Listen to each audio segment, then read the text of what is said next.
ザグなゴーサイン出す回が効かないこの先には一体何が起きるのかな。なんやらこの界隈はそう簡単にはしなかった。バイバイ残した俺という存在、あいうえの倍合いばかりだったあの頃から何も変わんないなら残ってる俺の取り分はある地点まで行ったらもう戻れない。到達しなければやりがいがない、張り合いがないラッパーは虎の意借りたなんだかやりがいでも簡単に壊れちゃうんだ。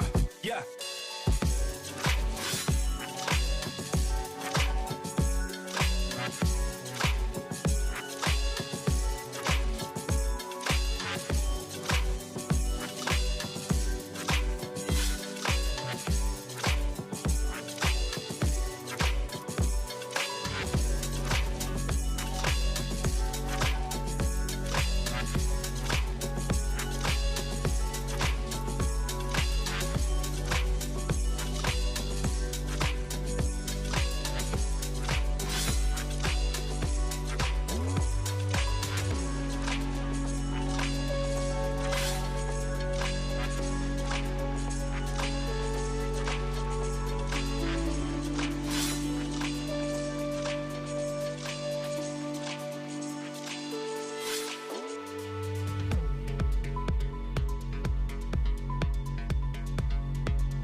Would you feel me?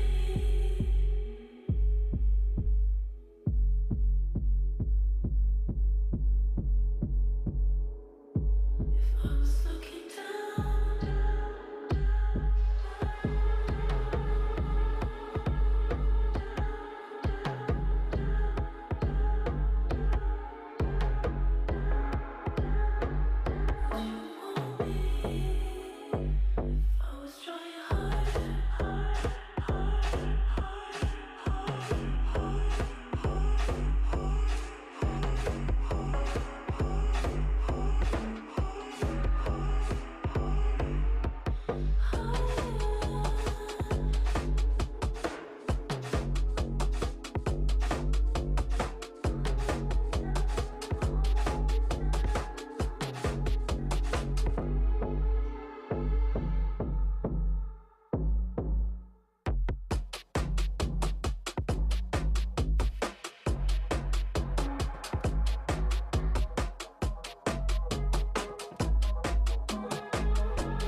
汗なそこいるの誰今すでにいる音の上 Cook it up no type of slang Yeah This too spicy 君ら汗かくどうぞ try me 怖いものもないし相手になって somebody bite me Nothing of me 気にしないよだって I have no time to know ya Pass me some weed 落ち着きたいよだって飛び級いらない子から飛ばすテスラ Vroom vroom 誰も見たことない Move Let's go face to face Hey you come on to the stage Hey hey 作り出す new sound 無理やるおじさん私ちょっと生意気でもほどの the sun 揺らしな to the right Yeah to the left 風呂はいつも lit マジで熱くさせて汗 Yeah 汗 Yeah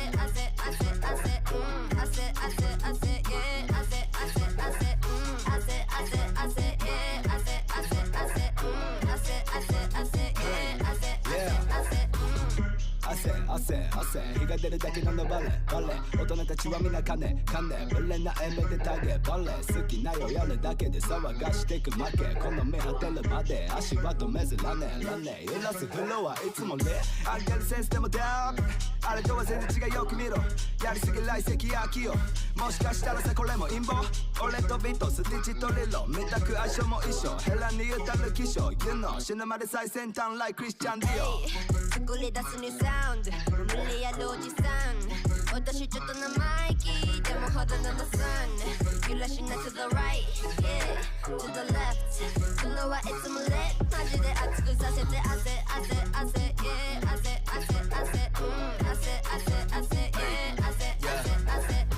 マジ半端ね俺マジ半端ね Yeah 俺のせい涙目になってるヘイターまだにらめっこおっさん言うてる俺らも言うてる間におっさん時間がない仕方ないトラウマタイズの結果全部直感 Hey 作り出す new sound 無理やるおじさん私ちょっと生意気でもほどの the sun 揺らしな to the right Yeah to the left 風呂はいつも lit マジで熱くさせて汗 Yeah 汗 Yeah 「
Yo, final showdown.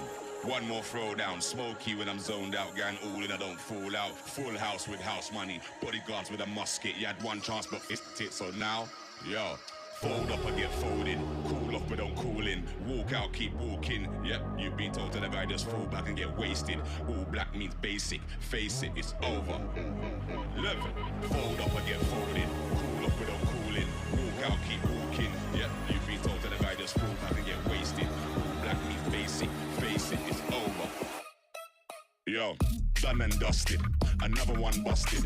We shouldn't have rushed it. We act smash and crushed it. Got a full house with house money. Bodyguards with a musket. You had one chance, but off it, so walk out. This was a must-see. How ugly they walked in for the talking, then the journey turned bumpy. Full house with a house money. Bodyguards with a musket. You had one chance, but fuck up. So now you know.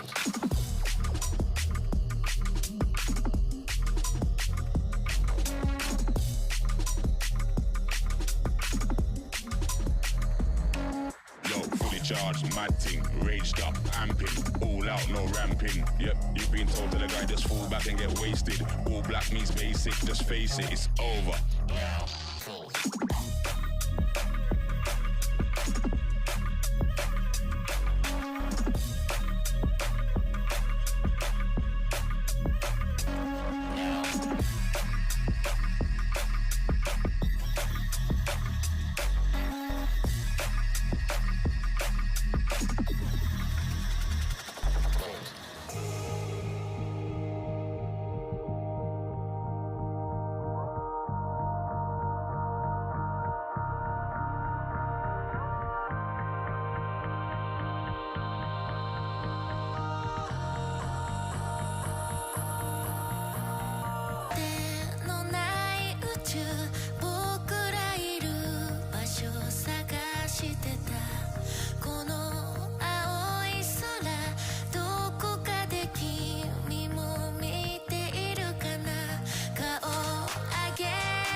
okay to Silky. Yeah, my body rock clothes that way too expensive. Yeah, I pay for that till it catch your minutes. Don't you worry about them dollar sign, worry about them digits. Then they'll purple light sitting 9 o'clock, trigger finger itch. Yeah, I'm the addict, you ain't talking about no drugs. Every take a buzz, you know we going on. It is some Visa jeans and Beijing, this shit fitted. Yeah, this some lean, I bought it, I got it straight from the clinic. I ain't had no one, I ain't had no one, I ain't had no hope, I ain't had no one, yeah, I ain't had no hope. I ain't had no hope. Yeah, yeah. I ain't had no hope. I ain't had no hope. I ain't had no hope. I ain't had no hope. Yeah, I ain't had no hope. I ain't had no hope. Yeah, yeah.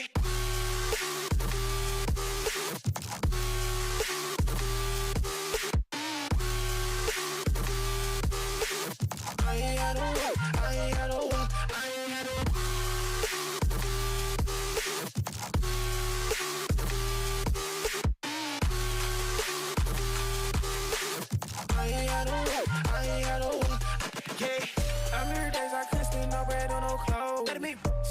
On my feet, I'm drip from head to toe. We get lit, middle day that you is in my highs and lows. You ain't built, I ain't got time for none of that, you already know. Yeah, I'm rockin' on red like I'm about to close. Yeah, I'm spotted with plot if we get too close. Yeah, red bottom shoe look like I'm just on the road. Yeah, these Rico and shoe no shoelaces on no.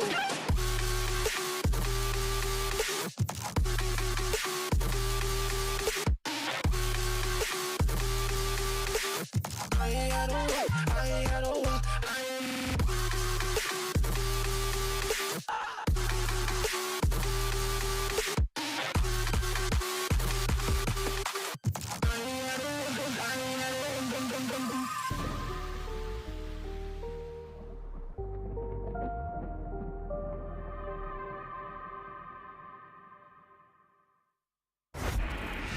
This stream contains fast flashing images that may affect viewers who are susceptible to photosensitive epilepsy or other photosensitivities. Viewer discretion is advised.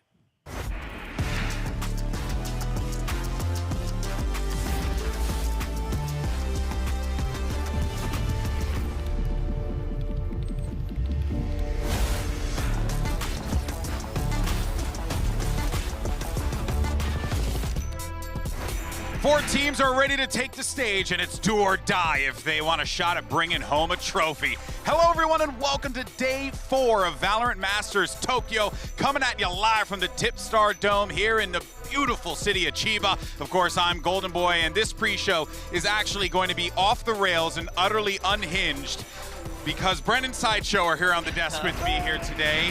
Hello, fellas. How are you doing? That's just rude, that intro. We are professionals of the highest caliber. Listen, I'm going to get my seat ready. I'm going to adjust my seat. You can see it right there. I'm not ready for that. I am an incredible professional. I've matched my attire to match the same color as the plat symbol in game as well.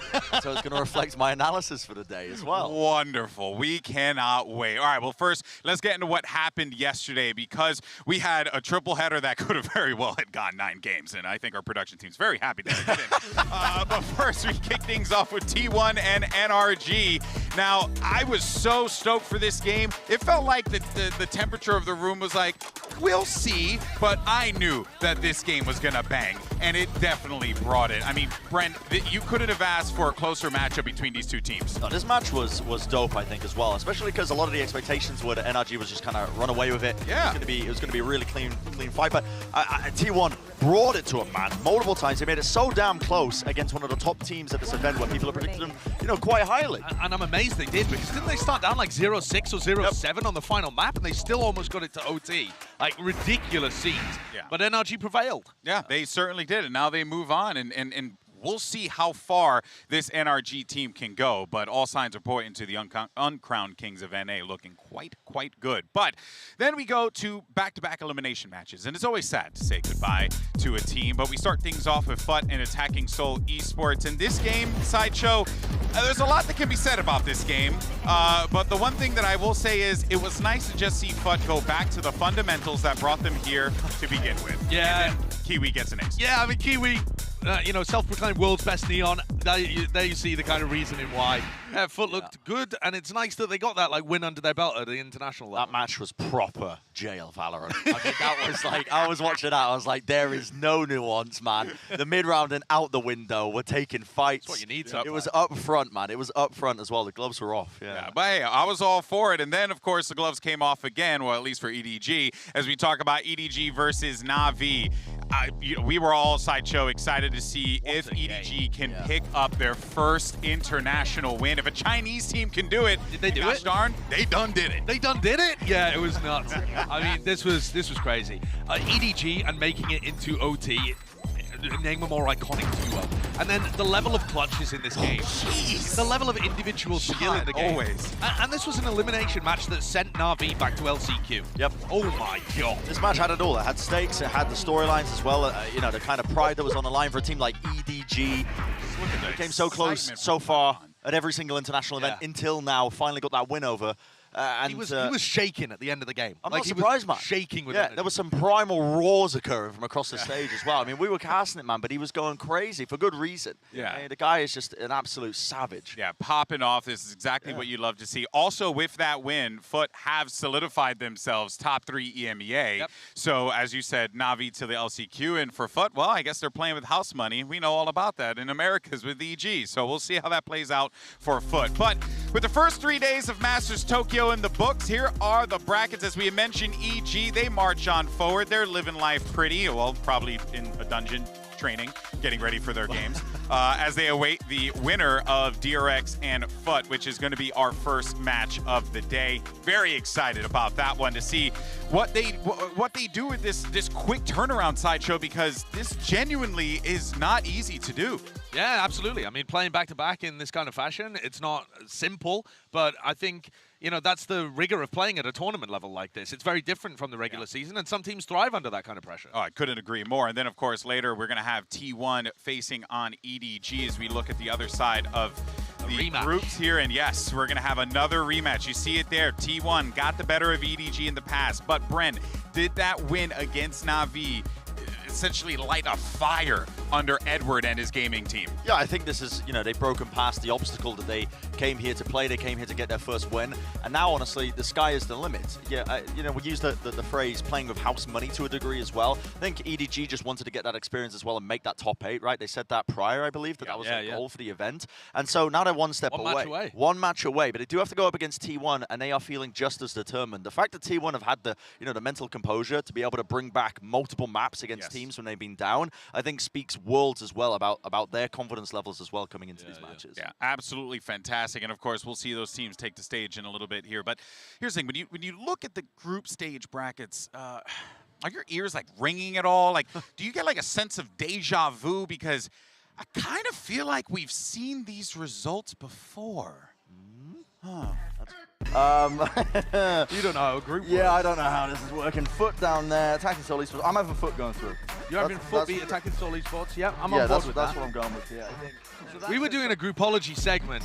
We were making the bracket ourselves. So far, we are 100% correct. 100% correct. You're looking at the oracle. But wait, look at his shirt pocket, and he vetoes it. Okay. It just creates carnage. So this is where the contention comes from here. And, here's the thing. We look at this and we're like, oh, this is great. Everyone's having a good time. We're making the bracket. It's fun. We didn't think that this was actually going to happen. And now here we are. We did. Yeah, we did. That's why we built it. But we did disagree about this match. I was forced to use my red card, my veto card, and I maintain I was correct. Okay, well, you know what? Here's the thing. I have to ask the question, because you guys clearly are on two sides of the aisle on this. It's a partisan divide. It is. Okay, do you still think DRX is going to win here today, Sideshow? Emphatically, absolutely. Unequivocally, undisputably, undisputably, yes, indubitably, DRX always winning groups. Look at that record. It speaks for itself. Wow. I don't need to know English because DRX, the numbers speak They always for win in itself. groups. What's the most recent result? A loss in groups. But the rest of the time, they always win in groups. DRX do not lose. That's why I use my veto, because Foot are not beating them here. DRX always make it out. Well, I wanted to have Foot going through against them. Okay, all right. So you think Foot are going to win this matchup? Go ahead, show your homework. I mean, with so much confidence, I think so, because guess what? I knew that Na'Vi were going to lose to EDG, and I knew that they were going to get their top 3 locked in. I knew that they were going to have champs locked in, and now it's going to be so much more free. And look, Los Angeles, we are coming. Listen, Foot have qualified for champs with this. They don't have to go back to LCQ. It's a tremendous weight off their shoulders, and I think it's going to be so much more freeing them coming into this matchup. They're playing their game. It was very adverse to the online performance that we saw from them when they're playing as well to kind of qualify for Tokyo, I would say. I think that they were lacking a lot of that in nuance, the intelligent play. It was very brutish at its core. That was their gameplay that I was seeing. And I know that they can do better. And I think Objection! Wait, what? Objection! How? Your Honor. Your Honor. Yeah. Okay, I've forgotten my mallet today. Okay. But also, I don't have one either. I don't think the prosecutors have mallets, to be honest. No, with you. I'm the one that's supposed to have a Objection! mallet. Objection! how do okay. they call the objection if they don't have a hammer? Shut up! Sustained. Shut up! Sustained. Okay. What do you object? Foot are not going to be able to play Lotus today. Lotus, one of their best maps. DRX, get that gone. Get it gone. Okay. Take a look. Take a look at the picks and the bans recently. Okay, on the right-hand There's side. Haven. On the right. Shut up. On the right-hand side, these are the maps that DRX have been banning. Lotus, Lotus, Lotus, Lotus. These are the maps that Foot have been picking. Lotus, Lotus, Lotus, Haven. Now, I will say though, DRX have been doing a bit of trolling. Oh, really? They've been doing a little bit of trolling. really? Is this a telly you presented for us? Yeah, it is. Okay, so look at how Stacks, he wastes his dog over there. He wastes his dog. Look, the wall's up, the nade's up, and they still send Foxy9 in to die. Oh no, they've used the Reckoning on the site. They haven't paused. They're just going in. They're just going in. The Viper wall is still up. This is the same Viper wall, and it's still up because they haven't taken a pause. They just send Foxy9 in to die. Oh God, what have I done predicting this team? Wait. Oh God. Oh, wait, hold on. This makes no sense. So you're going back on your prediction? Well, there's a speckle of doubt, I must say. A speckle of I have a doubt. confession to make. What? I also am doubting. Do you guys just not hold on to any of your convictions? I'm going to be real with you, though. I don't think either of these teams has been looking particularly great. How? Well, Explain. okay, so there's been a lot of reliance on hero plays, for one. Like, a lot of people will look at this, and they're like, this is what Valorant's all about, you know, big 4K moments. But what I saw from Foot was a lot of nuance in their play in the playoffs. The Krax's supportive utility was amazing for them, I think, on the KO over and over again. They took really nice timings. What you were critiquing DRX for, Josh, was just bulldozing in and, you know, not taking those pauses in between to try and bait out utility and then trying to hit with an advantage. Yeah. Foot were doing that really quite well, I think, in the overall playoffs of EMEA, and they haven't been doing it so far in their matchup against ASC. They were really dragged down to just straight up gun duels, and it was the heroics that carried them through a lot of these big moments, and I think that plays out for both of these teams. DRX were saved by Mako and Buzz in multiple rounds so far in the matches that they played, and the same can be said for Foot as well, when you're seeing players like Ada Captain as well, Mr. Fallen, having to really pick up the pieces. What you haven't realized, though, is that I have a telestrator today, so whatever you say doesn't really matter because... You have another telestrate? Why does he have a I've got telestrator? another telestrator because you What? you are What is this? trolling. What is this? Trolling. This man, troll. This little fellow here. Oh yeah, that looks just like him. Troll. This do is we- your Show the mustache, face. show the mustache. Yeah, this is your face when Foot lose. I'm trying to line it up. Hello. Oh my. My face when Foot lose to DRX. Foot are going to win against DRX today. Says the man who's literally just said he's got no confidence in either of these teams. Yeah, I mean, to be honest, I think it's going to be a bloodbath. I think it's going to be very funny. Frankly, I didn't even know we had the capability to do that. I didn't know we had the capability to do that. oh, I knew we had the capability to do that. What? Zach, what else are you telling me, man? Come on, bro.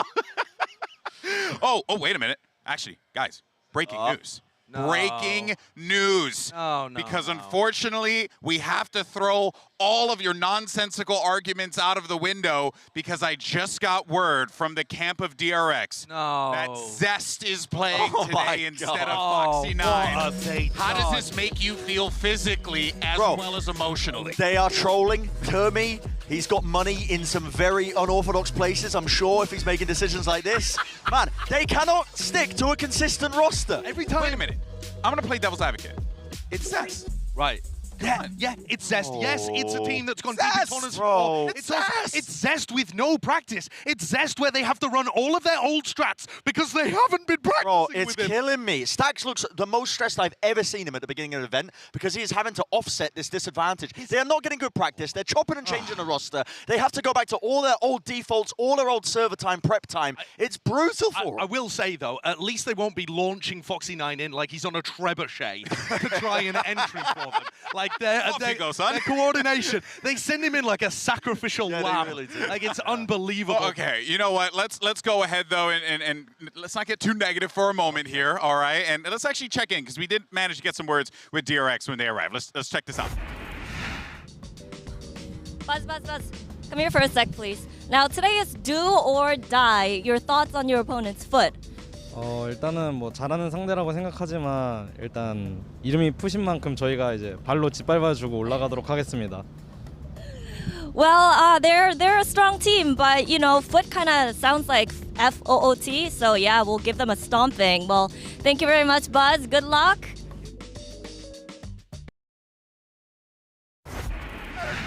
Jen saying it. I love that. I love that. Their name's Foot. We're going to give him a stomping. I mean, that's really good. Yeah, I mean, I'm glad he's confident. He's going to be out there playing entry, playing duelist today. Wow. Right? I mean, unless they're on Fracture where RB plays duelist. Yeah, the roles still do switch. But I will say, like, this iteration of Zest, they just look better with. But it's been bizarre. This whole thought experiment where they're chopping and changing the roster all the time as well. But it's official. There he is. So Literally every tournament this year, they have wanted to begin it with Foxy9, and they've ended up swapping with Zest. It started before they even began in Lock-In. They ran the whole of Lock-In with Zest. They lost in the upper finals to HyperX, panicked, and put Zest back in. And they're about to be eliminated, panicked, and put Zest back in again. But the thing is, they played the back-to-back best of fives in the lower bracket finals and the finals to even get here as well. And I think it exposed massive gaps in terms of their overall map pool when they're running Zest as well. It was so evident to me, the difference in terms of their Ascent and Fracture gameplay to every other map that they had in the pool, the deeper they got into those best of fives. But the thing is, I still think they look better with Zest in. My issue is that they just haven't been practicing with him. Yeah, sure. You need to stick to a consistent roster. And like we said, Stax' IGLing is really suffering as a result of this. Yeah, it's very evident that whatever's happening in the DRX camp right now, there's just a lot of uncertainty. And right now, in a competition like this, uncertainty is something you certainly do not want to have, especially. Hesitation is defeat. Yeah, that's true. Mike, put that on a scroll. Who said that? I think that's from Sekiro. Okay. Moving on to their opponents, we actually have Yinsu standing by with Futz, Mr. Fallen, for a quick word. Let's check it out. Mr. Fallen Kanka, come join me real quickly. Congratulations on the win. You are one game away from making out of groups, but your opponent today has a very experienced IGL. How do you deal with Stax' mid-round course today? Well, we know they have a good place and they're a good team, but I think we're going to show them right now what Turkish players and Turkish team is going to capable of right now here. I don't know, they will scare us. I'm not scared of them, so let's get it. Great answer, Mr. Fallen. Good luck today. I'm not scared of them. Yeah. Let's get it. My guys are ready. If there was ever a time to take down DRX, this is it, right? Because we're talking about DRX in such critical tones because they're a team that normally is capable of actually winning titles. They've not done it before, but they've gotten really close in the past. And yet this is them in their most vulnerable state, where, as you're talking about, there's chaos in the camp. That's primed for Foot. All of the pressure's off. They've got their best chance ever at being able to take down a big scalp like this. And also another fascinating thing to keep in mind as well is that yesterday, you know, we were hearing from the Foot side of things that they were trying to play to ASE. They were trying to play to their opponent, and they realized it wasn't working. So they go back to what works for them. It's kind of like DRX to an extent, obviously, but they made the adjustments mid-game, and it's a little different of a, actually very different of a situation, so I'm trolling. But the point I'm trying to say is that it does feel as if Foot have, at the very least, a stronger base to work with. I think they have a very good chance, honestly, as well. If they look even 70% of their form that they were going in through the EMEA playoffs at as well, they still have the issues, I think, with their map pool, but that goes for DRX as well. They're kind of in the same camp with this as well. And I think that Foot have shown that they can play at a really high potential, whereas DRX have kind of just looked shaky all throughout their playoff run as well to even get here. Yeah. Well, we'll see how this plays out. Obviously, there's still plenty of game left to play here. We haven't even started yet. It's going to be exciting, and I can't wait. But all throughout the event, as you guys know. Make sure you use those hashtags as, you know, to get social with it, all right? Participate on the internet. I don't know why you would want to do that, but go on and have a good time with it. Use the hashtag VCT as well as Valorant Masters. Of course, we want to hear from you. And while you're over there, by the way, why don't you go ahead and cast your vote in today's poll? We want to know, who's right? Is it Bren's prediction for Foot? Is it Sideshow's case for DRX? Or do you think both of them are out of their flipping minds? Scan the QR code to scan. We can't both be wrong. I mean, no. Actually, yeah.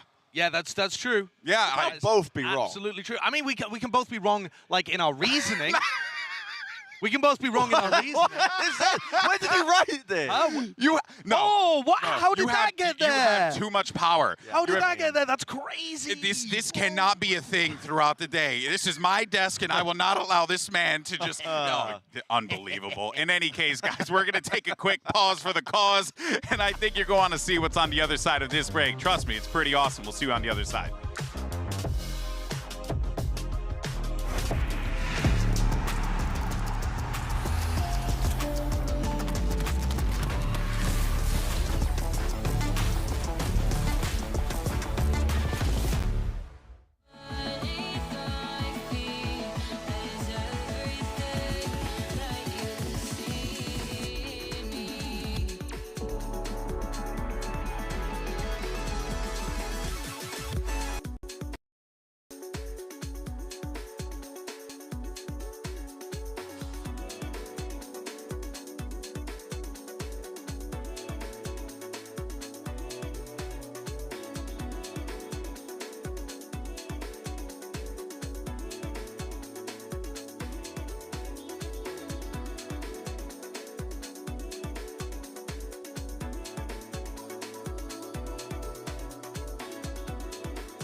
Welcome back to Valorant Masters Tokyo. With the high stakes of this event, social media, of course, is getting quite heated, and some would say rather unhinged. Yeah. And that means it's time to play a game of fan or fraud.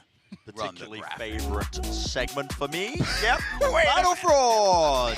Masters Tokyo edition. So the way how this works is I'm going to offer you 2 quotes as well. One of them is a real fan takeaway. Okay. The other one has been invented. It's fabricated. Okay. It's Fraudulent. It's fraudulent. It's all over the like place. my life. It's been made up. Yeah, Okay. it's fake. It's a fraudulent quote, okay? Got it. And you two have to decide between them, and the audience can play at home as well Right. if you are watching as well. So You which guys one's can a all real play fan, along. which one's which a one's a fraud? real, yeah, exactly. Okay. And so let's pull up the first one. I mean, the first question, here we go.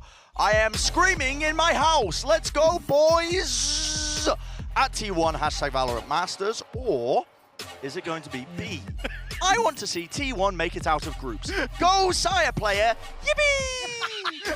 Nobody, Valorant Masters. no one types It has to be yippee. B. No one types yippee on the internet. I'm telling you, man, it's so unhinged, it has to be B. There's no, okay. You think which one do you think is the fake one? I think the fake one is B. I think the Oh, fake one do is you know? A. But All right, well, no, We see I'll a let split. I'll let Alex do it. I think that's Okay, insanity. But give I'll me let this you. one. Give me this one. The fake one is A. Okay, the fake one is not A. It is actually B that was the fake one. A was written by Achilles. Achilles. Yes, from my memory, I believe A was written by Achilles. This is going Wow. off of my memory Feel as bad for well. his wife. Maybe we- Okay. Let's wipe that off the screen. I want to pull up the second question whenever production Fine. All right, ready Josh. as well. Let's get I'll into follow this. your lead. I'll follow Okay. your lead, Josh. Yeah. What's the next one? Keep it going. Next one is, what in the... Even when it looked like Na'Vi had the momentum, for Edward and his gaming, it didn't matter. When you have that clutch gene and a ferocious team, that's a rhyme, it can help you snag an upset against all the odds.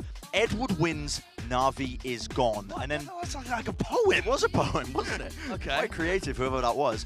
B, when nobody is chasing you, life takes a fall. These That's are also also poetic. poetic. These are so poetic. I can't imagine any of the fans tweeting either of these. Yeah. These are kind of inspired. I actually don't know. G. Which one is fake? Which one is fraud?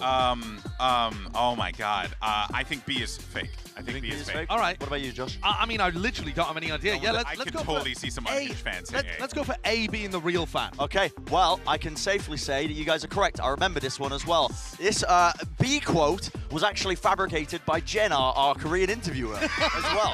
I was in the green room when she came up with it, and yeah, A is the real one. So there you go. That's the Wait, answer to that one. so Jen made A or B? No, Jen then- made B. Well, then they're both fine. They're Well, no, both real. but it was no, it was fabricated. Well, she can be a fan. We can all be Sure, fans. I mean, we can all be fans, but no, you're not twisting this segment away from me. Okay, let's wipe this, and we have one more to do as well. I want to speed through this as well. Oh, It's been taking a gosh. sweet Yes, time. I don't know how yes, much time we look, actually have, but we have let's 1 throw minute. it up. A, why are all my teams losing? I don't know why I went with that accent. And B, this is translated from Japanese. What a show by Kiwi. ASE are strong as expected, but Foot came to play. That's bait. Congratulations to your That's first bait. win. I know. I B is think that's bait. real. I think the Japanese fans do tweet politely. Oh, no, they 100% do. They're awesome. But I think that's bait to just get us to go for Why do you A think that's because you just went through all right. the effort to put translated in Japanese. I'm trying to go quick here. Who do you think? Who do you think? Go. You pick. I think A is A real. is real. I can safely say that A is the real fan quote. A real fan wrote, "Why are all my teams losing?" I don't know if they particularly sound like that, but I you mean, got it I think correct. so. Congratulations. Round of applause. Oh, yay. We did it. How I much knew- was that? Did we win? What did we win? We didn't win anything, and neither did the people at home who played along. So unfortunately, they don't get anything. I mean, it's entertainment. All It's right. fun. Can we have some real entertainment, Alex? Good news. I actually have something lined up just for you. Before we get into our first match today, here's a little something that we want you guys to check out.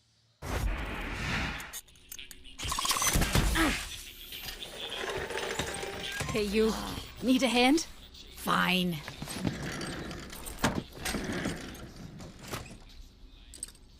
Oh, there's your problem.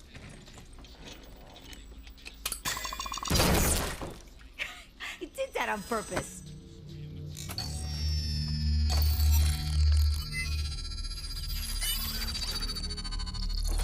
We'll have this contraption up and exploding in no time. If not, we could always use another piece of art. That can't be our solution for every malfunctioning state. Besides, Max seems perfectly suited to his role.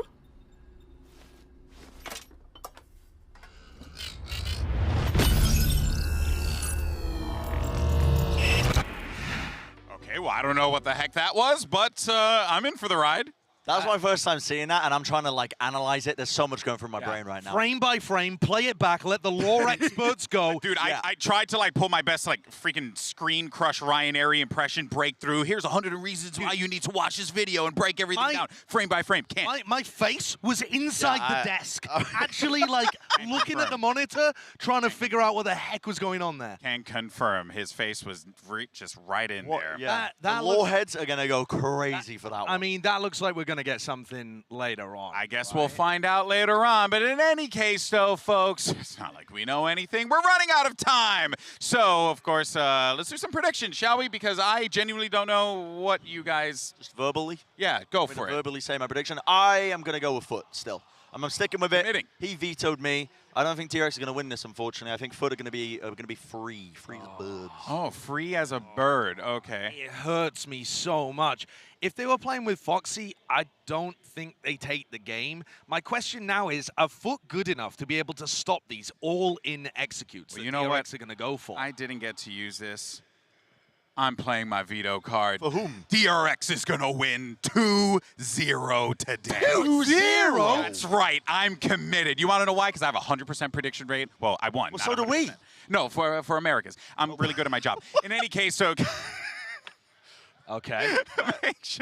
I'm just saying, I really do think that DRX... You have a 100% prediction rate. Not 100% prediction rating, but I did win the America's prediction poll. I think DRX should be considered the favorites, but I do think that there's a serious chance that Foot win here, especially with the fact that they are literally playing with house money right now, like you said. Yeah. The difference in pressure could not be more different between these two teams. Something tells me Zest is going to walk up on that stage, and it's going to feel like riding a bike for the team. They're going to hit a groove. Yeah, Zest is a consistent player for them. Some might even say a consistent demon. They might hit a pothole, not a groove. I mean, he's biking along, riding a bike, falling into an abyss. I mean, potentially. So you guys genuinely just have no faith in DRX. It's not that we don't have any faith, it's that we don't know what to expect. Yeah, don't know what to expect. They're chopping and changing the roster all the time. They haven't had good practice with a consistent roster. But you don't think that the raw aim skill, at the very least, is enough to get them raw aim skill? You ever seen Turkish players? Yeah, you're going up against a Turkish team, and you're relying on raw aim and skill. Seth isn't here. Someone has to have the hopium for DRX, okay? It's I don't know, man. I'm going with Foot. I respect it. All right, guys. Well, listen, the coaches are ready to go for the map pick, so let's go ahead and get this show on the road because it's the final day of group stages, and we only have 2 teams that are going to be moving forward to knockouts. Of course, we have DRX versus Foot, EDG versus T1. Day 4 of VALORANT Masters Tokyo starts right now.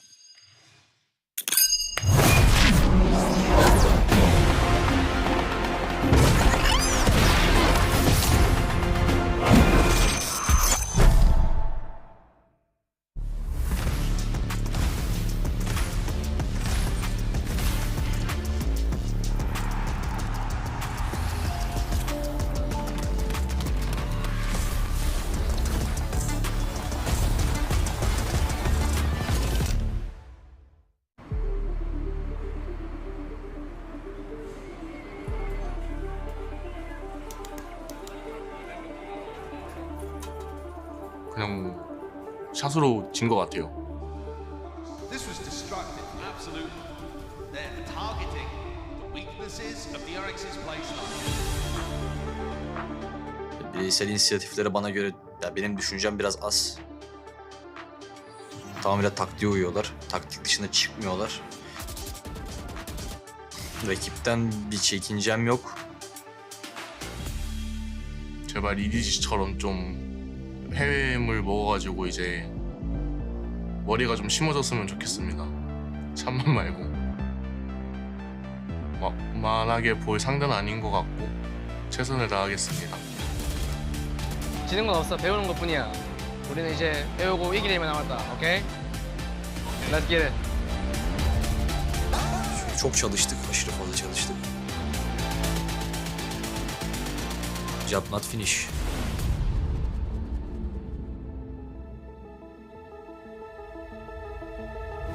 我跟我哥的关系当然是特别好吧。然后他能帮助我是，他从小给我灌输的东西就是自信。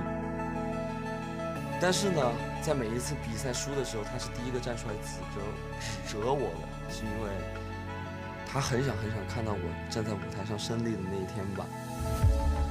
after we got beaten in lock-in, we just like grew so much individually and then as a team. That's how we came here so far. They collapse, they strike them down, and China get their win. 我想我哥看到这场比赛的时候，拿到胜利的时候，他一定是在哭。We can qualify for the playoffs. That means a lot to me. 就是我觉得我的付出有成效。Facing T1, all I want to say for you guys is good luck. 泽明霞，我要带到你的名字。 All right, last day of groups. So for this match, DRX, you will be the higher seed since you come from the upper bracket of the groups. So would you like Team A or Team B? Team B. So FUT, you will be Team A, and we will start with your first band. Split. Split, your band. Lotus, and map number 1? Bind. Sight on bind.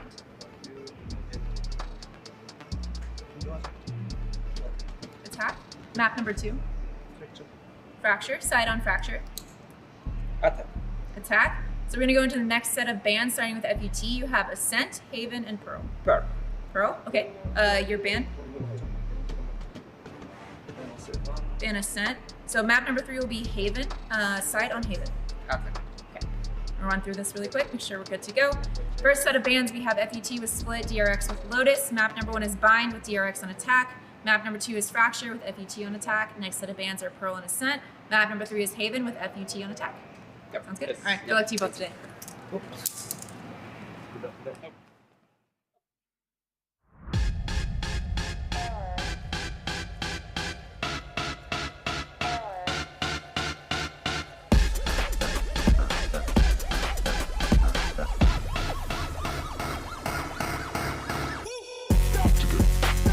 Footy Sports.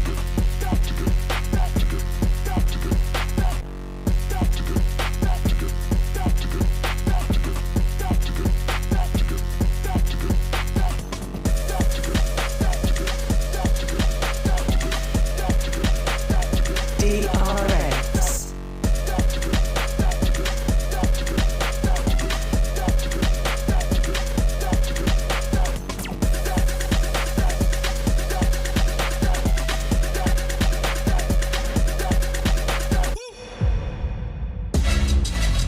Comfortable situation for DRX to be in, and for Foot, well, at this point, I think the grass is just going to continue to get greener on their side of the field as they have already punched their ticket to Champions, and they know, without a doubt, Bren, that at this point, they're just playing with what they got, as we like to say and what we said before, playing with that house money. It's DRX, it's Foot, this is going to be good.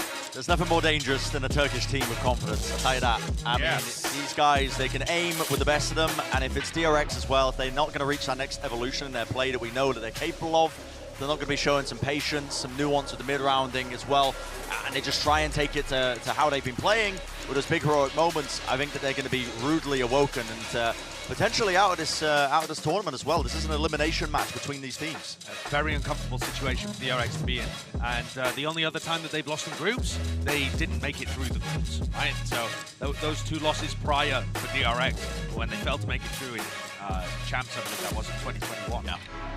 I think it's very telling as well in that interview piece that you saw that Kiwi said he's not really afraid of DRX. They're very rigid, they stick to their tactics, they never deviate from them. He's not afraid of what they do individually because he always knows that they're going to stick to their regimen. But can't the same thing literally be said for Foot? That was what we were harping on him about yesterday on the desk, where it just felt like there was no nuance to some of the plays that they were executing. I think they have shown that though in the past. In a lot of their prior games, a lot of their prior performances, they've shown that they can take these awkward timings that they refight, particularly around Krax's KO, whenever they play around that as well. His flash timings are usually quite immaculate, and they do play off of it really nicely to try and take those awkward timings when teams are trying to set up. They're really good at fighting between those windows. Let's talk a little bit about the map pool as well, because we saw that map veto come through. Foot recently beat Fnatic on Bind in EMEA. That should give you a lot of confidence that they're going to be able to beat a bit of a wounded DRX on that first map. Still committing to the 2-0. Yeah, and Fracture is the map where you see so much of DRX just being all in with their same execs all the time. Okay, so Prime Gaming Agent select here, and we got a lot of changes for DRX. Yeah, I mean, but also what I was talking about prior with the KO being played by Cracks as well.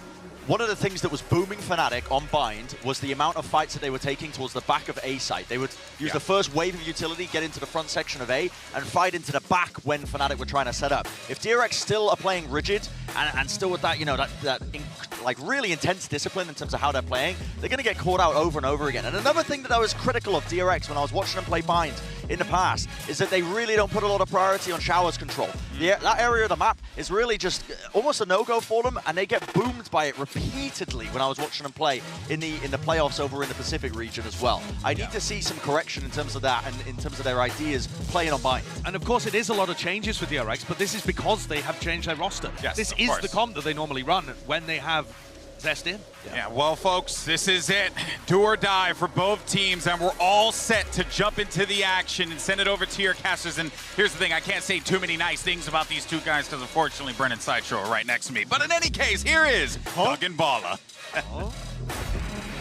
We're favored, it's all right. You don't need to let them know about it. Bala, the stakes cannot be any greater. And for these two teams, given what they've accomplished in this tournament, namely on the side of Foot, it kind of feels like there's a weight off their shoulders. But on this stage, with elimination on the line, it feels like bad timing. Yeah, I wonder, though, if they even feel like they've accomplished much so far. I think that's the kind of dichotomy that you have between qualifying for champs, getting that weight off of your shoulders, and not having to have done anything outside of just winning that match. Yeah. Really, they look at that game, Na'Vi versus EDG, that qualified them, and they're wondering, man, that could have gone a different way. We could still have that pressure on our shoulders. So. And I think on the other side, DRX, man, how are they here? Yeah. Josh put up the record for them in group stages last year. They went out 2-0 every time they had to play that scenario, which is crazy that they're now facing elimination here against Foot. Such a storied team. Remember, this team just came off of a 3rd, 4th at lock-in. This exact roster. And it's just all in flux when we expected some stability for them heading into this year. One of the only teams to really compose and keep their entire roster for this new partnership era. Right back into the swing of things. DRX starting off on the attacking side. We highlighted the fact that they're running a KO here, not something you see exceptionally often. We saw last night with Angel playing that. Already some info, but they're trying to get up past this wall, and they'll let him through. Foot in trouble by losing laps, but they still need to fight behind. Spike down A. See that Spike sitting there with flash as they try to hold back side. Such a pesky, difficult place to hold. But they're doing it. They've been able to trade 1-for-1 here. Buzz is so weak and RB healthy, having to take a step back. Concerned, paranoid perhaps, of the flank. The pressure applied from the extremities. Buzz holding. U-Haul somehow getting away with nothing but a sliver of HP. Being traced and followed. Prowler not quite finding its mark. 2v2. Kiwiwi. RB, he was the healthy one. He's fallen. It's all on to Buzz. And he's gotten it down to 1. The nade right click. The swing out to buy time. He tries to reload. And the timing could not be worse. Foot get the pistol. Mr. Fallen stays composed, and honestly, DRX take it to them up short so fast. When you're looking at Foot play in the last game, you're seeing how when they have to forced to make decisions, when they're forced to make the decisions, it really is starting to crumble, where they don't really feel completely satisfied. They don't feel confident in those decisions themselves. Here, it doesn't really feel like DRX gave them the time to fall into those same traps. So not a big fan of that pistol, but still some success points. They got lamps. That may be something that they can work with later on. And also Buzz too. I was about to say that. Yep. 3 kills for him. I think he's the guy who thinks he has the most pressure out of everybody on this team right now.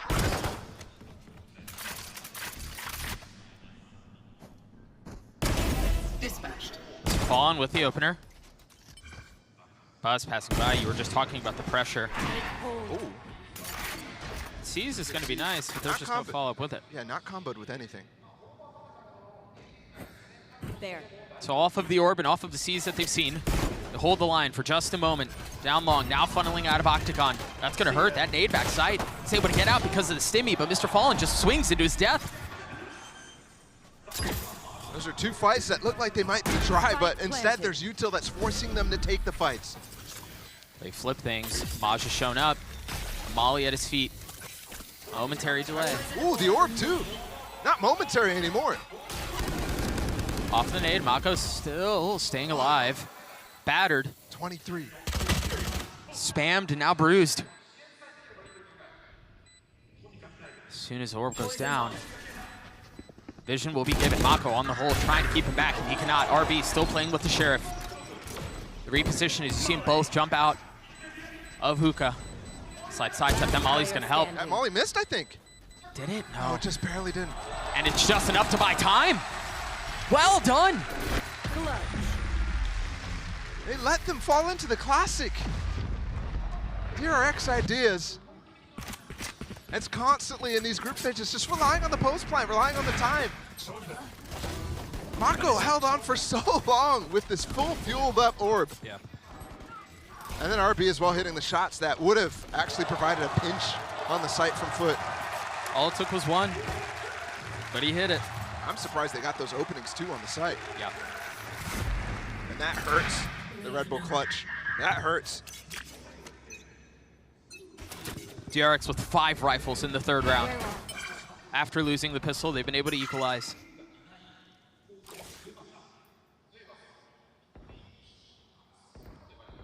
They always rely, after losing a round like that, on this re-exploration. They did keep the 2 Bulldogs alive. Don't forget that, so this round's still a little bit dangerous. The DRX, full rifles on board. And for Foot, you saw the intentions at the beginning of the round. Establish Shower's control, get the orb, and then reset. Both players spotted, so. Wow. Yeah, they're gonna be able to reset, but DRX is gonna be able to use this timing to take the fight, but he still wins it. What, and he gets away? And speaking of the reset happening in Showers, DRX completely gave up that space, so Out of Captain fully safe on the other side of the map. It's just criminal that he's able to do that with the Classic and then survive. The Bulldog now finding it. You mentioned it just a few moments ago. It was preserved from the previous round. And it's finding its mark. Stacks trying to snatch him back into this thing. They still have 2 rifles to play with. RB went hunting with the spike alone. He was the only person who got past that wall. And then the second player who picked it up ended up dying farther back, but the spike went farther in. Stacks trying to have to reach his way out of the cover to grab the spike, but instead it's a flash out looking to take the fight, and it's Krax who wins it out. Jeez. And I was thinking to myself, all of DRX died on that round that they won. They didn't manage to pick up any weapons. So that's a full reset on this eco. Back to back now. That's a huge mistake by RB. Look, Zest picks it up. The spike falls further into the site. Which is crazy too, considering he was jumping backwards. He was trying to get to safety. You gotta turn your body after that. So the spike does get thrown back either way. Foot now, I mean, much, much better shape to actually take the anti-eco. Full rifles picked up too, and their bank is huge. So even if they get ecoed here, we're finally gonna have a first gun round after. There are some key ults here close. I mean, there's one. I wasn't even talking about that one. You were just saying. That's unreal. This is a very good sign for what we're in for. If it's gonna continue to be things like that, where rifles do not matter. What is going on? And you're looking here, RB's gonna have his no command. Buzz is gonna have, actually he's completely out of the fight. He's close to a showstopper though. I need to see him start to hunt. But they're not sure this round's completely locked up just yet, so getting in good post-plant positions. DRX is very, very good in these spots. Zest has his molly. There's a KO molly as well. Viper molly too. There's no way they're giving this up. You certainly wouldn't think so, but I also wouldn't think we'd be in this position in the first place. Captain playing on the other side of the wall. He's able to take down one. You see the molly soar across the sky as Captain takes a second. I mean, the Sheriffs might be the MVP of this if this continues. The molly buys time, and that's a 3rd Thrifty in a row. What is going on in this game? I mean, clearly. Stack's having a giggle. That's terrifying. It is a little scary. DRX logo on the dude's face. Dude, both of them. Yeah, this is crazy. But clear mistakes, I think, being made. Wow. By both sides in the last round, RB going forward. There, not being able to punish Stacks with just a Sheriff. I mean, yeah, he pulled some ridiculous stuff out there, but the reclear with no util. Trying to take the aim duels. Op in the hands of Kiwi on the defense. You mentioned that regardless of how the previous round ended, we would have a gun round, and that's what we have. And it's a heavy investment, too. Yeah, it is. For some reason, Maj with just a Guardian. Despite having 1.1K, despite cracks being able to drop Bulldogs, that sort of thing. We do have showstoppers, both available on both sides. Kiwi with the op, that's a great secondary tool, especially up in a cubby like that. Oh, yeah, it's interesting, too. The Viper wall that they're playing, the one that's not going through showers, when you don't put it through showers, it's because generally the defense wants to hold that line with an op more often than not. But the fact that there was a Trailblazer that just went through there to clear it out kind of spits in the face of all of that, although it seems like now Kiwi wanting to rehold that line and reestablish it, you just don't really have any knowledge of what's on the other side. Yeah, you can't go deeper, really. Yeah. Talking about the reclears that Foot left to do. It's not truly possible. They're going to showstopper out here with the Seekers as well. Buzz ready to go. Flash, showstopper, 2 done. Buzz looking for the third, but the op finds its mark. It's just momentary, though. And nobody there to help out to break the Seekers for Kiwi. So even though he gets that shot off, he gets nearsighted by the Seeker hitting him. And we will finally have 2 in a row here for DRX. His Foot immediately fall back to save. That's the sort of execute you can't let DRX get. Right. And you heard in the teaser there at the beginning, before the teams walked out. You see the round in between. Great showstopper exit, great movement from Buzz too. DRX not chasing at all, by the way. You heard the Foot players talk about how they're very rigid, DRX, in their game plans. I wouldn't agree with that totally up to this point, but that's definitely been the reputation, and it's carried forward. Yeah.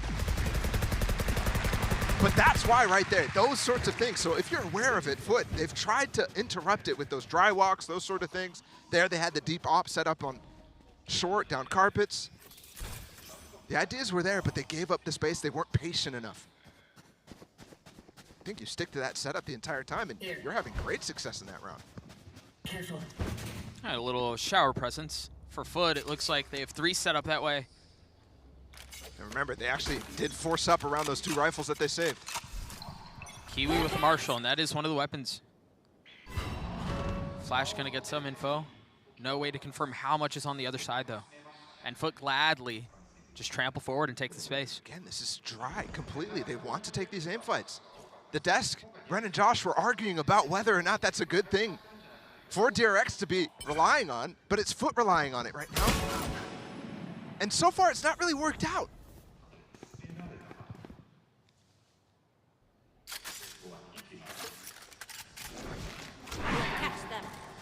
Spike currently still sitting towards spawn. His Foot having cracks rotate B. DRX are doing a great job denying the information right now. Yeah. Forcing that Viper wall to go up, which means you're giving up re-clearing any of that space. That honk gets broken on the other side. Yeah, sure, they know they're defaulting, but they really don't know how to regroup right now. The boombot from Kiwi would be huge right now down short, but again, he's still with that Marshall. So can't spare the time. Off of the sniper. Figured out where the Marshall is. While they want to funnel their way in through short, Buzz has already taken the line. Kiwi on the other side, and the no-scope lands, now upgraded to a weapon. Satcheling across, looking for the second. The crosshair was moved just a bit too early. Had to make a solo play. Stax was coming from behind. Orbital strike dropped, Zest falling too. Cracks rotating over. Back towards A, where the spike ticks away. Mako not able to land the shots. Tata Captain wins that out. Stacks on the flash and on the swing. You wonder what it is that the play is because RB's playing so safe, so far off. Having Stacks takes the fight by himself, and Tata Captain wins both. That shot from Kiwi. I mean, just disgusting onto Buzz. And then the rest of the Foot players on the retake coming in very, very strong. No scope, too. Come on.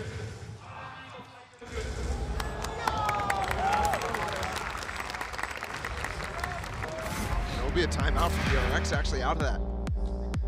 I think Strat's so far working actually pretty well. I thought they denied the information very well in that game, or in that map. That specific round. But not able to actually bring the pressure all the way through. The pinch was almost set up. If Stacks was slightly faster, Kiwi's getting traded. Yeah, absolutely. And he ends up doing that anyways, but also that orbital strike, not really considered. They didn't tap the spike or anything like that. They really thought that they had to all in to get that plant down, and that cost them the molly. That cost them the post plant that they rely on so much. And I do wonder now if we're gonna start to see DRX's depth get challenged a little bit here. Josh was talking about it on the desk, how they haven't had time to practice with this roster, with Zest in the lineup, at least as much. Obviously, you played the last 2 games of the Pacific playoffs. And there is history, but it has primarily been Fox9, yeah. But in the Pacific playoffs, you saw the same old stuff. Yeah, sure. That's being run. You can definitely tell there's a stylistic difference between having Fox9 in the lineup versus Zest. Specifically on this map too. Buzz and RB have traditionally actually swapped which of these guys plays the Rays on this map, especially back in the chamber meta. That was obviously a much more difficult choice back then. Had a captain pushed off, and it seems like for the first time this map, there may be some pressure stand. There it is, Zest getting tagged up. He's done, he's dropped. Great dry swing again. Foot continuing to rely on it, and this time it nets them the kill onto Zest. If they wanted to hit this B site, he's a crucial factor in doing so.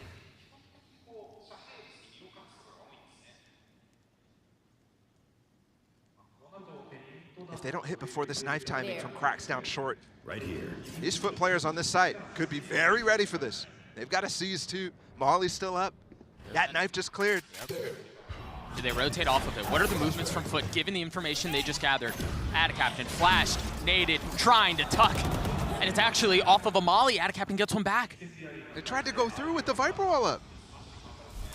That thing does so much damage so fast with the decay too. If you are moving while it pops, you're dead. No real option to flip. No real option to go forward. Foot hold them back. This is the best start to a map and a series that Foot have had. We've talked a lot about slow starts for Foot. Against ASC in that first map, it was really bad. Against EG, it was also very, very bad in the first map on Split. It looked like they didn't show up to the server. Today, it's different. And I think it all comes to that pressure being lifted off of them. Very well, maybe, right? Kiwi seems to be playing loose. He's performing well. Captain is too, which has been more of a constant, oddly enough, but I think it just seems like such an insurmountable task to be able to outplace the 3 other EMEA teams in this tournament. Jeez. Wow. Little things, man, the timing. He's up to 11. Kiwi finding the window to take the wide swing and hold that angle during the peak from Zest is just beautiful. Okay, this is important here for Mako. Oh. Bigger fromage. I like that he goes for that lurk. That's something that you can definitely use to interrupt. You saw it work on the pistol with more players behind it. This time he's rushing though. Last player standing. What? Things are what falling apart very quickly. Cracks just one tap 2 players. Kiwi one taps Buzz immediately in the beginning of the round too. That must have been Prius. Missing the last 2. But again, just surprising, right? Like for DRX, yeah, there was a cheeky play to try to lurk into the smoke and disrupt, as you were saying, but it just feels like the last, 3 rounds, there just hasn't been enough of that flash that we saw at the beginning from DRX. And you're not seeing as well the players on DRX have the same sort of energy in making individual plays. 12 seconds to hunt RB right now. 10 seconds left. They're so close. Can you preserve the gun? No. A prime gaming flawless comes through his foot. Get up 2 rounds. Tough situation for RB. Oh yeah, miserable one. Looked like he activated the exclamation point among all the guards hunting for him.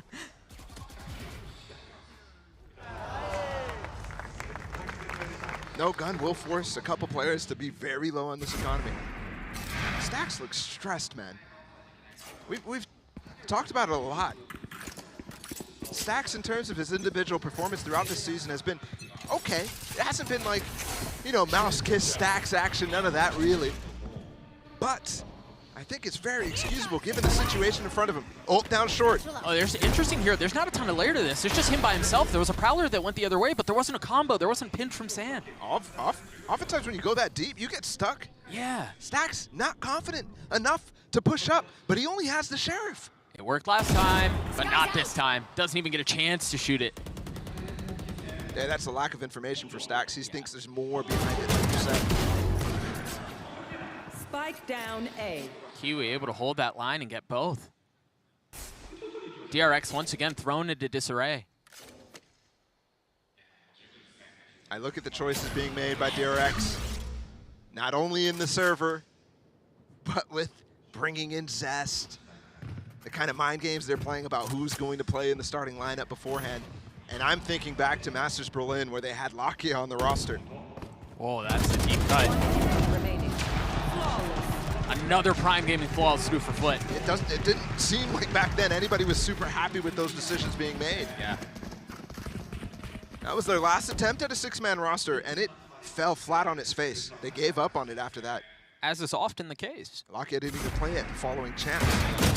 But may I remind you, Josh brought it up on the desk, that was the only time DRX has not made it out of groups, was Champions 2021, way back in the day. Completely different situation now. They've broken down so many of the things you think about when you think about this team falling short at global events. But man, I can't help but think. Yep. History's repeating itself right now.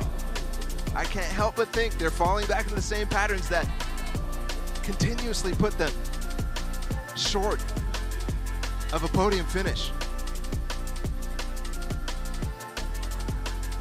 While Foot call a timeout, having won the last 4 rounds in a row, up 3 rounds in this first half.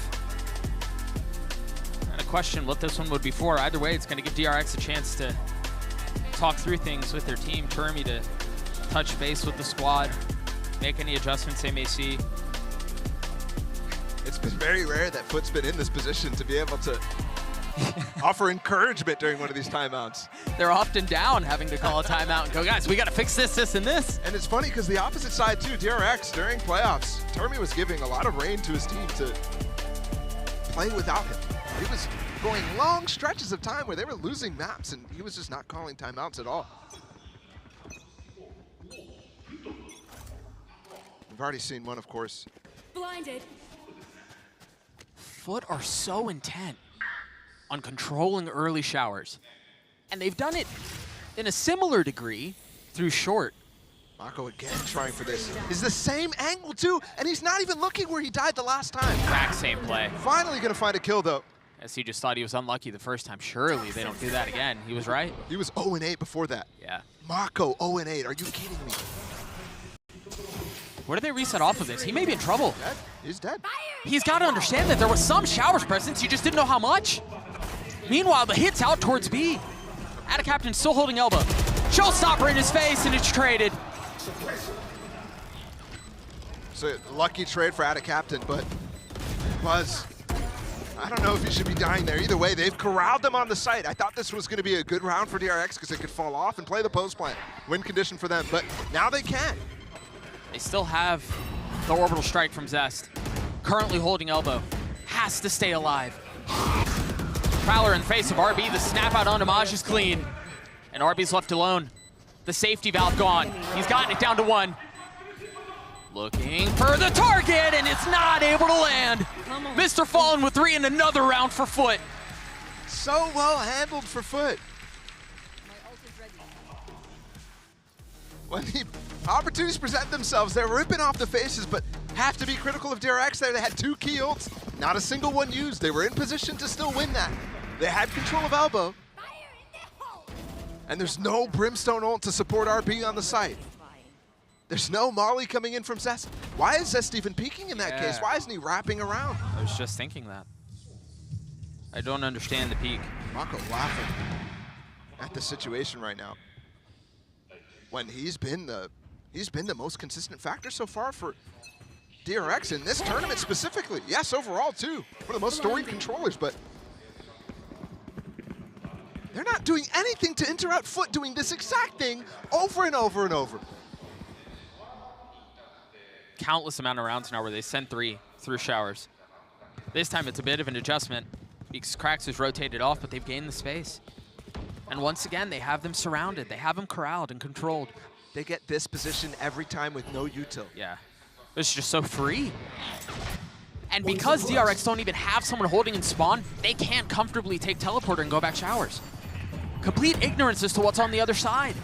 Okay. Giving up the site again though. This time Mako has his ult. I mean, Foot has 4 though, as a counter. Nightfall could be huge as well. With the Viper Pit up. This punch that Foot have to throw back isn't just a jab. Look at Stacks. Traded ults all around right now. He's gone so far up. It's gonna be 1 for 1. The Molly's gone though. That Brim ult gone again. Foot still have so many tools. They have the Orbital Strike, that's 1. They have the Pit, they have the Nightfall too. Everything dumped into this. Numbers still up. Foot now pushing forward, trying to jump out of the site. And it's chaotic. Stacks and Mako, the 2 that remain. The defuse is almost gotten to half, but it's interrupted. Mako, 1v3, and that's the round. Foot get another. What is going on with DRX? That's 2 rounds in a row now that they get the B site. They should be able to set up very well. We know how good they are in post plants. It's just not working today. Stacks there needs to get that kill before Zest falls into his post plant lineup position. Didn't use his ult, didn't use his Molly. Mako on the site there is only meant to buy time for that second layer. But it's getting ripped apart before they even get to peel the onion.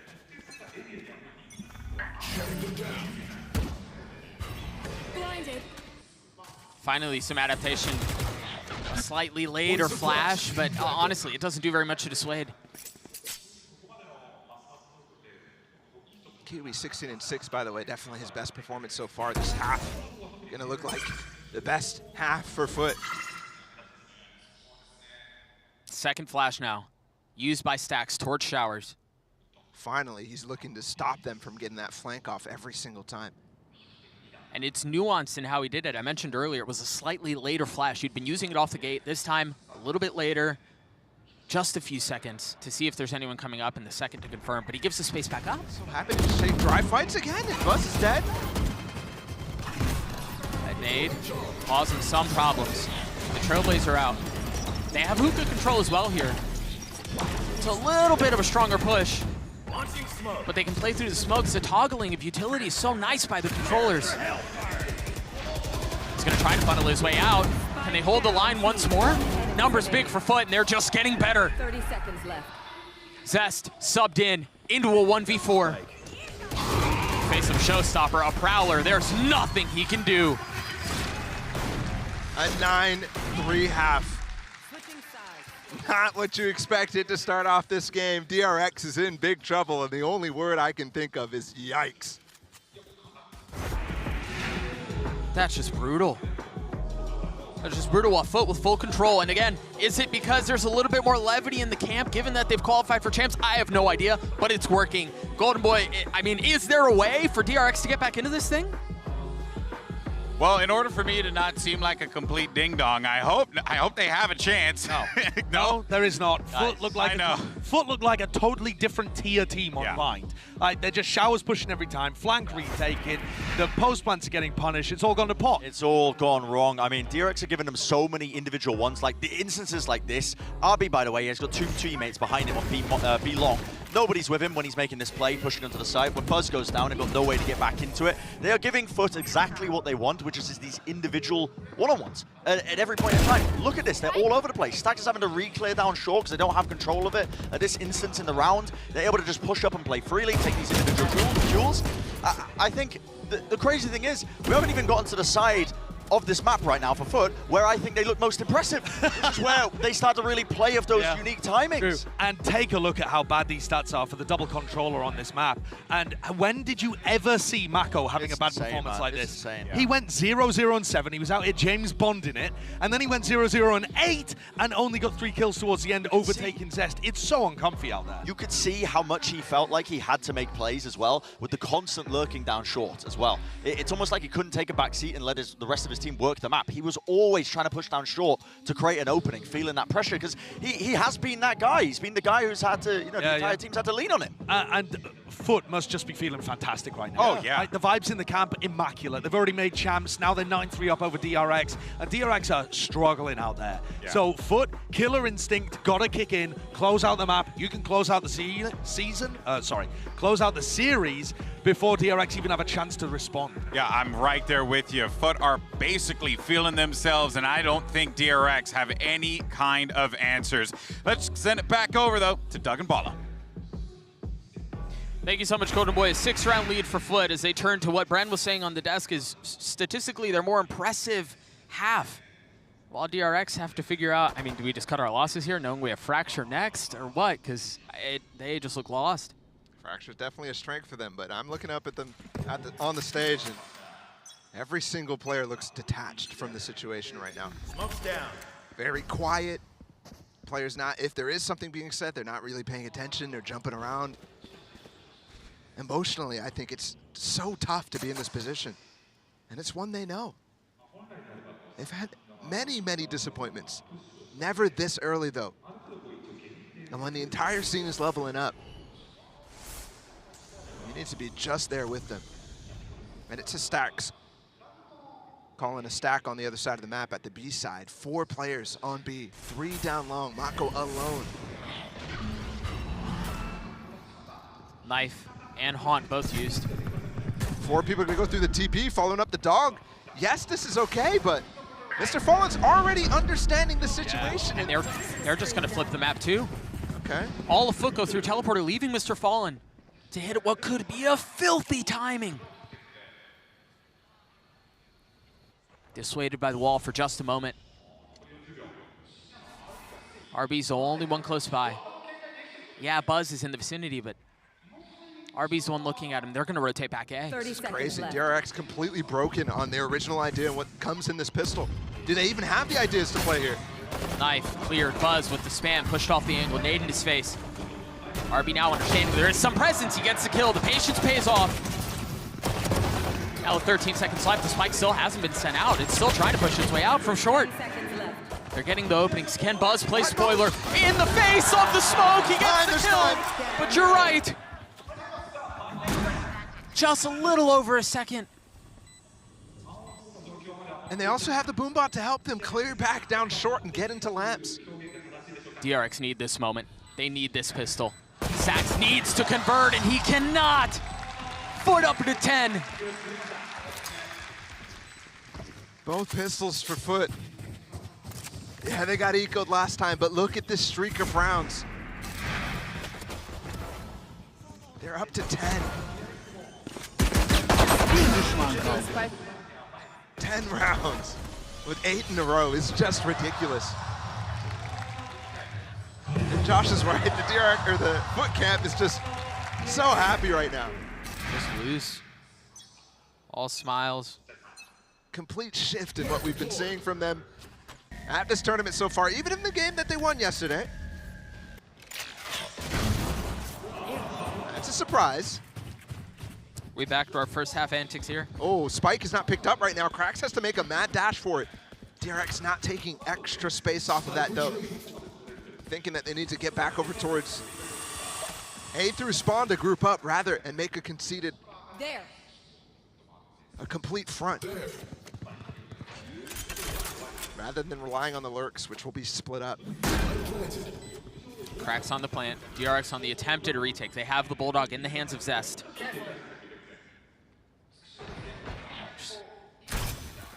An interesting decision in and of itself. You see that late Viper wall go down for Mako. Mr. Fallen with the seize. The timing on that's perfect. What a seize. That's 3 players all tethered. The delay is great. Mr. Fallen backing on up. Krax holding an angle from bench, trying to find another. As the tap has already started, they're overwhelming them. They've gotten it to half. Now the reset, and now the fight. Kiwi on the snap, Kiwi on the shots. He gets 3 on the round, and they asked for it. Where was it coming? It's coming courtesy of Kiwi 1. Killer instinct activated.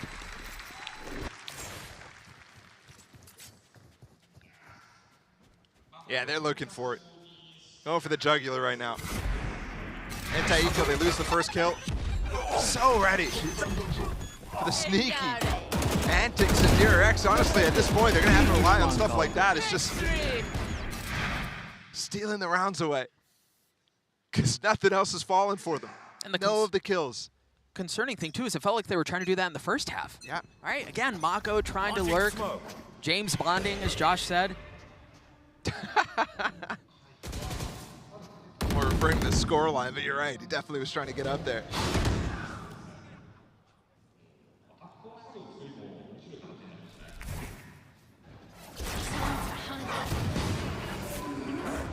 Prowler in his face. No showers control again. But Foot with a bit more to work with.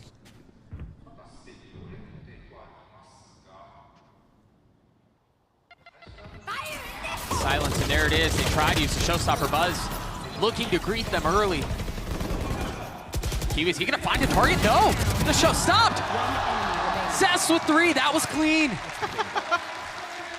Finally. Some life out of the substitution. The 6th man for this team. Honestly, at this point, not even. He's got more play time. And then Foxy at these global events. Kiwi really lost in that situation, though. Yeah. Not able to find the guy in 2. That should have been the first thing he cleared. Have to swing it back. Have to have a momentum. Lift up here for DRX. And it's got to come from everybody. Mako and Zest in particular, the double controller combination that we were talking about.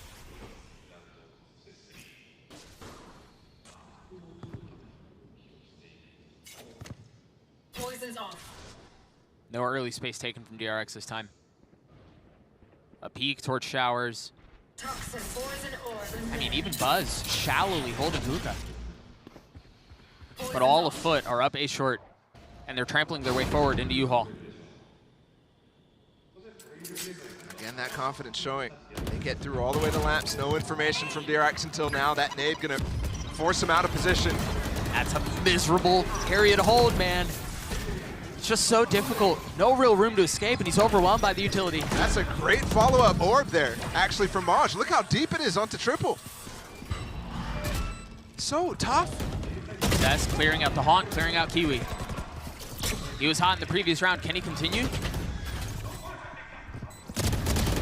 Stacks falling. RB. Flash went in the TP. Yeah, that's not what the intent was. RB with 2. Spam expecting to pre-fire. Buzz finds the timing on Mr. Fallen. It's all Maj by himself. RB's gotten it to half. Maj is healthy! And that's another pivotal round to Red Bull clutch for Foot. Over and over. You're seeing these close rounds, these close situations fall for Foot. They look great today. And there's really, to what you were saying, these pivotal situations, not a single one going in favor of DRX. Well, that's not true. I guess I think about Sax and his 2K with the Sheriff in the first half, like that second round. Every second round. Other than that, it's just been a dry desert. Yeah. desolate. And I honestly don't even think Foot has been forced to show much depth. No. If I'm DRX, I need to stop them from having so much confidence. Force them to rely on some of the things that they plan to play coming into this. Perhaps Foot came in with a shift completely in attitude and said, let's just build our confidence. Let's build up this drive fight type of thing that we're taking. Remember, that round they walk up completely up short. Yes, there's the Viper wall, there's the orb blocking. But after that, you see just pieces, individual pieces of utility that they're able to use to force fights, force aim duels into the back of sight. That's got to be miserable to be on the receiving end of. For DRX to be losing to basically just that. Yeah, that's what I'm saying. It's not really something that, I mean, yes, strategy can definitely overtake that. Just some good defensive crossfires, for example. Good util combos, but right now, none of that is to be found for DRX. And you also have to find the timings for it, and Foot is playing in such a way that it's tough to find them. Too suppressed.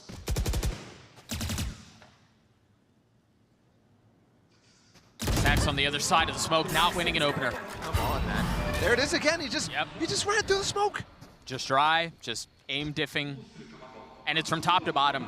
I mean, yeah, Kiwi's done most of it, but that's the plan for Foot, and it's working. Even something like that, there's no punish on him being in that corner, no spam to follow up from Mako. Yep. No help at all. There was a dry fight, that one going in favor of Buzz. It was labored. Yeah, interesting too. Mosh has been winning a majority of those types of situations, but they're ADS'd up close. It has to rely on the spray too, not the type of situation you're looking for. No. But either way, like, I think they're chilling here.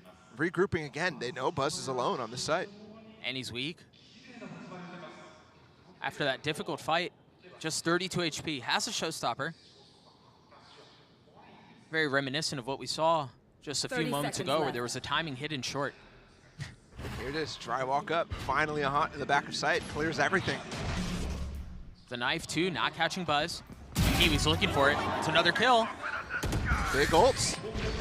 Zest infesting his, Buzz has his as well. RB with the KO. 10 seconds left. Spike now down. Side control in favor of Foot for now, but it seems like a weak grip. DRX snatching it out of their hands.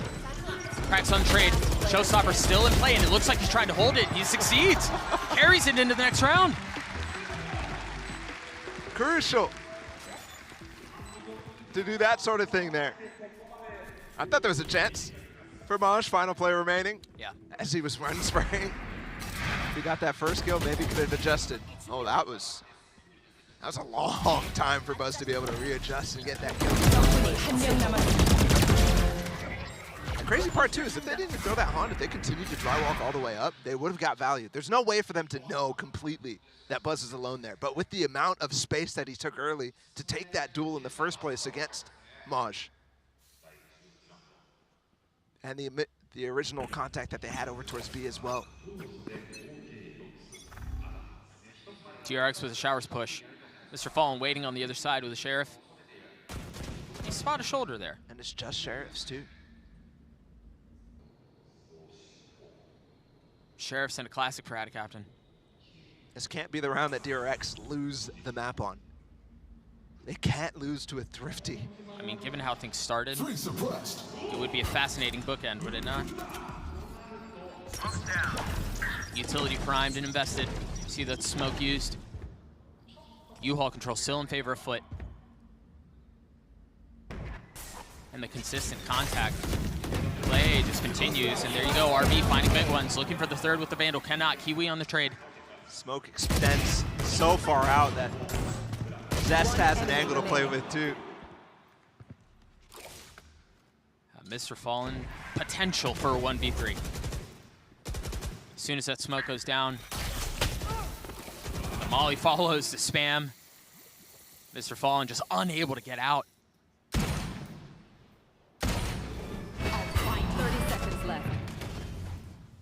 There. As time dissipates. Yeah. See if you can find a free one. Not spammable on that angle.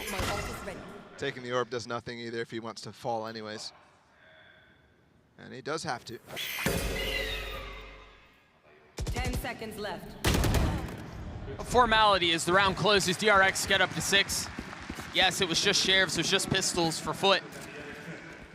But it's those kind of rounds that you need to get through, and you need to get through cleanly, and that's exactly what DRX do. I think those last 2 rounds finally are starting to shift in my eyes. The sort of form that DRX is showing up with. It's improving, but slowly. RB coming up. There's been a couple of multi-kills. To build that confidence back up, it needs to be coming through consistently. It's a map that they've been struggling with over and over back in Pacific. Oh, they're going. It's so slow. What? And it's canceled. You know he has the ult. He's perhaps just guessing on where he might be. I don't know. I mean, he messed up the satchel there, it looked like. That needs to be an instant shot out when the KO ult is up.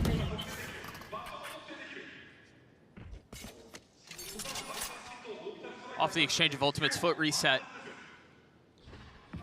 And as we've seen before, it's just context, it's just stride. They want to go up short. Now Nightfall used. He's gonna attack 2 if I'm not mistaken. Kiwi with the kill with the nade. How many paint shell kills is he gonna get? Too many. Too many, more than he should. Big follow-up ults here for Foot as well. There's one used. Trying to go up top. I mean, we're just getting teased with these showstoppers not going off. Mako and RB holding it back. They can still do this. This is a 2v2. Spike in hand. Yeah, 35 seconds left. RB could be rezzed. 30 seconds left. Is that going to bait the swing out? Sax is creeping up forward, but he's flashed. It's all onto Cracks, and Stax gets 2. Somehow, DRX have gotten up to 7.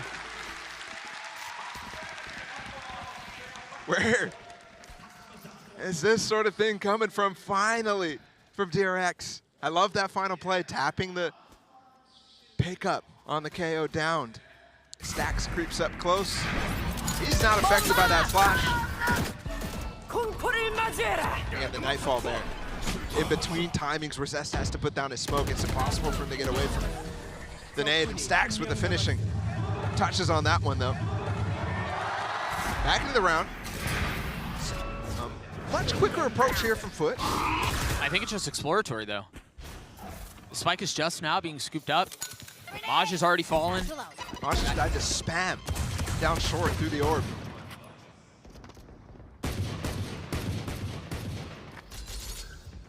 Foot once again calling breaks on the situation. Leaving Kiwi. As the trap, it's just the Sheriff.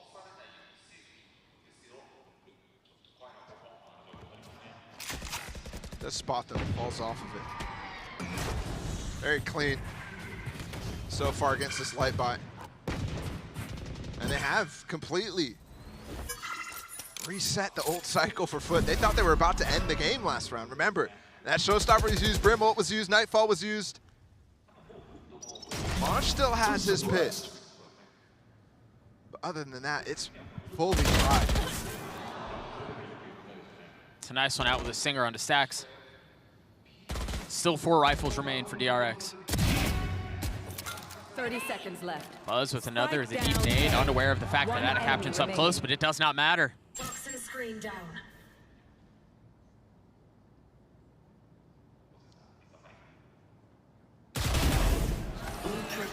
The round for DRX. Michael might have known he was in that corner. That's why he puts the wall down, and he's happy to hold that. Yeah. It's a dual angle hold too, against the long peak or the person who's stuck in that. As long as he's not on the right. Again, well done from all of us. You saw the spam at the beginning of the round, taking down Maj. It is only that pit to deal with, and DRX will start to get even tools, like the Seekers online, to help against that. A counter pit as well if they ever do give up the site. So far, it's not really falling for them. 4 rounds in a row for the defense, 5 of the last 6. The attempted ferocious comeback continues.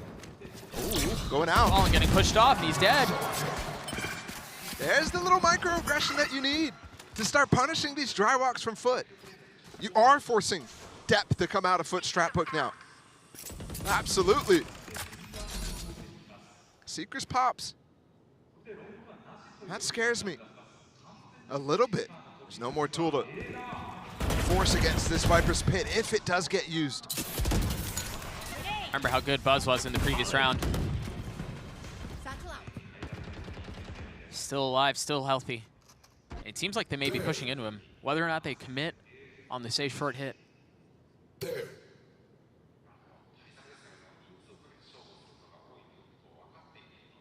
Looks like they're marking to Farhan when Mr. Fallen's dead. Yeah, I was just thinking that.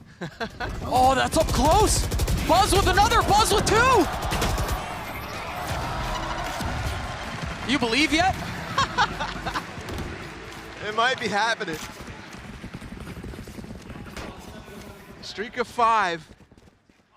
This is supposed to be Foot's better side. They started off by getting up to match point.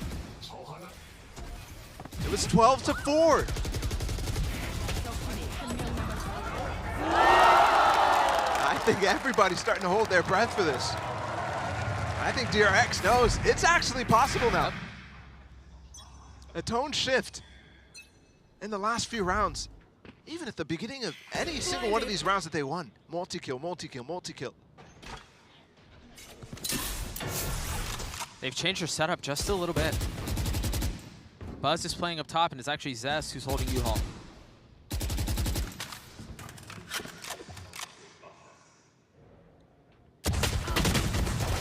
The slow, methodical approach might be the answer this time, maybe? Maybe it's the pistols, or perhaps it's just going to be more DRX just cleaning him up.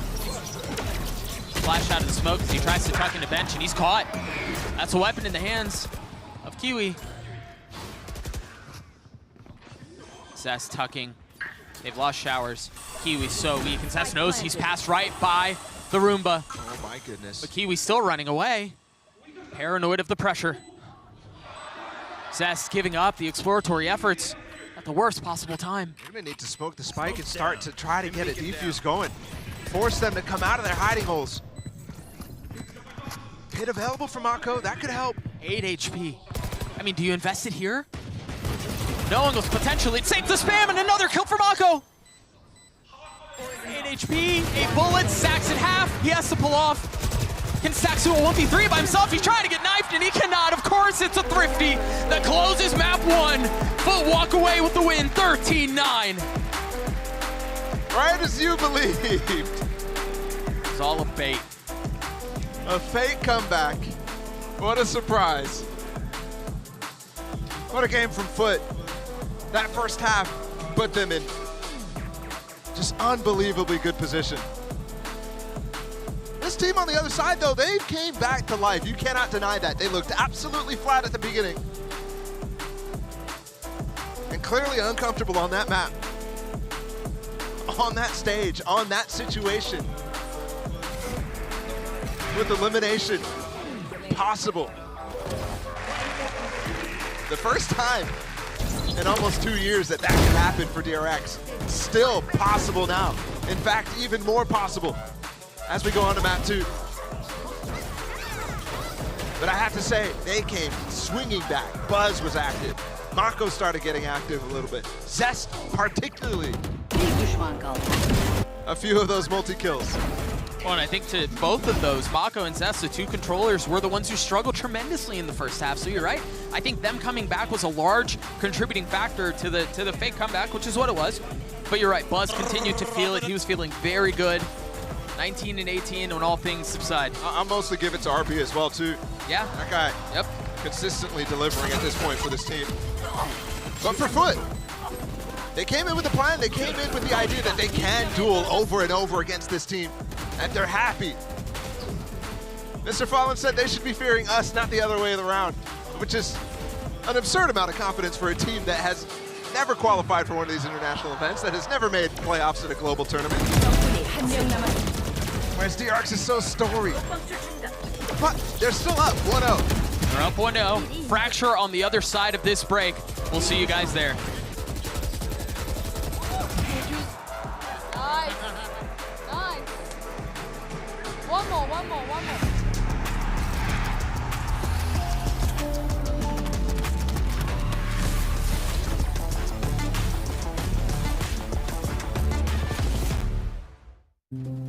Have you ever asked yourself after a bad game, what am I missing? Or sought help from impatient friends?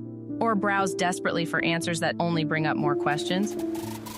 Your self-doubting days are over with Discovery, the first game-focused AI. Discovery is trained on the world's leading esports athletes to be your everyday personal coach. That's right, Discovery can help you improve your gameplay by giving you tips and strategies to take your game to the next level. Get started at aimlabs.com/discovery.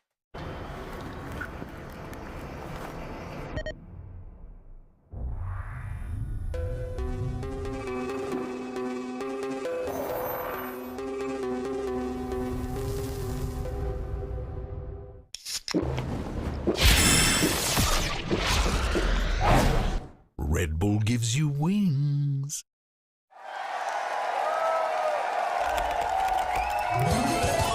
Red Bull gives you wings.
They just keep winning. I am standing by here with Gaius, their coach, and Scala, who's going to be doing the translation. Guys, yesterday you qualified for Champions, you won your game. Today you are winning against DRX. What's happening? Why are you guys winning so much? Momentum aldığımızda peş peşe galibiyetler gelebiliyor ama galibiyetlerin başı gelmediği zaman takım geriye doğru düşebiliyor. Bence önemlisi Attacking Soul'a karşı sonradan gelinen alınan ve galibiyetti. Bence ilk map'in kilidi buydu ama önemli olan maçı kazanmak. Champions için de mutluyuz. When you gain the momentum, it is easy to gain consecutive victories, but when you cannot enter the game, when you cannot gain the first victory, it becomes like it goes downwards. And the key to the victory today was getting that win streak yesterday against ASC. If we can keep this up, we can have more victories. Well, I hope you do keep it up. Thank you very much, guys, and let's see if FUT can do it. Right now, they're looking pretty solid, despite the fact that that was a 13-9 result and DRX managed to bring it back a little bit. We still have to address the elephant in the room that it was kind of a stomping for a good chunk of that game. So, if anything, FUT let their feet off of their foot off the pedal just a little bit. I'm going to launch a notebook at you to keep this up. I know that everyone at home hates me for all these puns, but I just genuinely want you all to know. Get them all out your system at once. FUT stepped on them. Yes. It's a level of like, it is endearing a little. I've been on this earth for 35 years. I have plenty more puns to come. It is endearing a little bit. It's like, if you ever watch like LeBron when he's like doing Taco Tuesday and he's like going around the house filming his kids and they're all embarrassed. Yeah, it's like, it's kind of like that. And I do live to just constantly embarrass you guys. Yeah. So it all works out. But let's go ahead and jump into the breakdown of what we saw there. And what we saw was essentially just a FUT team that felt real confident, was able to take any battles that they want. Kiwi, an incredible performance out of him as well. 28 kills dropped. You love to see it. Yeah, also 8 and 0 in first kill to first death. Dropping, I mean, huge amounts of ACS. With 1.3 KPR, my man is dominating. Yeah. You just, when the FUT players as well, when they get going, especially these Turkish players, they've said in the past in interviews, very momentum-based. They said it just then in the coaching interview. Absolutely. When they get the ball rolling, they feel like they can just win these series out as well. And that's going to be an important factor as well when they continue that. But I can't stress enough how disappointed I am with DRX as well. I think just overall with their performance. Yes, they brought it back and made it respectable on paper, but the first half was an absolute flattening, and it was only through sheer heroics that they were able to win it out. Zest as well as the individual that we're watching right now. But, man, I just wonder, where would this team be at if they actually just stuck to a consistent roster and were getting consistent practice? At least he was getting some practice in the aim lab shoot around. I mean, he's practicing on bind, isn't he? He's popping heads all over. This is the best practice that Zest has got. Yeah, just running and gutted. Right, yeah, because that's what we... looks like he's this is what he's doing while great. Foxy9 is in scrims. This is what he's up to while Foxy9's in. Oh, man, well, there's your aim lab shoot around. By the way, make sure you scan that QR code, get a cheeky little discount for you for aim labs as well. But, yeah, you know, yes, I am disappointed. Disappointed because I said it with my whole chest that it was going to be a 2-0 for DRX, and I stand by it. Still stand by it. Still think there's a chance.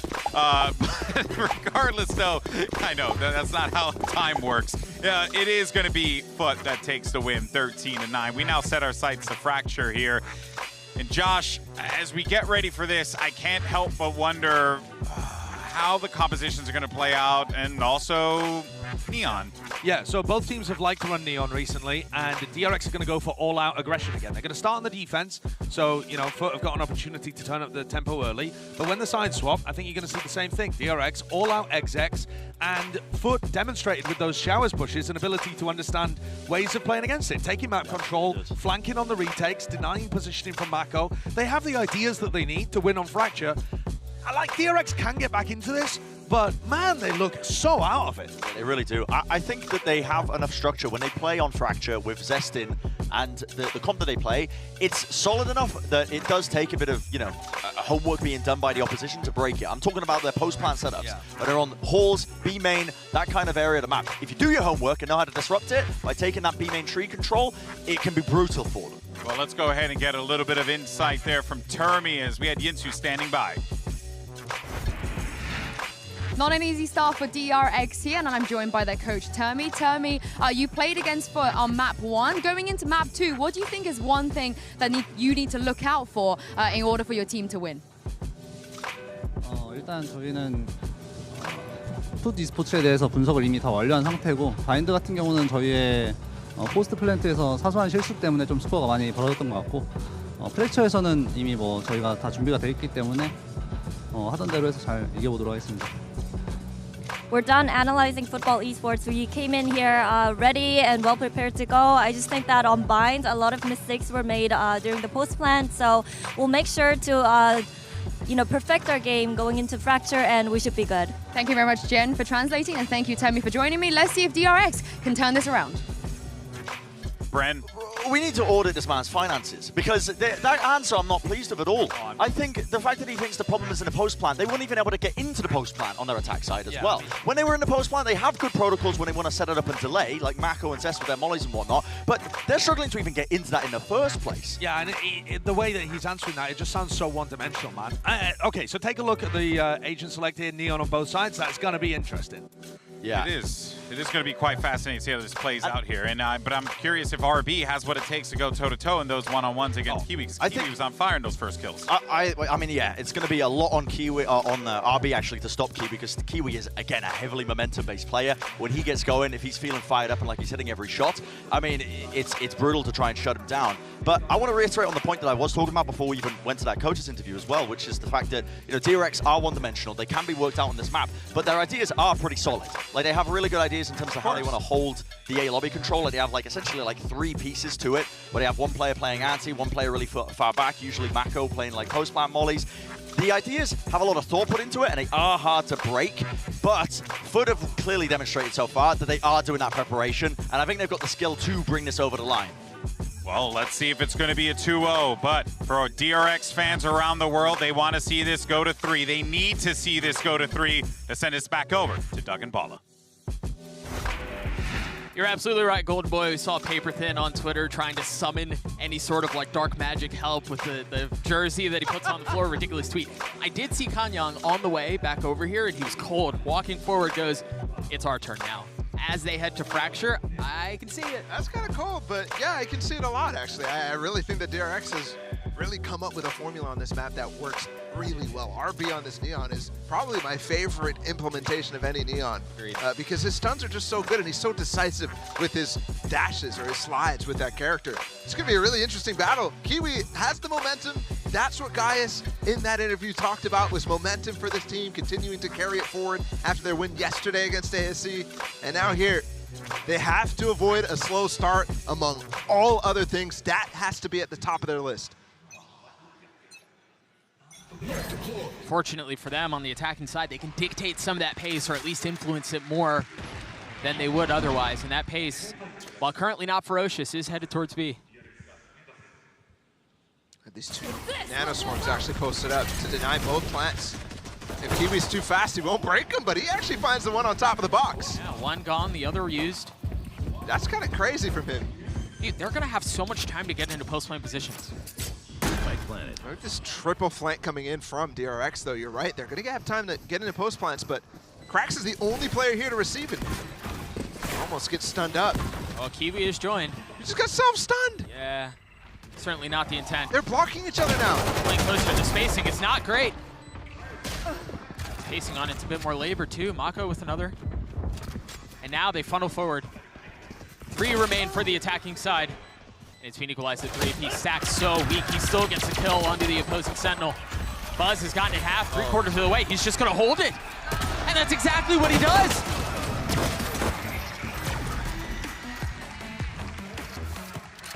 That's just crazy there.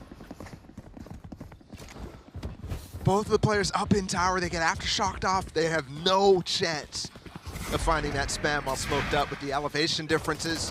All of it. Crazy part here, I think RB was trying to let himself die. Obviously, he's going to look for the kills, but allow the 2 players who are flanking with him to not be spotted so that they can surprise him again. But Maj with the underpass flank cancels that, still allows that defuse to start very early.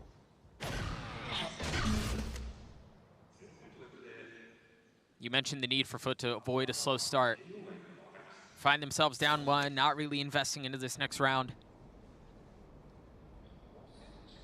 While DRX have Bulldogs, I mean, across the board.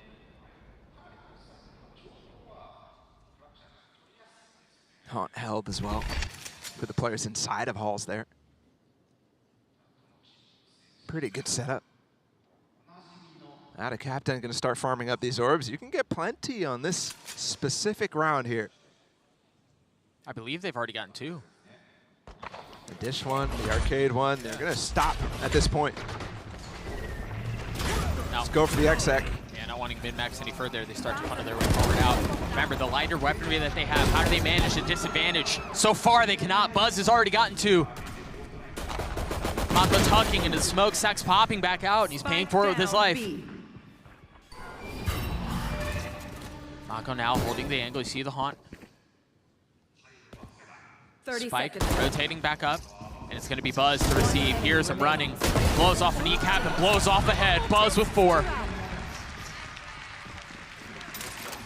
And here's that point where it either becomes a slow start from Foot or they start to clap back. This is DRX's pick. We've seen so many successes from them on this map.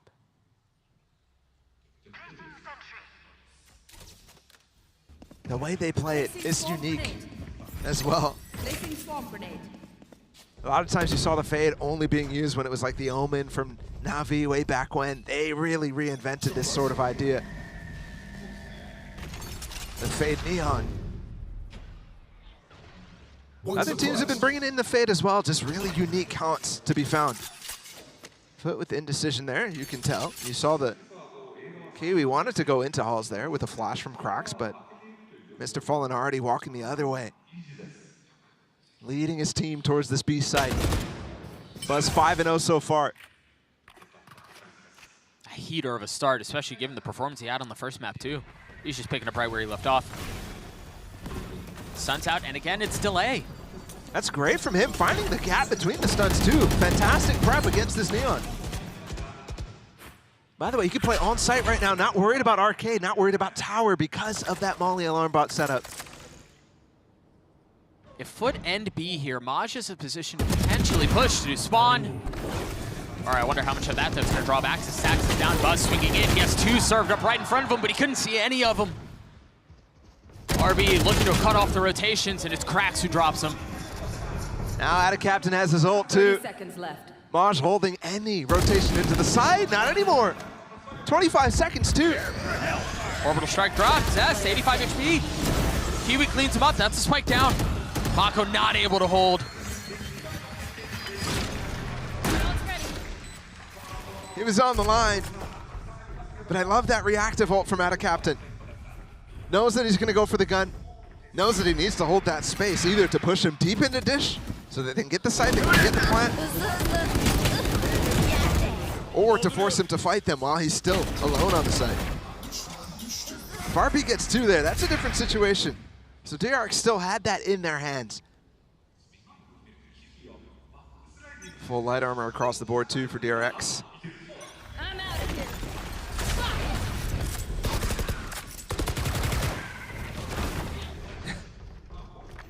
This trade of relay bolts, the stuns from the Neons.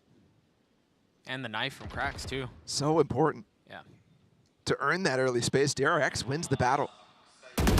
Right there. And right back to Buzz. I mean, this feels like the same situation that we had in the last round, but there's a deeper alarm bot here, and Buzz will not have the freedom to give up off of tower because that alarm bot again. Deep into tree. For Foot, it's a different approach too. They take underpass, go to the northern side, and want to split it a little bit harder. And here they find their space. The thing is, you have Buzz who's still playing up in tower, and they have to clear it, they have to check it. It's well considered by Maj. Off of the neural theft, Ada Captain does get the spike down. And there's just way too much for Sax to handle.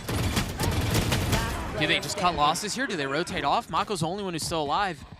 Zest was up a moment ago. It was equally unwinnable fight. That's tough. That flash from Stax intended to help RB continue to flank onto tree.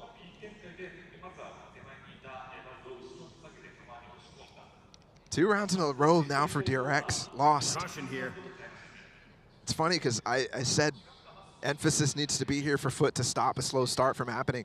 I definitely think that's achieved already. But on the flip side, DRX needed to stomp on this map, I feel like. Need to bring the same energy that we saw from Foot in that first half on Bind. Here on the Fracture. Especially if they manage to bring it to a map 3. Remember again, the owner of DRX with a foreboding, it's our turn. Brimming with confidence, and so far it just hasn't really met that expectation. I'd be confident too with DRX's record on this map. But I wouldn't be confident after watching that bind. I don't know how you can flip your mind after it. Launching smoke. An attempt must be made. You see that early space denied from DRX off the stun and the brim smoke too. I really wonder what Termi was actually thinking backstage when he was speaking with his team in between maps. When he spoke to Yinsu. Good trade right there, but when he spoke to Yinsu, that did not give confidence to the desk, and I agree with him. It's just so crazy. I mean, Bren was calling to audit the man's finances. The Termi slander when the guy's a legend, but realistically, everything so far this season has put into question some of the decisions being made. Right there. An opportunity here, though, for DRX to silence the questions, at least temporarily. Get to a map 3. This is where they wanted to be. This is the setting that they chose. And they find themselves tied up too early on a light buy with no real ability to convert. The thrifties that came in droves on bind, not found here. Spike planted. I want to see a shift of the setup now. Buzz has been playing on this side over and over and over. Some of the similar situations. Nanoswarms on one side. It's getting exposed right now, allowing Maj full control of Arcade multiple times. That execute that Foot has been relying on now. Multiple successes. Even in the round where they swapped over towards A, they got success on B before heading back. I'm going to see Mako getting onto that site, anchoring with Buzz. Holding on against the Neon. That was how they were currently set up right before heading into this timeout, which DRX has called. We'll see if there are any adjustments on the opposite side of this. Foot just needs to continue doing what they're doing. I mean, Kiwi has not slowed down since that first map. The guy's 7-2 already. And he has a lot to deal with. I mean, he's not just playing the Rays from last game. He's the Neon. Yes, solo duelist. Duelists, a lot of times you're thinking, okay, they just have to frag. But no, on this one, you have to stay alive so often to allow yourself to pivot when you're playing solo smokes. You have to get those stuns off, the battles that you've seen in halls over and over. Kiwi's doing a great job at it so far and staying on top of the pivots. In fact, enabling them. Both him and Maj, I think, are the most impactful players here for Foot so far. It's early timeout for DRX as well. They needed it on bind. Didn't really net them much early in that first half. The strategic shifts have not been there, and I don't think they're there again. This time it's arcade control rather than halls, rather than A main. But the setup on B where they've been getting exposed is the same. Maybe just a bit more spread out as far as the utility that he's invested, but you're right. Yeah, he put the Nanoswarm on arcade entrance instead. Mako on the site this time. Kiwi's pushed his way into Canteen to cut off the rotations, and he could be the linchpin on it. A 1-for-1, but the damage done. Only one smoke from out of Captain too, and yeah, this pivot. Mr. Fallen, or excuse me, Stax is really concerned about more players coming through Canteen right now, but there is nobody there, which leaves RB alone on this site. Still 2 stuns, can delay for quite some time. There's the first, and there's the second. The delay done, the Rolling Thunder invested, and that's gonna hit them all.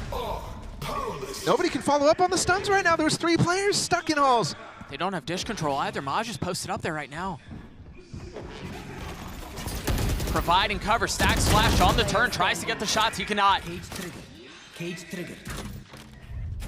It's another clean round up from Foot. My ult's ready. Gun here. And that indecision from Stax there. The IGL who's usually so confident in the calls that he's making. Not sure about what came through on that B site. Buzz and Mako not communicating effectively towards him. Watch. Kiwi comes through. The only player there, Zest, who dies to him. Not able to actually confirm any extra info. So Stack stays off. That breach ult is great for RB to follow up on in the site.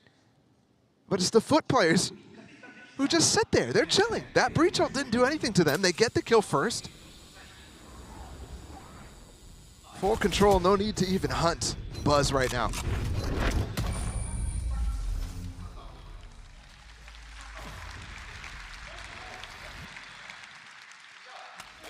One maybe saving grace is for Buzz. He has the lockdown going into the next round. Maybe they try to play around that. But they do just look disjointed, discombobulated.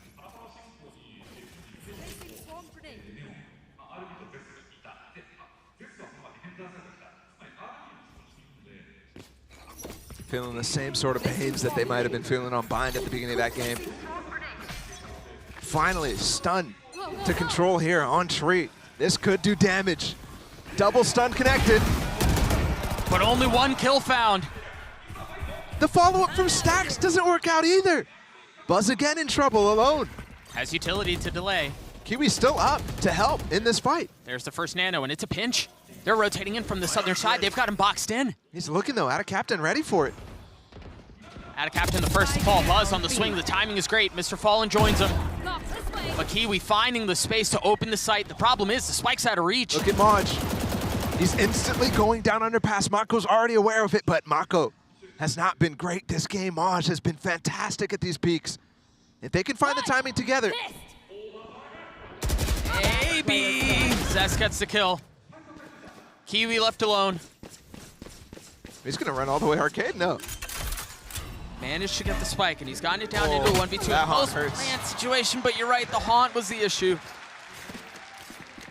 Way on high. Finally controlled there. And that should have actually gone horrible in my mind after Stacks and RB both fall, only finding one kill in that situation, that tree push. Right here, out of Captain getting both of them with Mr. Fallen combining. That haunt was filthy. I mean, when you're planning, you can't do anything to break it. You probably couldn't even see it on your screen there. That thing was so high. Just an auditory tease that death was impending. Foot still hang on to a lead here. They have the Rolling Thunder and they have the Orbital Strike from out of Captain. Tools here. Big ones on the attacking side. And another hit towards B. Nightfall used though. You see Judge getting value in the hands of Buzz. Mako with the ult, but Kiwi with the swing. Somehow got through that smoke is Zest deep, RB flanking as well. Yeah, he just got hit by a trip though. Look at Maj. He's gonna be way too late. Util out though, cracks. Surely you consider the positioning there. They've taken the site back. They've taken the space. Oh, it's not planted for them whatsoever. No util to deny this. It's over. What a call. Thrown asunder under the blunder of their own fumble. What's that? 2 people caught out with util there. Okay, we got behind 2 people in that smoke. And DRX holding on for now. Still not pretty though. Foot need to continue extending this lead. They're definitely in better form right now. Definitely, without a doubt. Agreed. And up 1-0 right now. They cannot let that form slip.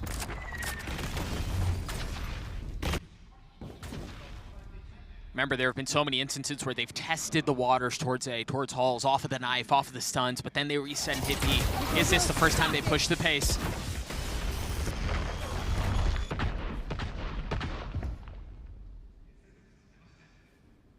Space garnered by Foot.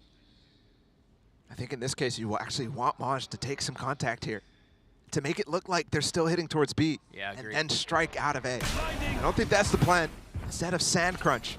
And there's no concealing this at all. This works just as well, though. Execution, where's it at? You have 2 on site, and the Orbital Strike should separate. It does. Maj not able to find a second. As Sax is on their trade, Buzz, who's going to be rotating so late, still has that lockdown to play around, so if they commit to the site, they're going to have him trapped in. Remember, out of Captain just uses Brim ult too, can't break it. No Halls control for Foot. What's the play? How did they commit? Cracks has been spotted. He was stunned, and now dead. Here it is, inside of Sand. They're not using it! 3v3 here, and it instantly falls apart. Why are they peeking there? That lockdown inside of Sand, I mean, they don't have Halls control, but I'm not sure what they think is going on there. You get deep into Sand, you put that lockdown down, that covers all of site. That covers so much of Halls, too. Maybe it was just the paranoia that they didn't have pulse control, but It must be. I think it might just be two players deciding to peek before the calls come through. Just miscommunication. Possibly. I think that has to be what it is. Broken by for the defensive side, just the Bucky in the hands of Buzz. Early space taken away from DRX. Now look at that space they have in Tree. But with that smoke, I mean, it's a given what's going on right now. It's fully understood. Attack inside, all rotating over, and oh my goodness. They thought they had a trap set up. RB uses the ult. Oh, and it gets tagged too. He had a judge in the last round. It must be considered the shotgun. He's playing up in tower. He's got utility to. It's gonna run out, yeah. Provide cover. Ult's You can gone. tell he was tempted. He wanted to push out through that smoke. That would have been an awful decision with what we know on the minimap right now. They're gonna funnel their way out. RB has a chance to play spoiler, but he's sectioned off and he's dead. Only taking one with him. Mako on the swing. Buzz finding value with it. Oh gosh. Zest is still here. He's playing far off. All he has is a classic though, and the classic works! Buzz with 3, and we're tied at 5. Yeah, that's fun. Little Bucky action up in tower. That's long range too.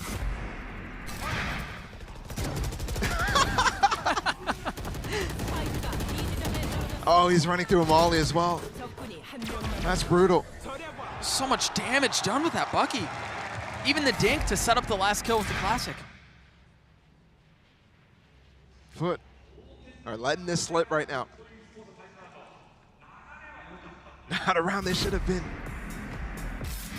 even having problems with at all. They stuck themselves in arcade and sat there for about 40 seconds. Talk about indecision.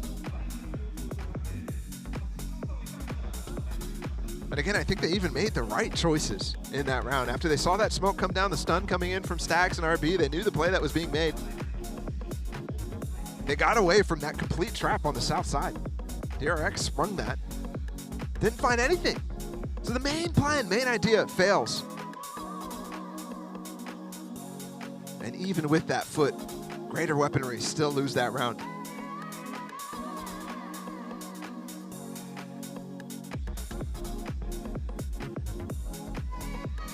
There've been a lot of proposals from the fans this tournament. It's been a lot. Yes or no, Mako? Everyone getting booed up out of here. No response. He's got other things to focus on.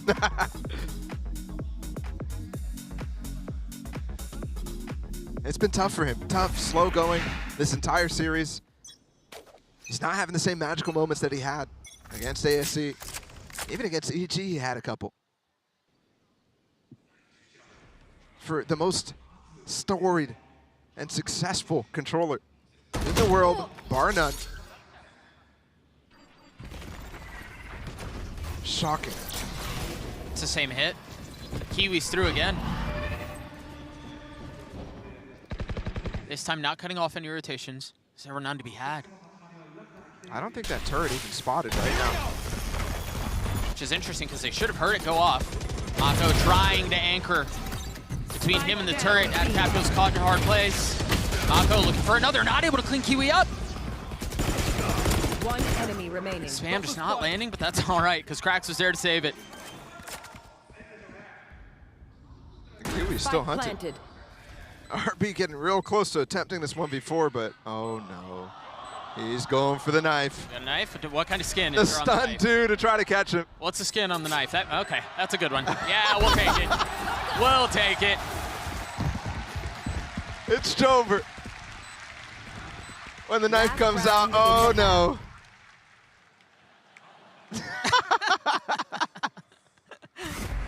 Poor guy. I see RB's reaction to that. It's gotta be an absolute jump scare.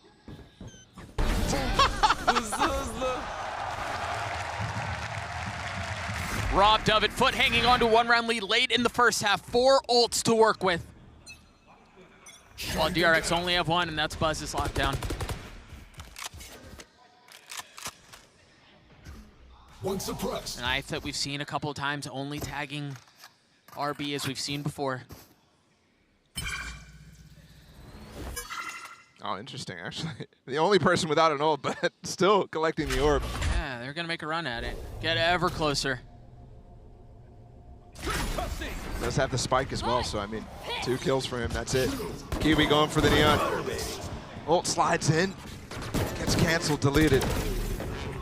But everybody playing off-site. Buzz not even here, remember, he's been there every single time. Stax managed to get his Rolling Thunder here, so they have 2 big ults. This is odd too. Buzz is gonna get into position to use the lockdown, but they do have the Brim ult to cancel it. And Maj is already down there. They wanted to go an underpass, but there it is. Orbital Strike, Rolling Thunder, and Lockdown all invested almost simultaneously. Lockdown's cleared. Zest on the swing, 10 HP. Already defusing. He's already gotten it to half. That's huge. In the face of the Molly, stays alive. Still an aftershock for Mr. Fallen too. They're both so weak. Maj on the swing, and he's found. Spotted. There's the aftershock that you were just mentioning. Now the fall line, the swing is there. RB's already gotten it, and Zest is gonna hold it the whole way! Tied at 6. What a half that was. It's crazy to me that it's even this close. Last game I felt very similar about the way that Foot was playing. And DRX uninspired. But instead we get this tie game. DRX's home ground, they definitely have a chance. And when facing elimination, doesn't happen that often to DRX. Late in the tournaments is when that occurs. But right now, for the first time in a year to lose out in group stages, that's on their minds. 6-6 on Fracture, excuse me. DRX going to the attacking side. Golden Boy, take it away. Thank you so much, fellas. Yes, 6-6 as we had just seen there. And I mean, look, I won't sugarcoat it, right? This has definitely been a bit of a topsy-turvy game for both teams, actually. Absolutely.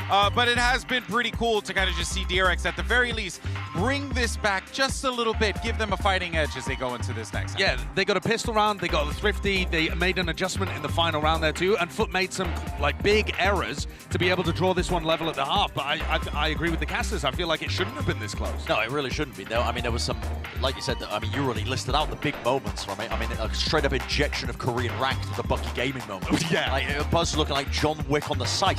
I mean, he was just absolutely popping people from range of it. I mean, it's just absurd, but they've made it respectable. 6-6 now, and arguably as well, I would say that DRX, as long as they're not really, you know, pushed off the way that they want to play, in terms of how structured they are, they maybe are even favored as well as they head into their own attack set. Well, let's go ahead and check out this Verizon high-speed moment. And this one, of course, we're going to talk about some double neon love over here. And I'm really excited for the neon discussion, only because, you know, I like things that just go really, really fast from vroom. But I don't feel like the speed has necessarily been the case here. It's just been more like playing to your strengths for these compositions. Yeah, I like the fact that we've got Kiwi out here with RB, just Tokyo drifting around the map.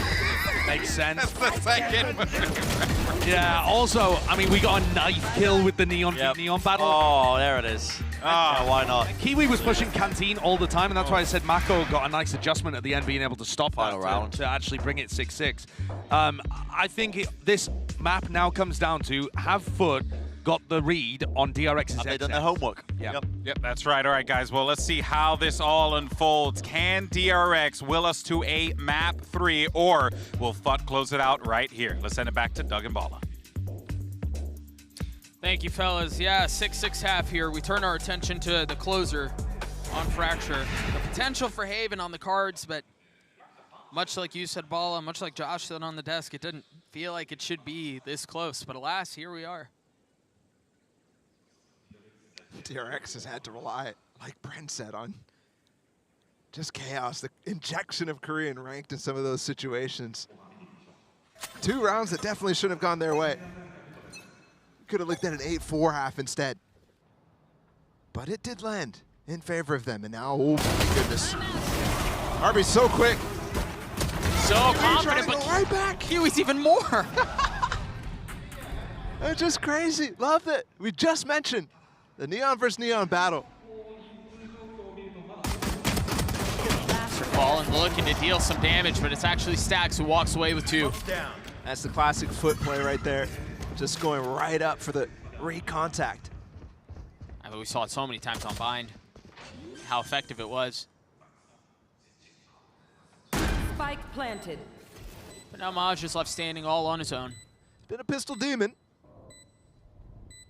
He's gonna have to summon something insane to pull off a 1v4 like this. Yeah. Counter sets. Or excuse me, Paper Thin's little DRX pentagram. Yeah.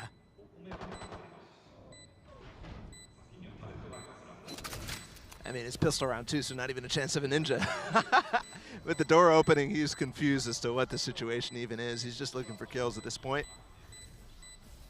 Yo, let's get that Cypher ult on board. How about that? Nice close from Stax. Look at the ult points. I was about to say, you talk about getting an ult online. Sax has already gotten, what, 5? Holy moly. That was such a neon play. Stunned in the face. Just saw a member die. I'm taking the fight. So you got the orb plus the plant plus 3 kills, 5 points. 3 more to go. He's gonna have it in that 3rd round, almost certainly. Yeah, as you're looking at an anti-eco where they have plenty of time to collect those orbs. Yeah, I wonder here if DRX adjusts the plan to start funneling orbs into him. Oh, absolutely, but love what Foot are doing, actually. Taking the space, taking at least one of those orbs away. Wouldn't be surprised not to see him actually take this site, but does have that spike, so at the very least, he'll end this round 1 away. Unless the Foot rotation comes in. I mean, it's hot to trot. They're taking some space mid, and then Buzz on the northern side. Do you get out or do you fight? He chooses to evade and flee. Man, I'd be taking those anti-eco kills. Buzz knows, though. It's gotta stick with the discipline. That's why he's show respect. That's why he's on the stage in Europe here. DRX get out onto the site. They should be able to get the spike down. Foot with just pistols. Gonna have to attempt this retake in a 5v5 brawl. I mean, the normal situation here would be for Foot to stay way back and spawn. Not give up anything, because I think you should be pressing tab, checking the ult points for Stacks. He's 1 away. They're getting up close, though. They're going to give him a fight. Stacks is only 1 far off, though. Buzz has already gotten 2. Make that 3. Now Stacks showing, looking for some of his own. He just wants 1. Is he going to find it? No, Buzz, chill. Nope. Interesting. Very interesting. Going on the bonus right now is 3 Bulldogs carried over. That's pretty good. A full buy coming in from Foot. I don't think I expected them to go that deep onto the site right there with just the pistols, but you've had such success from both sides on the thrifty rounds. Ooh, Molly already being lined up for tower. This is the classic DRX, but a strategy that was being used against them by ASE so often. They're so fast. Everything is pacey, and it nets him a kill. But the pace is injected right back as the defense holds the line. Still with that, though, the spike out of reach currently. Picked up by Mako. These guys are just getting spammed through.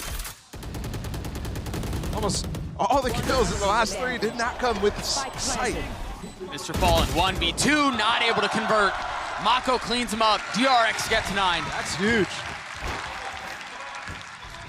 It's crazy to think that execute, which worked so well to actually push Cracks. Cracks jumped through that entire molly, died as the players came through arcade, but then Foot somehow clawed their way back into that situation.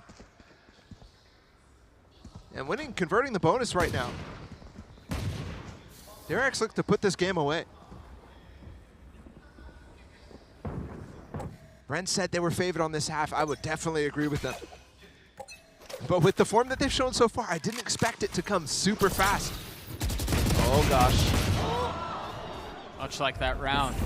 Starting right off the bat with the kill. Remember, Buzz was playing so far back last time, off the turret to take the rope. This time, not even considering the fact that they could push him. Oh, Maj was in such a good position, but RB wise to it. Swings out from sand, cleans him up. And that was the last line of defense that they had on site proper. And falling back into post plants. No need to stress anything right now. RB, the only player on the site. He's got a wall to play around. There. You heard Termi talk about how to get in the post plants. That was the problem for them, was in these situations on Bind, but I agree with Brand. It wasn't even that. They couldn't even get in these post plants. It's stuff like this that interrupts them. Mako's Molly is out. It's a 2v2 here. Krax has picked up a weapon. Time is short. Last player standing. Why, he just turned on Mako. Woo! Crazy! Oh, not at the same time. It's close, but they've got it. It should. A thrifty round for Foot, and I was actually just thinking, man, it feels like momentum has so quickly been deflated out from Foot. What an injection. I need to see Krax turn on Mako. That was happened off screen, but... Let's see the shot. That's that one. That one's the easy one. And this is... Right. That's disgusting. How did you see him, bro? What are you talking about? One shot? He's just like, let's click. That might have been a misclick. Literally might have been a misclick. That's crazy. That could have been the turning point of this game. Yep. A pivotal round Placing swarm grenade. for the defense in the hopes of a 2-0. Slowly working their way back to life.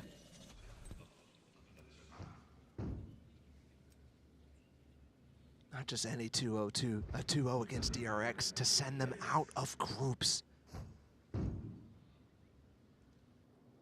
I mean, you can't hear a thing on the map right now. Nothing but a giant, quiet jump spot. Off your feet! And that is how things erupt. The Rolling Thunder, RB with the wall up, and it's Buzz who gets the kill. Pushing forward, trying to get value with the Suns, but it's Krax who stays alive! Filthy has a chance for the third, but no. Got the Brim ult here. Could catch something else. There's a spike. Add a captain holding for now. Oh, he tapped to try to bait it out. It never came. How do they go about this? Flash out! Sacks on the flash. Note how weak he is. 54 HP. Had to take out a captain down. Cannot. 2v2 now. Now ult invested. And that's going to keep RB at bay for now. Suck on the outside looking in. He's healthy. He's got ult. Dares challenge. And now a captain holds him back. DRX had that round. They had it, 2v3. That's 2 rounds in a row that they had. The grip on the map, their choice. It's fallen out. What a round from Ada Captain, too. The perfect opportunity to use his ult. You thought maybe to deny the plant? No, he uses it to section off the post plant. He knows DRX has been struggling. RB is not a factor in that at all. And I think Zest in Arcade doesn't realize that he's not going to have help on that cross. And he fights alone while RB is sectioned away. Funny enough right now, this timeout called. You're wondering which side. On my screen right now, Foot using their second, and I think it makes sense what we're seeing on screen right now. Tell me why. Tell me more. Why is that? Why does that make sense? 2 big rounds in a row. They're in control now. Let DRX steep in the fact that they just lost 2 very, very winnable rounds. The crazy part to me, though, that's their last time out. So yeah, using that, and I think also it's the perfect time to start speaking the things that you're seeing everybody on the team, because you know little things are being seen by Ada Captain, that sort of idea, you know. He's spotting, okay, when they play in their post plants, they always fall back. They're easy to split off, that sort of thing. Twist the knife with the information you have so far. Right there. On buy coming in. Buzz doesn't even know what to buy. On this attack side, it's not going to be the judge. Stinger up, Vandal up. Little light buy in. And pace forward. You see the Haunt tagging Maj. I mean, love this position from the two players who are actually holding on A. No, they're not going to be able to fight the site, but holding on to drop right now with this breach hold in position is huge. Right there. They're going to get by some time for Kiwi to rotate to the southern side. That breach hold gone just by spam. So all of a sudden, they have some tools still. Remember, the Thrifties have come in bunches this series. There's another opportunity at one here. Kiwi not finding anything yet. The stun. Try to pinch halls. Threat. And now the neural theft. Dude's flying. Maj has already gotten 2. KO will come in too. Mako can't use his Brimble. No, they can just bully him. He's tucking tail and trying to run away. Swings out at just the right time, looking for the second, not converted. Zest left alone. Nothing but a Sharon. Finds one. Time. He's got a gun. He's got spam. No! Doesn't get the half. No way! What a play! The Red Bull clutch! And the target switch too. He was aiming at the other player, didn't even think to go for the spike until the last second there. That is just crazy. What a retake from the Foot players.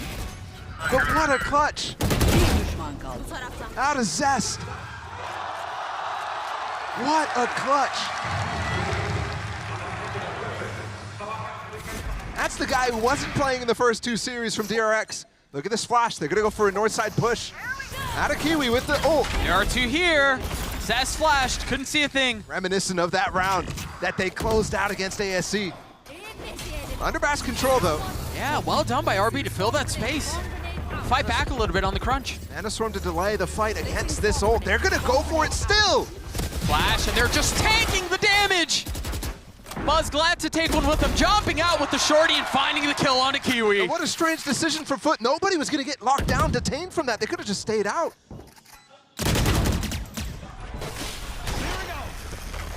How's that work? Whoa. Still gets the kill. The potential for a Maj 1v3 on the cards. Molly swinging by. RB found. But it's just a tease. Yeah. Marco has ult too. RB does a great job to fall off. And DRX gonna get up to 11. Great response from DRX instantly, recognizing that that north side push was coming in. They sure lose 1 player in Zest. And then they fight back into underpass. And they're comfortably controlling this situation. This was a fun, obviously, Buzz getting his kills there, but it was all set up off of RB filling in that space. So the understanding of the timing to fill there, be able to set up to get the lockdown through. Just very well done. You either got to commit to that full north side pinch, or you have to have a follow-up plan to deal with underpass. Either controlling tree or at least having somebody posted up on that line. Foot again forced back to Eco. Light by, they've got that Phantom Fromage that's saved over. Consider that round, remember, 2 rounds ago where they won that clutch by Zest, where Mr. Fallen had the position to ult onto site. He still hasn't used it. Looks like he set up for a stun off the camera to peek out of tower.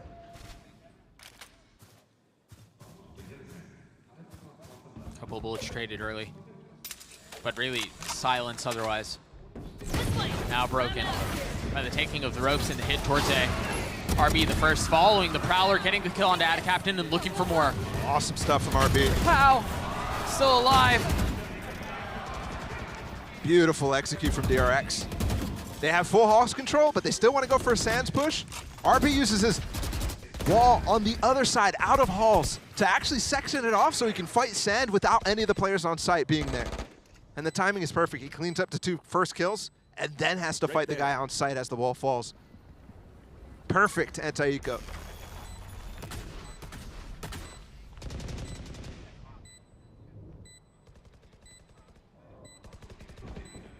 Buzz is hunting the gun. Maj should be saving this. Mr. Fallen should be challenging.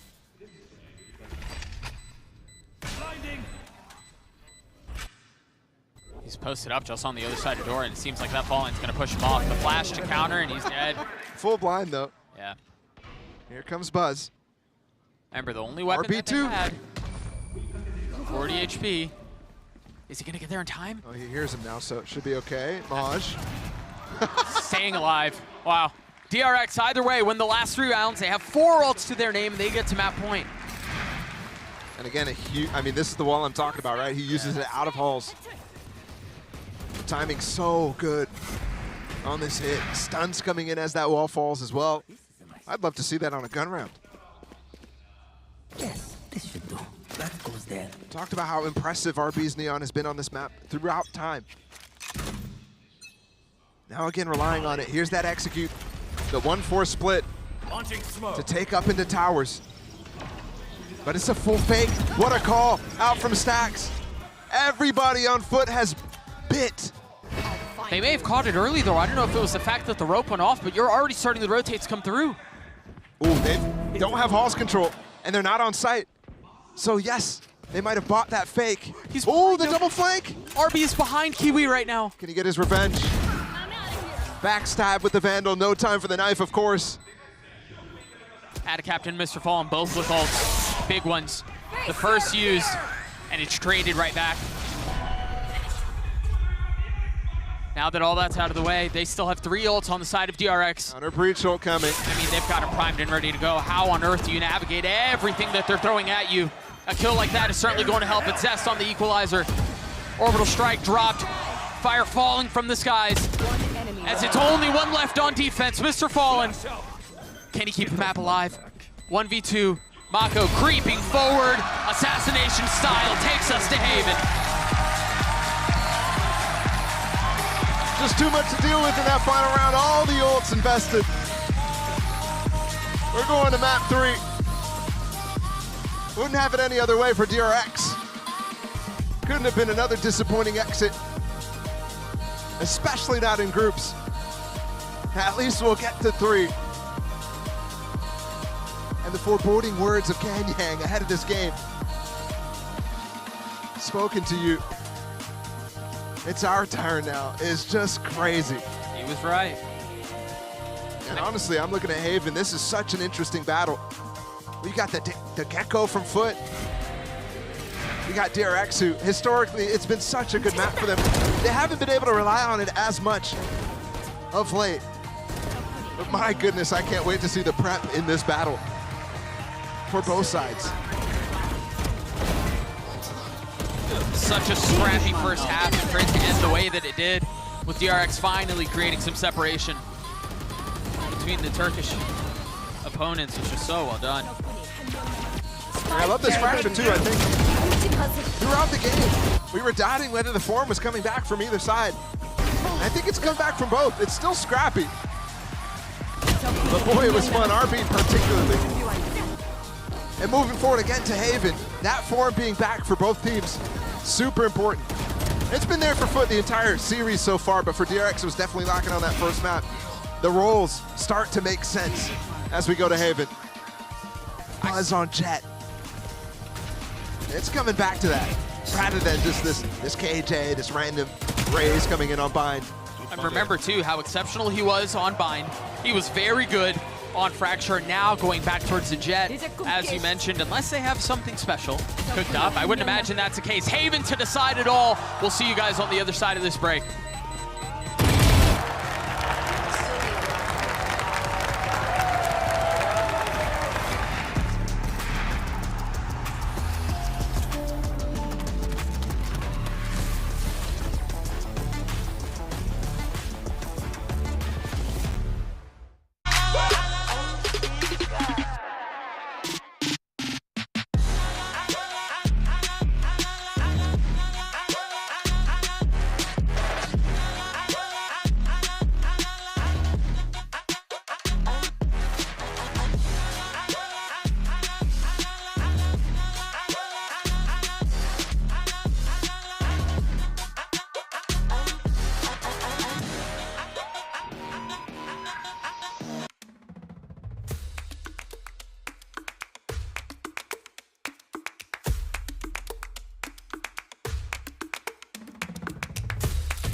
This is Sadie. She's on Verizon, and she has the new My Plan, where she gets exactly what she wants and only pays for what she needs. She picks only the perks she wants and saves on every one, all with an incredible new iPhone. Get iPhone 14 Pro on us when you switch. It's your Verizon.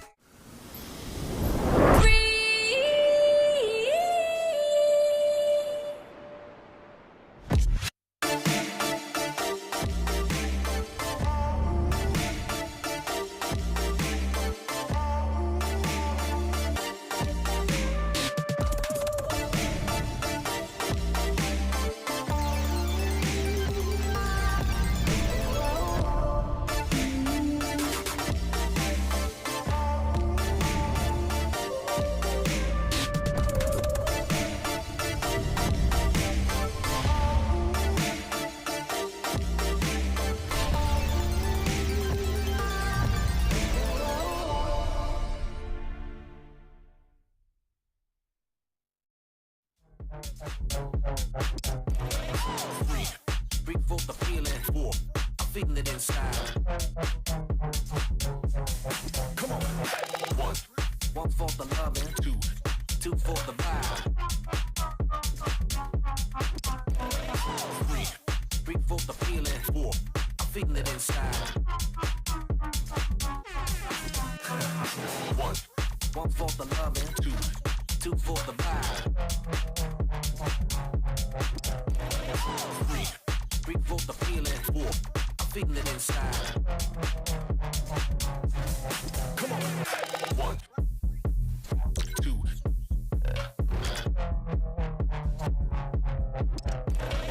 3. 4.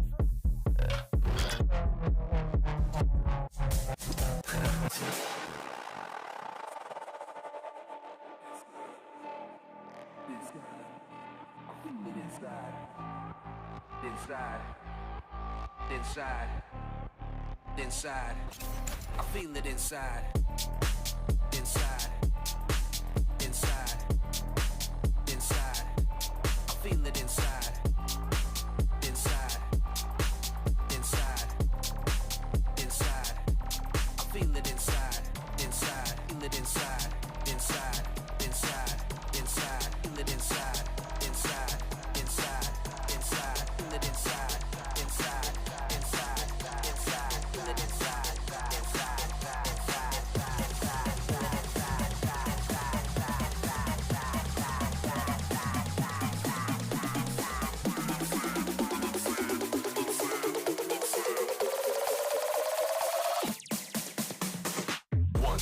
One for the loving, 2 for the vibe. 3 for the feeling. 4 I feel it inside. Come on. 1 for the loving, 2 for the vibe. 3 for the feeling. 4 I feel it inside. 1 for the loving, 2 for the vibe. 3 for the feeling. 4 I feel it inside. Come on. 1, 2.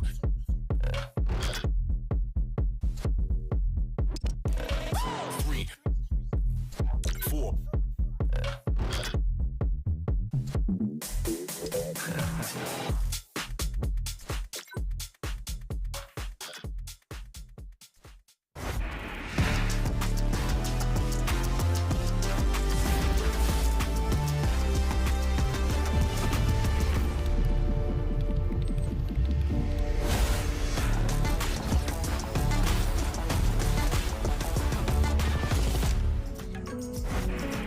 Welcome back, everyone, to VCT Tokyo. Here, as we just saw DRX manage to stay alive. Breathe a sigh of relief, everyone. At the very least, we get one more game between these two teams. But if there's one way that you want to close out a game, Bren, I would have to say DRX looked rather clean at the end of that one. Yeah, I think it comes back to an earlier point I was trying to make, which was it's you know, listen, we've criticized DRX for being quite rigid, structured. The ideas are quite obvious of what they're running. It's one thing to know that, it's another thing to actually do anything about it, because they are really well thought out and they do have layers to it. I was a little bit annoyed that Foot weren't going for more of that like B main control on the second half, because they did it the one time and they only lost a round because Zest ended up clutching. And that's the thing, I feel like they had the right ideas, but it ended up going wrong for them. And that, I mean, look at the post plants. They only won 2 out of 9 of their retake attempts while playing full retake on A a lot of the time. And even when they were anchoring, getting caught by the duelists coming from sand, like, they just couldn't figure out the right thing. But here, I'm talking about the crazy stuff that happened. Yeah, I mean, this was, what did you call it? John Wicking on them. No, bro, this My is guy's Marcus Phoenix. I played so much Korean ranked and they are so Bucky pilled, it's unbelievable. But also, this situation, like Zest wins a 1v3. Yeah, this was it here. I mean, again, if Kiwi gets half there, I think they still win the round. Yeah, they do. But when DRX were forced to adapt and change that really rigid but solid game plan that they have in their post plant, they were really pushed. But yeah, it's too solid, I think, on that map. It's a really good idea that they have in mind when they play it. And here's RB's stats on the Neon. He's not going to be playing Duelist on map 1 or map 3, but here he is playing his classic character, probably the best Neon player in the world, and takes it to Kiwi. 6-0 in first kills to first deaths. Now, Kiwi was 8-0 on map 1, right? And he ended up being 3-3 here. So, like, you know, they had a Duelist that was able to step up, and what a difference it is having him there instead of Foxy9. And I know Foxy9 doesn't play the Neon, so it does work quite differently. But Foxy9's always, like, way out in front compared to the rest of the team. RB tight with the utility, even though they're going for those all-in execs still. And again, it just comes down to, oh my god, look at what they're capable of when they've actually practiced and prepped and have the right idea of the timings, right, with this roster, because they practice this a ton. This is the lock-in comp, man. Yeah, it is. It's nothing new that they're showing here on the stage at Masters. They ran one fake. Yeah, they ran one fake. That was quite cool. But they are not really showcasing anything else, no evolution of it, and it comes down to the fact that they have been splitting this timing and the roster the entire time. You're not getting that consistent practice, and it really has hurt them. But what does they that win mean the map for map out. 3? What does it mean for map 3? I think there's a couple of things to look forward to here, because Haven, I think, is kind of a middle ground for both of these teams. And we know Foot, they talk about it in interviews, they say it all the time, they're such a confidence-based, momentum-based team. And I think Kiwi's just had a bit of a bad game. The coaches were saying as well after that first map as well how important it is to get a couple of ones rolling as well and get snowballing. I think DRX are in a pretty good spot right now, actually, to try and close out this this series. I think if you are DRX right now, you at some point you have to believe that this is possible, because you kind of go in that first game really just meandering about, not really finding much success, and then you start to see what the core, Josh, of what this team is capable of doing in map 2. Surely they're going into this Haven with confidence that they can close out the series. Not confidence that they'll win the tournament or like thinking too far ahead. I think they can genuinely believe in themselves to win this game, because they do have what it takes. Yeah, they definitely do. I mean, the problem is, it just comes down to, I think on game 1, the individual talent's all there, but their game plan was awful. So they're not able to do anything. Map 2, their game plan's pretty decent and their individual play's excellent, so they get it over the line. Haven, I think that their game plan normally is looking quite decent. So I think I do favor DRX towards the end, and that's got to be gutting for Foot. The funny thing is, as well, you're being highly critical of DRX in terms of not being understanding how to like pump fake, how to like bait out the defensive util and then re-hit when they have that advantage, and they've kind of pulled that out of them. Haven is such a big map, it forces you to do that.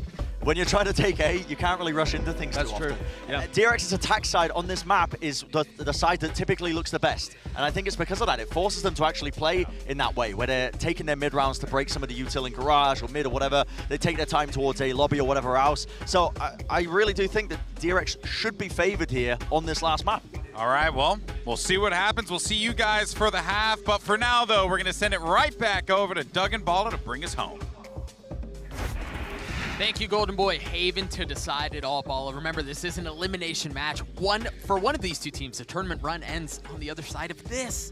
Why are you so happy about it? It's exciting, man. I'm fired up. Yeah, we get to send 2 teams home again today. 2 more teams to punch their tickets to playoffs. And DRX, historically, it's been there for them. They've always made it to playoffs in the last 2 years. They haven't missed once. The only time they did was back at Champions 2021. Such a surprise to see them even in this position. And Foot, a chance to be the first team since SMB way back to really do some damage in a group stage. And with the pressure off, they've already qualified for Champions at this point since yesterday. With the pressure off, they do They look to do damage against DRX of all people. That would be a shift. That would ruin the pick'ems for Manny.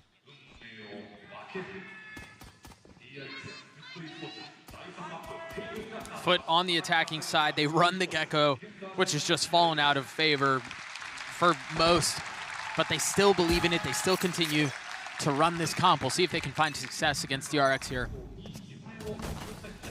Because it seems like they're expecting aggression, and honestly, Foot are right. DRX have already sent 2 down mid. There's a setup for Stacks to hit with the fault line too. He can provide support from B. For Mr. Fallen to expect that angle out of Buzz is crazy.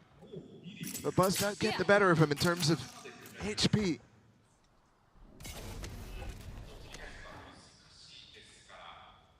It's dry walks from both sides now.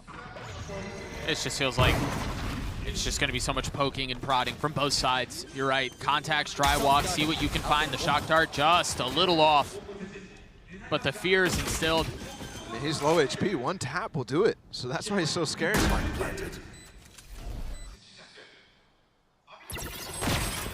The alarm bot cutting things off, but it's a 4-player flank from DRX. Maj is only going to have to deal with 2, but he might have his hands full anyway. Yep. Mako clean. How much more can they find as Buzz gets a second, trying to spam through, and that's, you can't ask for much more of a retake for DRX. That dart is perfect out of Zest. And the pressure too much for them to even deal with that dart at all. Buzz with the dash into a smoke as well out of long. That is really, really nicely done. 4-person flanks. That's crazy, isn't it? It's bold. And with the space that they had at the beginning of the map, yeah, sure, take that space, go for it. Go extra. Mosh had a lot of work to do. Krax was completely stunned up, couldn't really deal and help with him. Not only is that dart lighting everybody up, but it's also lighting up the players down in hell. Yeah, that dart was beautiful. That's so good out of Zest. They're getting going early. It's exactly what they need. And you talk about getting going early. A Vandal in the hands of Buzz, round 2.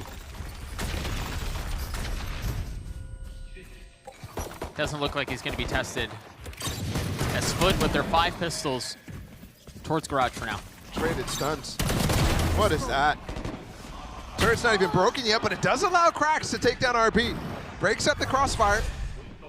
Or creates a crossfire, I should say. Mako here to hold on. Mako's playing a mini game, having to shoot all utility out from the skies, from the floor beneath him. Somehow still staying around. Zest swinging through, and that should clean things up. Scratching my head at that smoke. For Mr. Fallen on spawn. They give so much room for the DRX players who were already within it to pounce out of it. Yeah, it's anti-eco though, not the biggest of deals. DRX expected to convert. You're right though, Mako. That's the key thing with this Gecko composition, with Gecko compositions in general. You want to try to combine it with shootable utility. The thing for him is, and for Foot, it's surprising, but the only real thing is the util out from Krax. They try to combine it with nano swarms for Maj, but mostly just to try to land the nano. Not necessarily to get the flash off. I'm surprised at the amount of success that Foot have gotten with that fact. 4-2 on this map. It's a good map for them.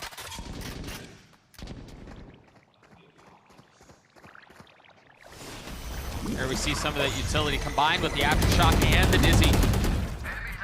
Clears the complete left side of that site, so Mako has to play on the right. Smoke gonna be up soon.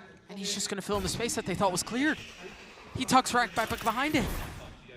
And he has a teleport. He can get out if he feels too much pressure. RB up close now. They're gonna try to fight together. With the Bucky right out of the smoke, he's paranoid, but the wingman doesn't spot him.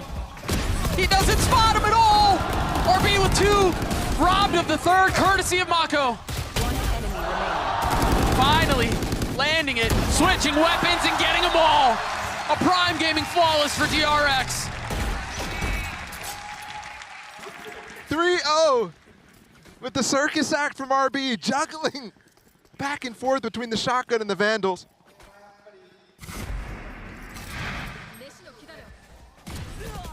And the follow-up for Foot, I mean, they used so much util at the beginning of that round. And yeah, they have a second wave, but they're literally repositioned from DRX's directly into that space that was cleared from Foot early on. When they used the Aftershock, when they used that mosh in the back left of sight. Foot back down to pistols. Yes, they've had success, but you can't continuously rely on the thrifty rounds to come through. No, that has to break eventually. And this might be where it breaks.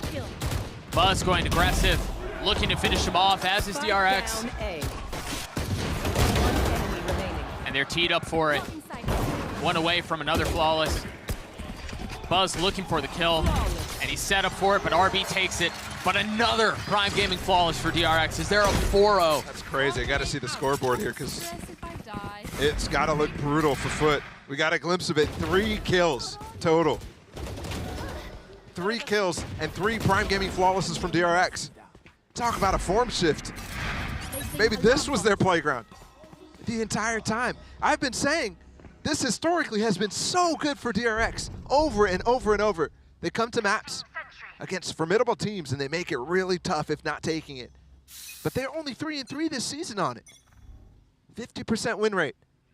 You wouldn't think it with how they've played these opening few rounds. That's interesting. Maybe it's because Pacific knows their tendencies on this map. Note here, Krax has his ult. And keep a close eye on that. Great shot from RB. Instantly takes down the Zizzy. And stays alive. Stun and flash used to keep them in that position. RB's got to get off of site to play retake now. Especially with the, oh, he's gonna, hello? He repositions and he's cleared. Doesn't matter, Foot still gets what they want.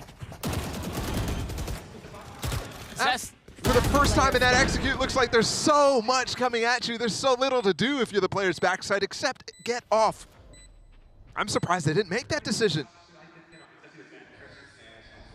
Maybe a little overconfidence putting them in that situation. And yeah, the Thrash was well handled. But you couldn't possibly consider everything else. Yeah, they just can't hear. I mean, the ground is rumbling, trembling at their feet.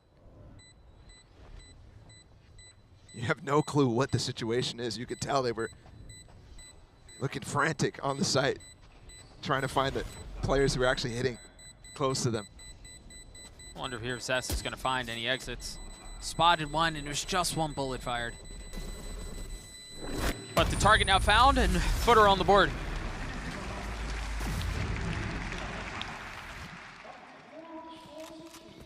Almost the final chance to stop that slow start, guys. Mentioned to gain some momentum back. Kiwi's just literally on a path to follow up on that Thrash. Straight cutting through the site to follow it.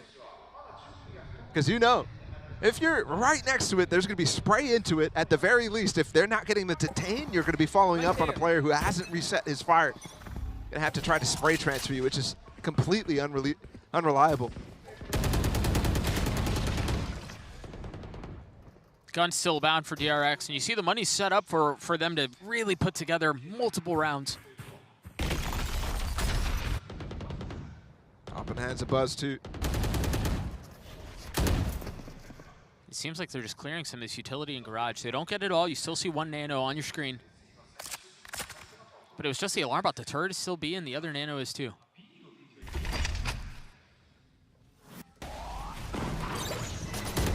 Note here with this hit, it's going to be really difficult to find space for the op in the hands of Buzz. Kiwi has already gotten the kill out onto Sax. And the defenses of DRX are crumbling. You see him trying to funnel out of the site, trying to flood their way through! But Zest with 2, and Mako does it as well. It seemed so labored, it seemed so difficult. But they convert. That push in the A-Link. DRX just spray and spray away. Look at this. Out of Zest. Wow. And Mako. I mean, the thing there, I'd love to see that as from Foot's perspective. Because that Aftershock, I think, was probably obscuring their vision. That was their own Aftershock. In through the front of that link. They did not smoke it because they were just in the middle of pivoting. to hit the B side out of surprise. It's so difficult to make sense of all the static on the screen in instances like that. And that proved to be the window for DRX to convert. What a hold. I mean, essentially a 2v4 there. Yeah. Timeout for Foot right now. They will have another gun round, despite being reset. Kiwi with knives. Time to start finding a way to start dealing with Buzz's op, which really hasn't been a factor so far. The first round was last time. Got the final kill, but they need to start thinking about where he's going to start posting up. He has so many different ways. It's funny, I get that.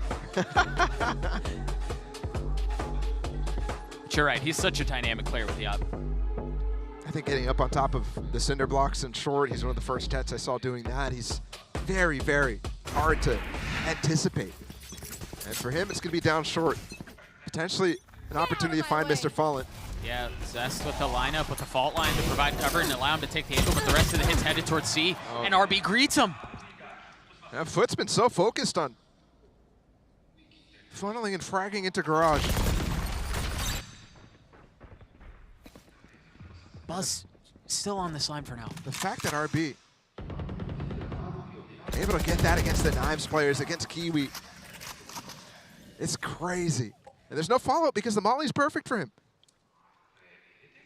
And going back to that line, though, for Buzz, that, I think, is where they're going to end. Otherwise, Mr. Fallen's going to have to go on a crazy lurk, and he's going to get caught. Ooh, maybe not. It was just the foot, and he doesn't land it. Pushed off of it for now. He's going to continue to explore. Meanwhile, once again, the hit towards B, and Stacks with the hold. What a flash out of Mako, too, helping outside of garage. And they know where Mr. Fallen was moments ago. Remember, Buzz had a little engagement with him. The thing is there's no flash to help. So Stacks is freely able to just walk into sight, and because of that fast pivot that they're trying to do, and especially with Mr. Fallen lurking at that point, he doesn't have a second smoke to cover both links at the same time. DRX is completely ripping them apart because of that. And RB's gone hunting for it. With 13 seconds left, Mr. Fallen, you see the money. It's not great for him. He wants to preserve this weapon. Keep the Phantom into the next. There's no help, RB. It's just you here. Actually, that fault line from really far away is nice. That's well done. Another Prime Gaming Flawless for DRX. What is that, 4? 4. 4. I mean, you keep counting, you might end up finding yourself the most in a half like this. That's what I'm saying, though. Stacks, no util thrown his way at all. Foot, for this composition, you cannot start to rely on those dry fights that you saw a lot of on Bind. Yeah. Especially on attack. Maybe on defense, you can do a little bit more of that. Trying to find the defaulting players isolated. Where's the shift in strategy here? It's like we're watching the ASC game all over again. They're going right back in to try to challenge RB, to try to break the util inside a garage. But DRX are ready for it. The paranoia, the stun. Kiwi's dead again. That's like 3 times he dies first in the exact same thing, and it's the same lurk for Mr. Fallen. This time it might find value. Where's Zest? Nothing. Right in between the eyes. It's desperation right now, too. It's like a delayed call to come into A. Mr. Fallen almost had the line in. And even when he dies, they continue forward. It won't let them the sight this time, but remember, the retake was perfect for DRX on this pistol. Oh, and they've got tools. Full house of ults. Just wonder how much desperation Foot really feel here. Do they dare invest one of their ults in an attempt to secure this? It's such a difficult decision. You're down 5 rounds in an elimination map. Traded Buzz, dropped the weapon. He dropped the op. Went for lighter weaponry, but it's Zest who cleans things up. Yeah, he swapped it with Stacks, who's throwing util in the backline. That aftershock kill's too good, and Buzz dropping down actually completely locks him in there. It's kill or be killed. Actually, in that instance, it's kill and be killed. There's no way out. Yeah. This is flat from Foot once again, and just so strong from DRX. I mean, full credit to them. To be able to show what they showed on Bind, disjointed, no ideas, form missing.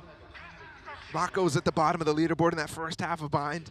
Now to this, everybody firing on all cylinders.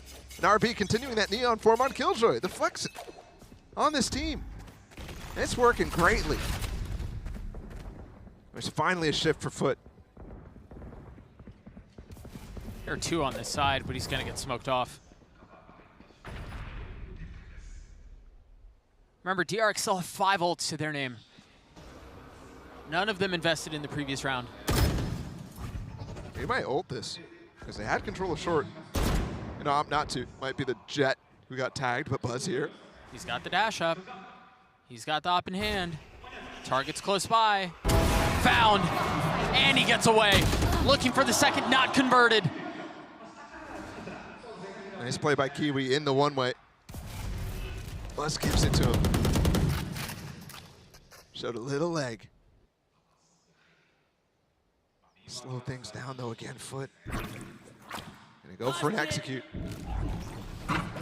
Mosh pit. Almost exactly following the paranoia, and Sax is in trouble here, has to reposition. And he does. Zest and Sax holding the site. Mako's there too! We're off the rails on this one. DRX are stomping Foot. I think DRX stepped on this stage, lost that first map. And now they're looking at us and they're all saying, you really thought. Y'all thought. Y'all really thought. And it's funny because in that first game, while I looked at them and it maybe looked dejected a little bit, they at some points were still smiling, laughing, knowing the map veto. It's funny that you say that too, because even watching them, DRX walks right by us when they're walking off the stage, and even watching them walk off the stage on Bind, it was all smiles, all fist bumps. Their spirits were up, and maybe what you're saying is that they know the map pool, they know what's performing, and they know that they can convert. Well, don't forget that little comeback, that tiny little comeback. They brought it back to 12-9, or 13-9, don't forget. And so since then, it really has just felt like all confidence for DRX. And on the side of Foot, I've got to zoom in on what's happening right now. They're down 7 rounds in an elimination match, still the first half of Haven, and they've used both timeouts. They used both timeouts. First one didn't even get any value. In fact, I'd say it was anti-value. After the timeout, they went for the same garage take like 3 times in a row. I mean, Kiwi went 8-0 in first kills. Yeah, you want to try to enable that guy to do damage, but like that, where he's getting split up every round against RB, was definitely not the play.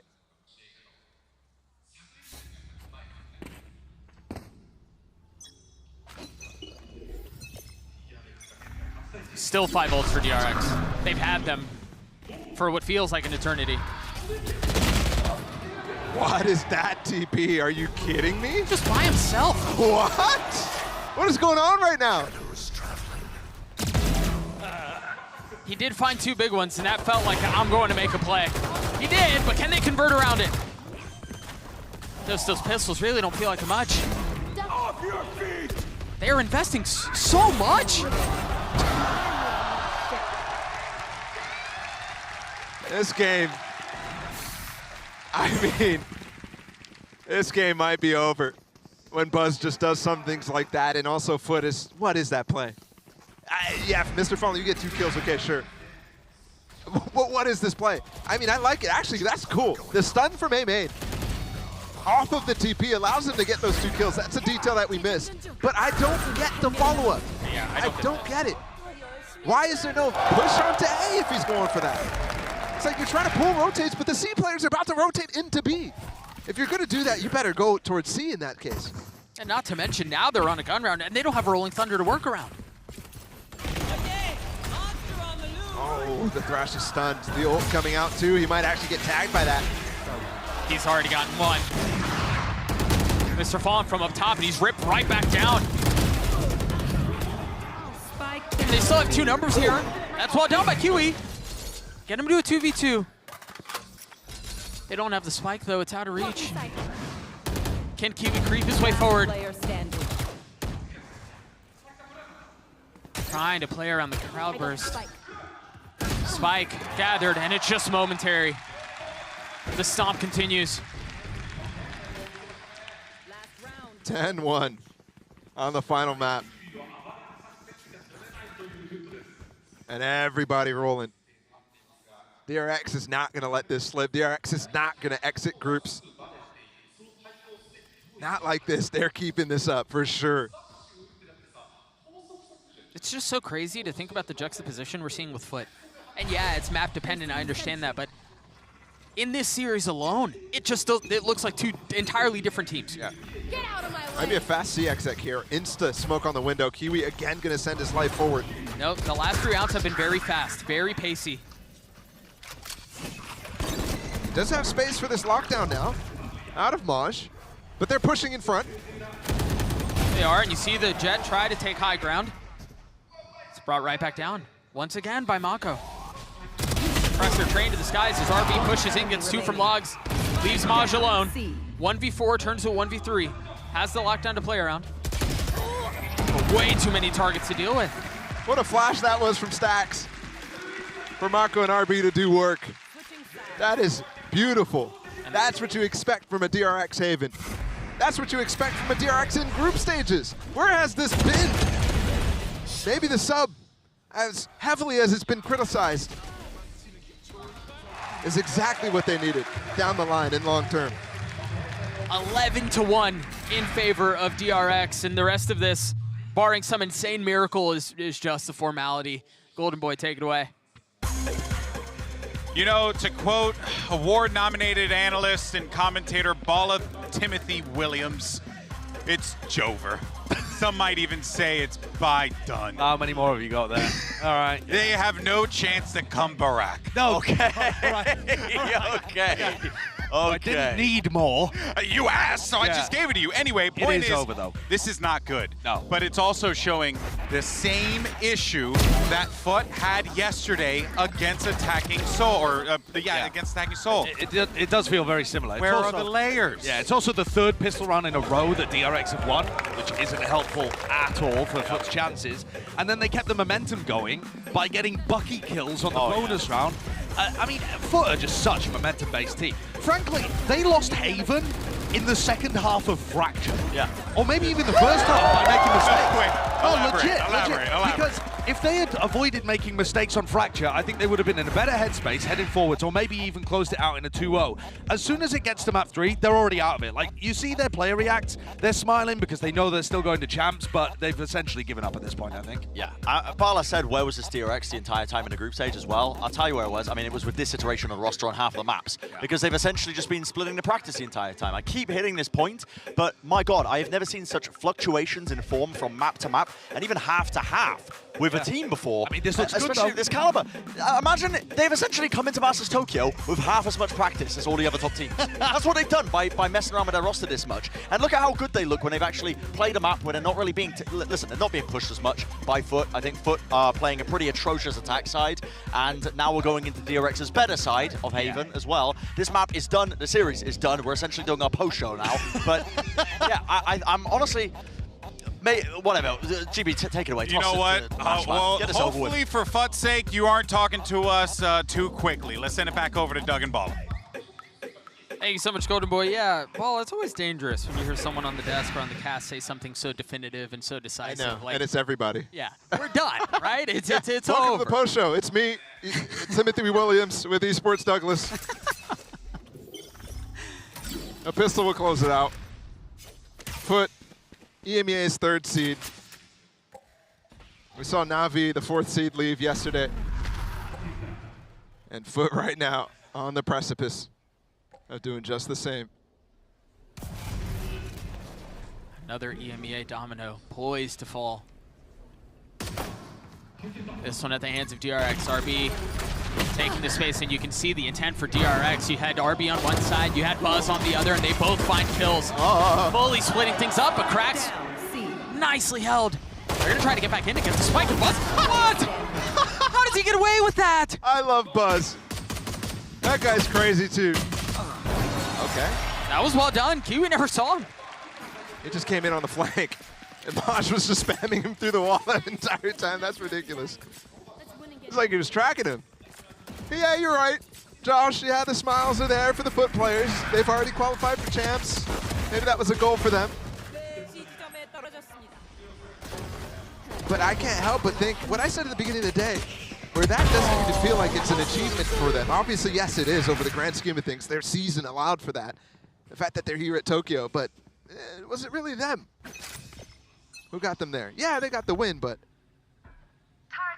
you think Na'Vi should have gone much further. Stacks focus on the turret. There are bigger fish to fry. There's 2 marshals on an anti-eco right now. It's like we're playing ranked. And when you need to snowball the bonus, those sorts of things. That one is a head scratcher. We had a couple of those. DRX cut noise and now push forward. RB falls. Off the paranoia. It's well handled though. This is still very doable. You're now just having Kiwi show up, but Captain holds him back with 4 on his own. Dashing forward into the ace. Oh, he almost had it. Still has the shot at the classic, and it delivers. Consolation prize, all things considered, but an ace nonetheless.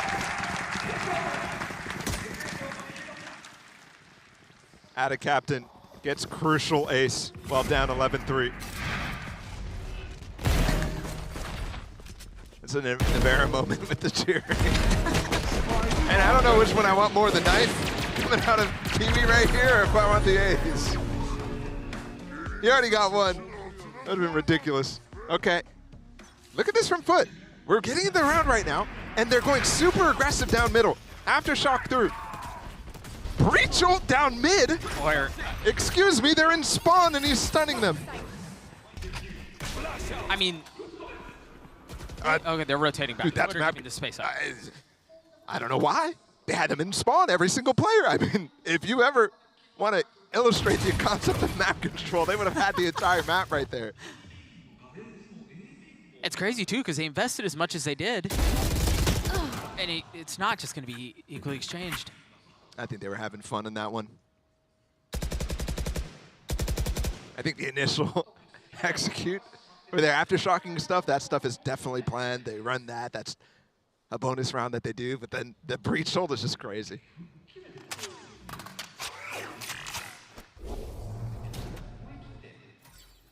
Off of what? Stacks holding things nicely. Looked like he had just sidestepped that Captain's stun. Yeah, he did.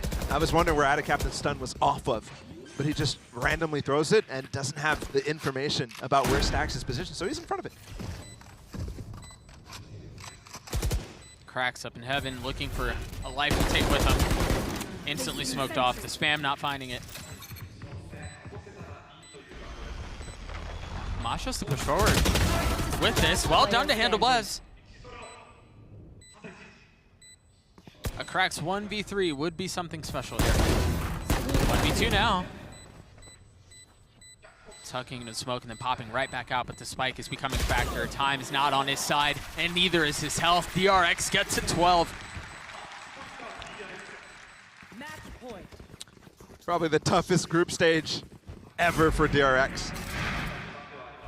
Known as group stage demons. But they've got to figure something out. This match looks like they have. 1 round away now, it's match point, it's series point. 1 round away from exiting groups, going over towards playoffs. 1 round away from sending Foot home. It's crazy though, for Foot in the face of a beating so devastatingly defeating, still smiling. Did he just spam him? May have. He just spammed him. Yep. Yeah, you see the bullet still on the wall. Like it's chalk outlining his body. They really think that they're pushing down mid, just like they did on that bonus. Cool little spam too from RB in the case that that was true. DRX is not taking this any differently than they have before. Not allowing this lead to slip whatsoever, I think. Is in their best interest, so this is the classic C exec. DRX has been running this forever. It's so good. Buzz has so many different lines he can take. And they just go for the basic. There's nobody even here to receive. Kiwi has a judge. Okay. Buzz down. That's a start. Playing the post off of Stacks Rolling Thunder. Mr. Fallen has smoke here, though, so I'm not fully sure if I completely agree with the idea right now. Where's Zest? He has a shock, too. Especially how close they are. Smoked off. Mako playing up close in Cubby. RB with the Nano. So it's now 3 pieces of utility to consider. The Rolling Thunder, the Shock Dart, and the Nano. They're going to get it the whole way. Oh, the Nano, half! There's the Rolling Thunder, pushing him forward. The fight taken. So far, the fight won. It's Zach's one. That would have been a finish. But alas, we play another.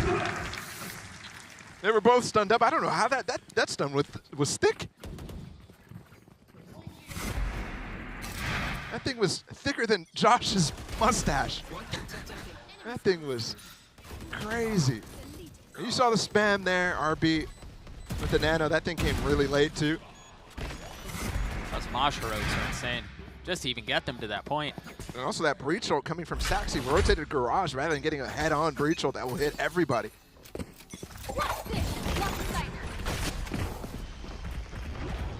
Kiwi's through and short. And there's help with him. Dodge the paranoia. Well done. It's a low buy here from DRX. Knives of Buzz, though, could put an end to this thing, and they might just do that. Just now taking damage after getting 2 kills. Are the knives what decide the series? This broken buy is broken no longer. They've all upgraded weapons.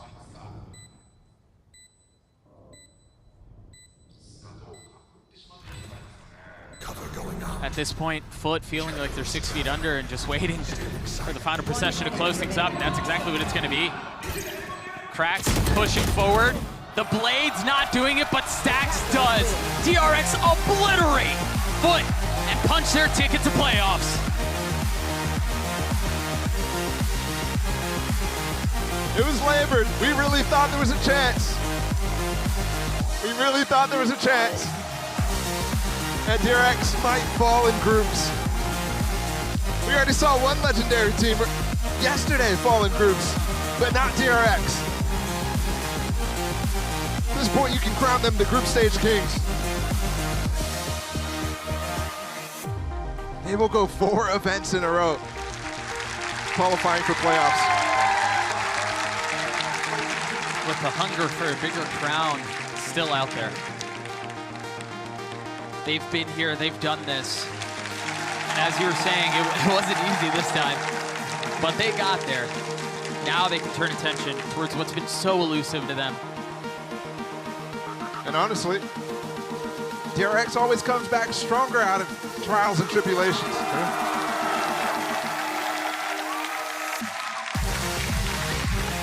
Another bout as that spectacular Haven sinks in.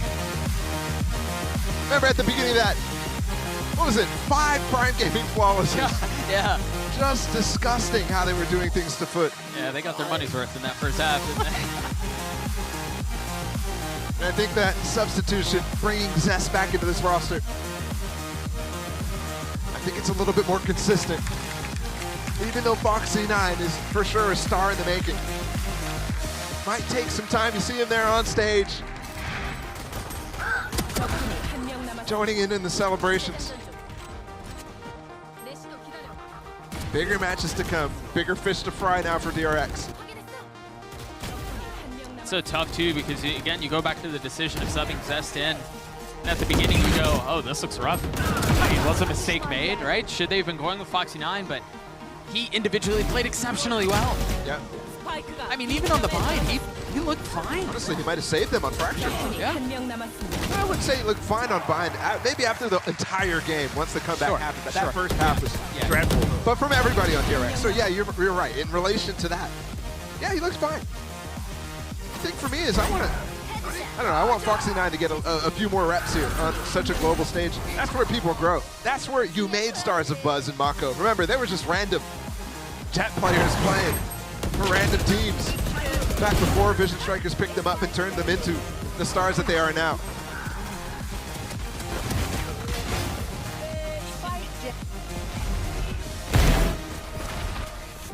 crazy as well. Foot got so far here in this group stage, but every single time you saw them struggle. I think this loss as well, you saw it towards the tail end, having fun with it. When the pressure's off, this is where they need to work on.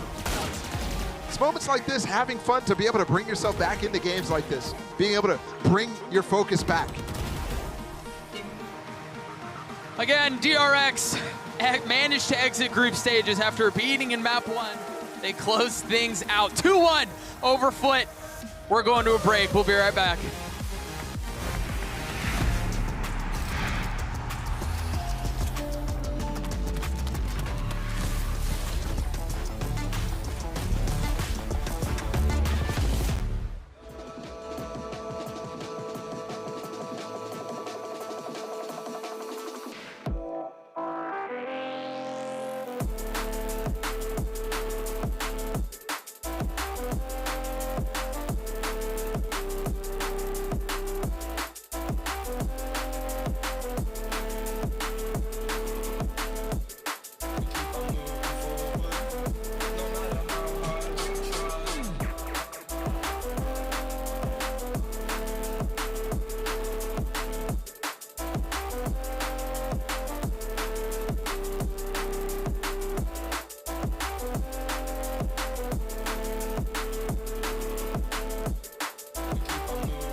DRX proved why they are the group kings as they managed to get out yet again at another international event. But let's not kid ourselves, it wasn't pretty. Didn't start off pretty, but they managed to get there. Of course, I'm Golden Boy alongside with Brendan Sideshow here as we look to break everything down.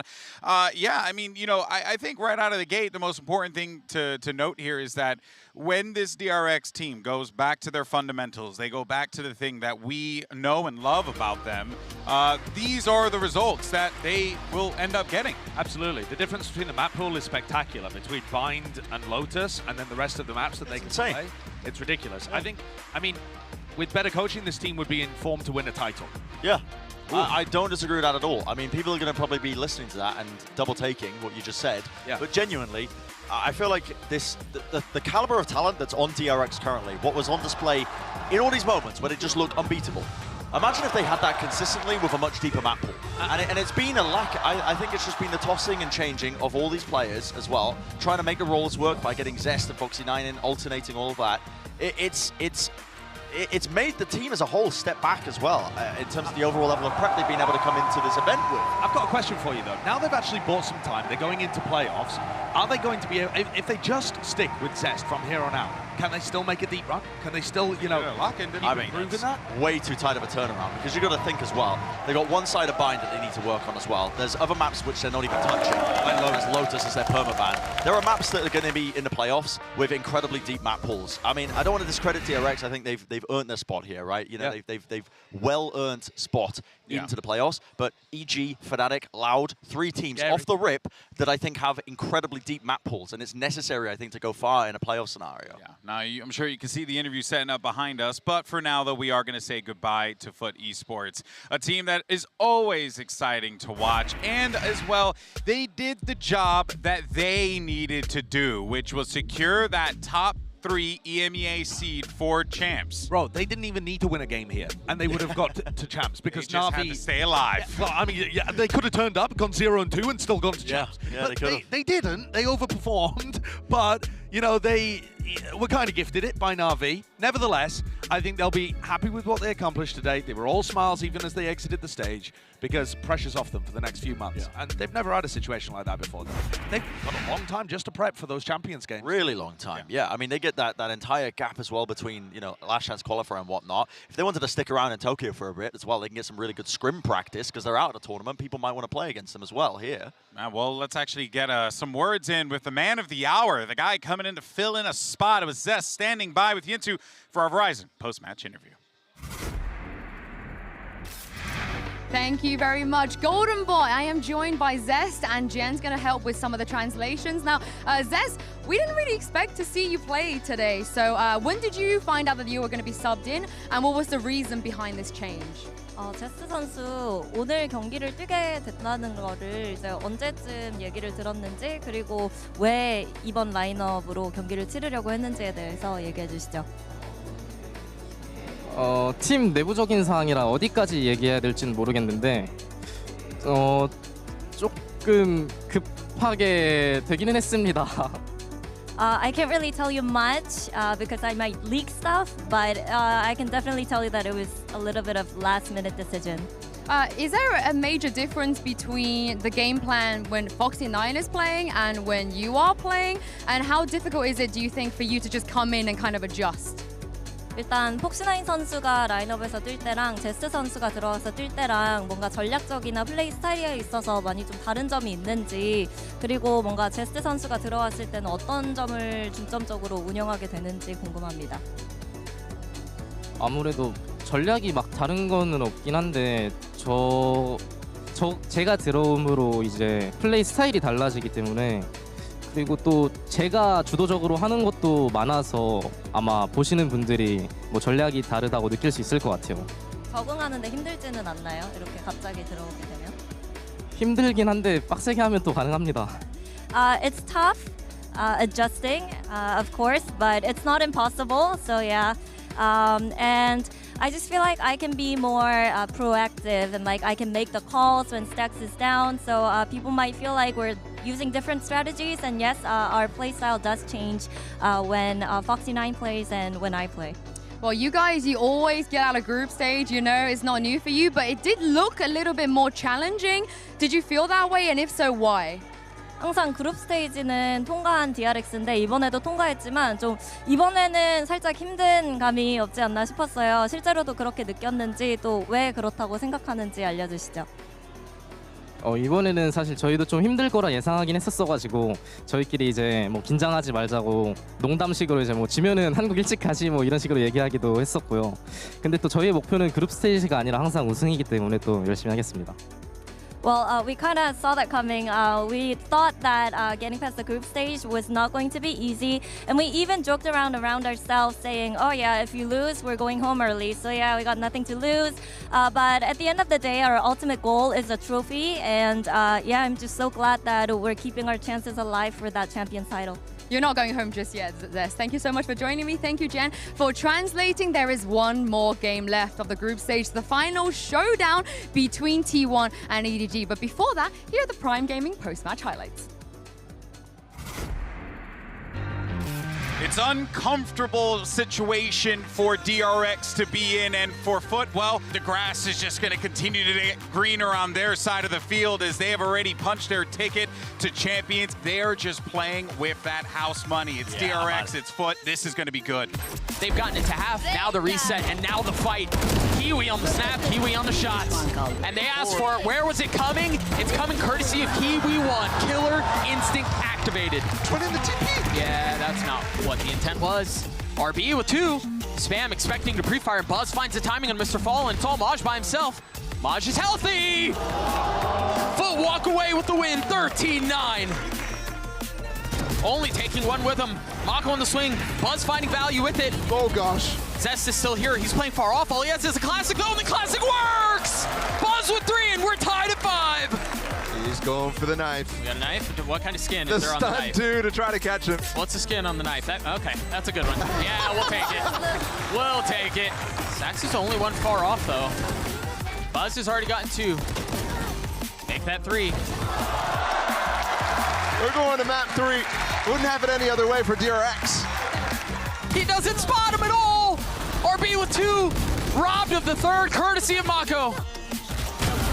Finally landing it, switching weapons and getting them all. And the defenses of DRX are crumbling. You see him trying to funnel out of the site, trying to flood their way through. But Zest with 2, and Mako does it as well. DRX obliterate Foot and punch their ticket to playoffs.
Welcome back, everybody. There is one spot left in that playoffs, and it's going to come down to EDG or T1. I'm your host, Yingsu, and I'm joined by Mimi and Kakuka. I didn't think that it was going to come down to these teams, Kakuka, but here we are. I think it's very exciting because I think that in every single event, we have one or two teams giving us that big story that everybody has eyes on, and I think it could be either of these two teams. Yeah, both of them have already made a run that has surprised people. Both of them have already broken their expectations, and the thing is that either way, if either of these teams make it into the playoffs, it will be We have a history. story. We have a headline.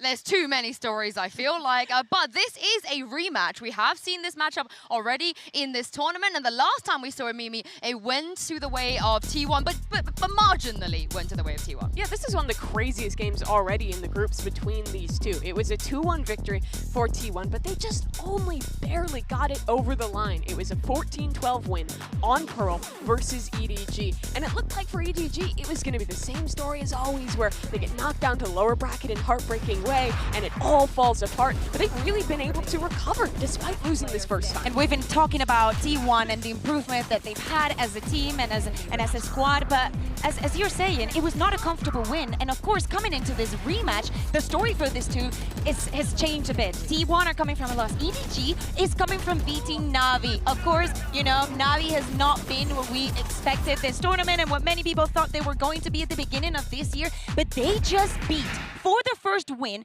a team that has won a Masters event. Yeah, it's crazy that they were able to pull it off. And that first matchup as well that they played, it really, I think, showed the depth that these teams have, that they can play that slower style on their attacking sides, really bring out the strategy that people wouldn't have expected looking at these teams' names and their past success, but also can still dive into that chaos and show the prowess of their individuals. I'm glad you mentioned that because the momentum is so important. We saw what it can do for teams. China's first win for EDG, but in this rematch, I do want to bring out a stat because Kakuka, traditionally at international tournaments, the team that loses the first matchup have a 67% chance of winning the second one. So it's looking good for EDG. You love the hope here. I love it. I love it. Definitely, but it's the story. Just imagine if we had EDG not only making it to playoffs, but actually having a miraculous run throughout the entire tournament. Even if just for making playoffs, I would say most people would say it is enough.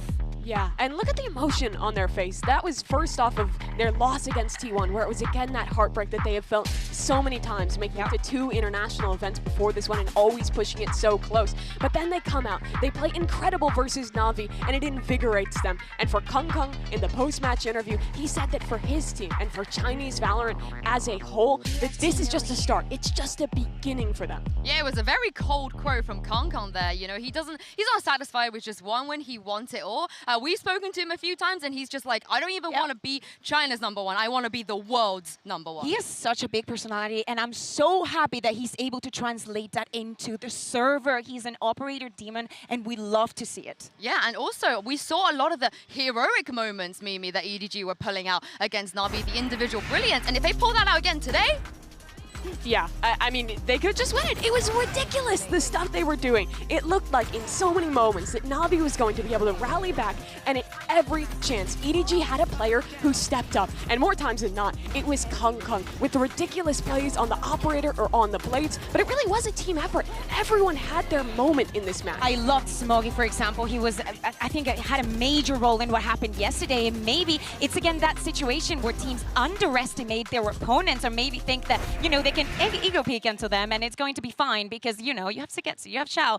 Those kind of things usually go your way. It didn't happen yesterday. Yeah, and what's insane is that stat as well. 44 of their rounds, they had a multi-kill in. They had 9 clutches across that series, and it was a 2-0. It was all these crazy hero plays keeping them in it. Yeah, speaking of the teamwork, Kang Kang himself said Nobody and Hao Dong was the ones that also helped them mentally push it over the line. And speaking of Nobody, I had a catch-up with him earlier outside the arena. Hello, 你好, 你好, Nobody, 欢迎回来, welcome back. Now, yesterday was a really important game that you guys won. How much confidence does it give you going into today's game? 因为昨天你们获得了这个赛季的首胜嘛，非常厉害。想问一下，对于小组赛出现这件事，包括今天这场比赛，你们有多大的信心呢？其实我们是上一次是输给了 T1， 但是其实我们一直很有信心，然后赢了Na'Vi之后，会使我们信心倍增，所以我觉得我们今天是必胜的。Definitely yes. I think for yesterday's matchup, maybe we made a little mistakes, but we figured it out. And after we win Na'Vi, and it definitely gave us confidence for today's matchup. I think we're gonna win today. Well, thank you very much. 谢谢，加油。Well, he is confident. I mean, you are going to be confident after beating Na'Vi, but the fact of the matter is, Mimi, T1, they beat them once already, so they have that for them behind them. That is true, and T1, after beating EDG, went on to play NRG incredibly close in that upper bracket. People thought that this team might just roll over versus a stronger squad like NRG, but they were able to compete with them not just strategically, but also in the individual performance. Yeah, but also I think that they need to reflect now that they're in this position. Of course, the mental is not the same, and also I feel like the pressure is way more on them, way more on T1, because they're expected to perform and not repeat that same situation where rounds are literally that close. And they have a chance to do something special here. They have a second chance at it. Ever since Masters Reykjavik, the only Korean team to ever make it out of of groups and make it to playoffs at an international event has been DRX. And for T1, this is their opportunity to be the first time in forever that Korea has a second team that can compete at the top level internationally. And it would definitely be the highlight, because even though DRX just qualified, it's kind of something that everybody expected, but the fashion in which it happened, it didn't give them that boost. Everybody's going to be speaking and talking about T1 if they manage to make it today. I mean, you mentioned the NRG matchup already. What did you see from that one? Did you feel like maybe they could have qualified down that route already? I think they could have. I think it came down to kind of a lack of depth in the map pool later in. But in the first map on Lotus in particular, I was really impressed with how they were calling on their attacking side. During that halftime interview, Autumn was talking about how much emphasis he put with this team on prepping their attack against NRG's generally weaker defense, and they did it in being able to constantly exploit the fact that NRG was so passive after initially failing with these really aggressive plays, and their mid-round decision-making was great against a team that we're normally talking about being the best in the world at mid-rounding. Do you feel like what we saw from T1 against NRG Bear is enough for them to beat the EDG we saw yesterday? No, but I do think that as well as I was talking about the pressure, it's about the fact that you have to play several days in a row. You have to prove that you have the resilience, the making the mistakes and actually learning from them in a very short period of time. This is all the international events is about. I'm glad you mentioned that, because learning from our mistakes. Kong, he gave T1 a run for their money last time, and this is what Ban had to say about how they plan to deal with him today. Ban, hi, come and join me. Hello, today is a very, very important game for you guys. It's a rematch. Last time, I think Kong was doing very, very, very well against you guys, caused you a lot of problems. How do you plan to shut him down today? I think we're going to use your utility very well today to shut him down, not let him get any chances in general, and I think that'll do the trick. Yeah? Yeah. That's it? Yeah, that's it. All right, thank you very much, Ban. Best of luck.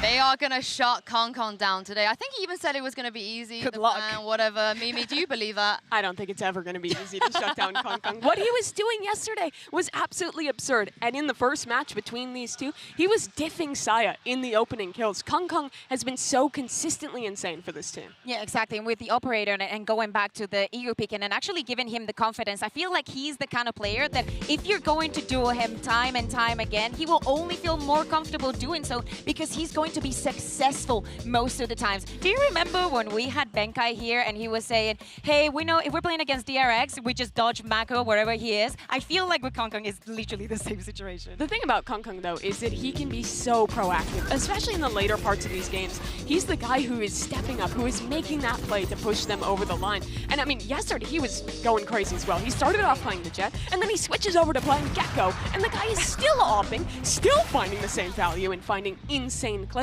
It's just absurd the performance he's having right now. This is the thing though, Kong is getting better, Kakuka, somehow. Yes. They couldn't shut him down last time.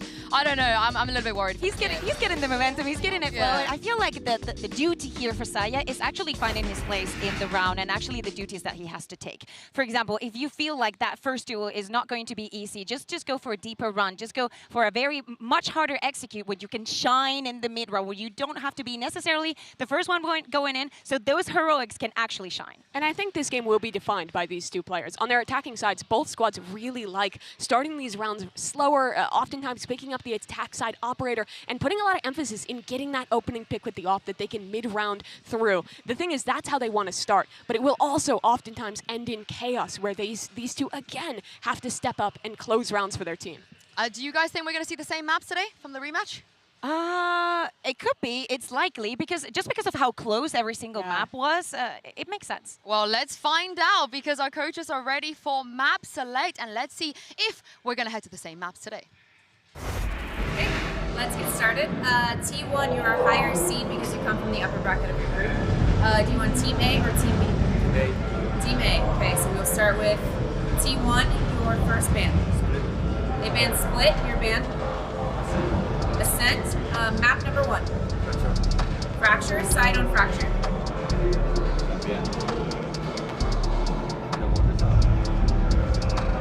Attack, map number 2. Haven, side on Haven. Defense. Defense. Okay, we're gonna go to the next set of bans starting with T1. You have Bind, Lotus, and Pearl. Bind. They ban Bind, you have Lotus and Pearl. Ban Pearl. Map number 3 will be Lotus. Side on Lotus. Defense. Okay, we're gonna run through this really quick. First set of bans, we have T1 with Split, EDG with Ascent. Map number 1 is Fracture with EDG on Attack. Map number 2 is Haven with T1 on Defense. Next set of bans are Bind and Pearl. Map number 3 will be Lotus with T1 on Defense. Good? Alright, good luck to you both, guys.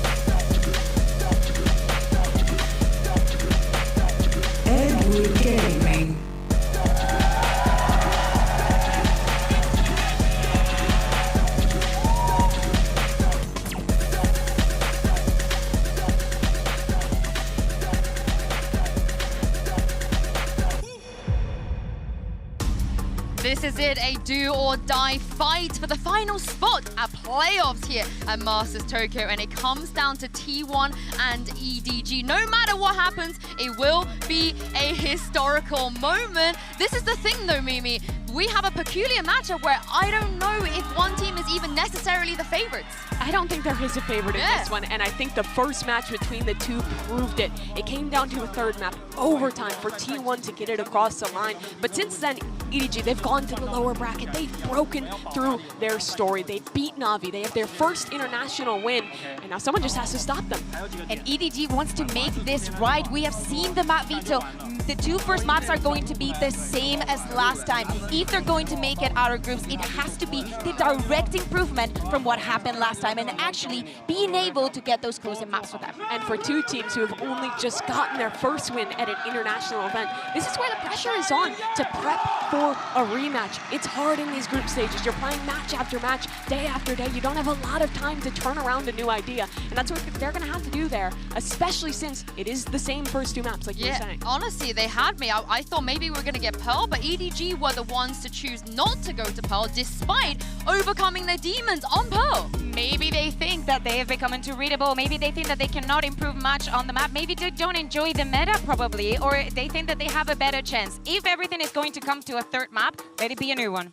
It's going to be interesting if we do get there, but we're starting the series on a perfect rematch here of Fracture, which for T1, this is where they play their double duelist comp. They looked electric versus EDG in that first game. And EDG on the other side are running that solo duelist comp with the Jet, where they're putting a lot of emphasis on Kung Kung. And I think they kind of struggled to deal with, especially the Flood retakes that were really good out of T1. I mean, let's have a look at the Prime Gaming agents. So, like, you guys mentioned the double duelist already versus Kung Kung, but it was Saya Kakuka on this map that came on top, despite Kung Kung kind of coming online later on. I think that it brings you the flexibility to have to duelists, especially when you're going against a team that is very execute heavy, that has all the support building on for Kung Kung. If you want the flexibility to be supportive in different parts of the map and definitely make it fast, that double duelist relieves a lot of the pressure on just playing a single one. It absolutely does, but for EDG, this comp actually lets them slow it down a little bit more sometimes on this Fracture.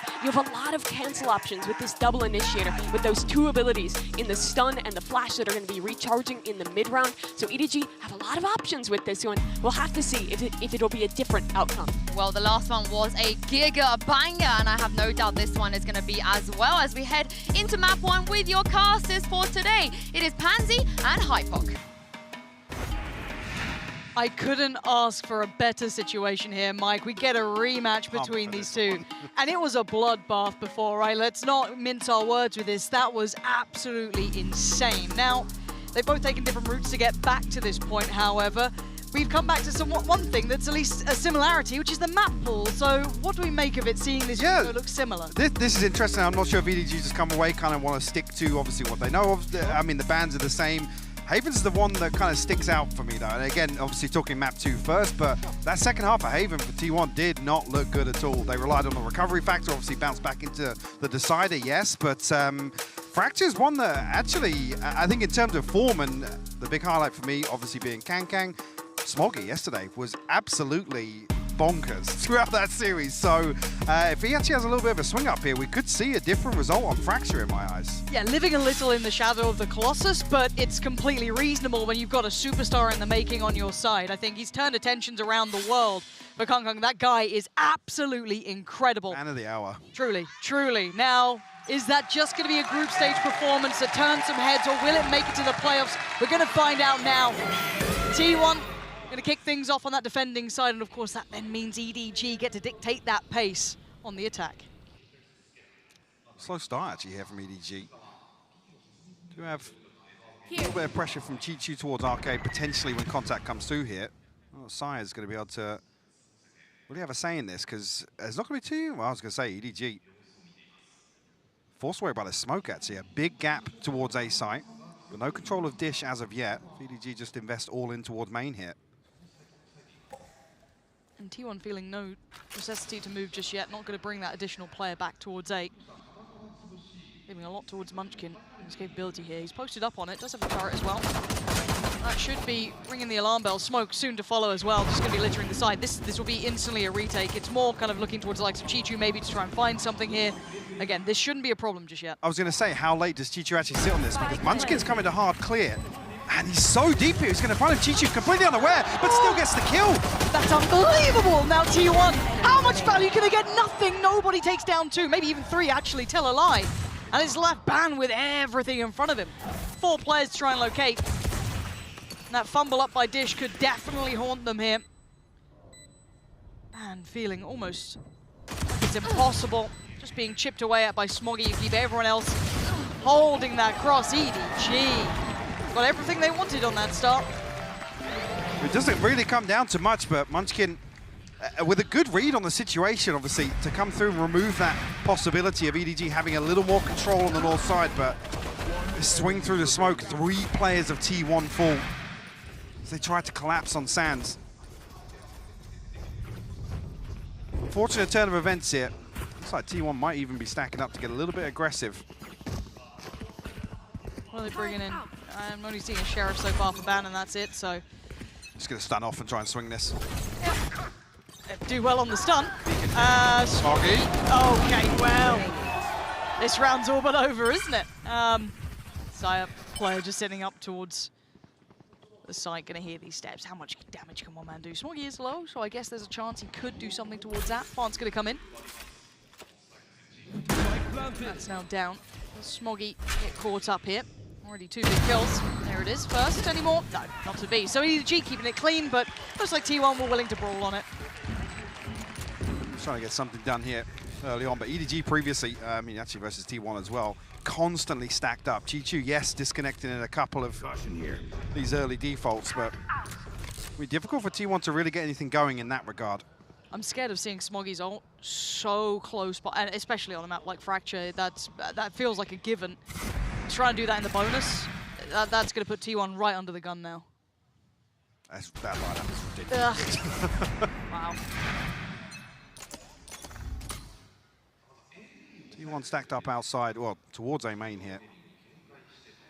EDG creeping in Dish. Not going to be any utility here with Munchkin rotating across towards B site. Sire has deep control towards main. Trailblazer ready to go as soon as the smoke drops, I imagine.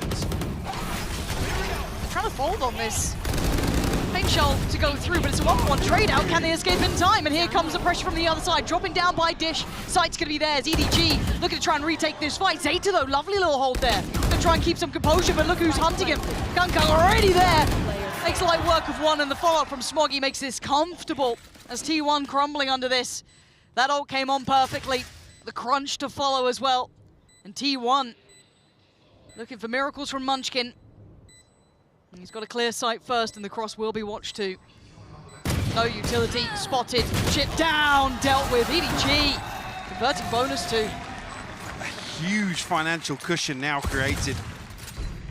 Like even previously, I believe, Kankang, we saw that Bladestorm round 2 orb farm. In a similar situation to start off the first half here, but a round in hand. T1 tried to get a little proactive, and even though I was saying it before this round, they actually identify the weaker side of this default. But the pinch comes through perfectly. EDG just flood out of drop all the way into the backside of main. There's nothing really T1 can do in that situation. T1 left shattered a little here. Seeing stingers, marshal, sheriffs, bits and bobs.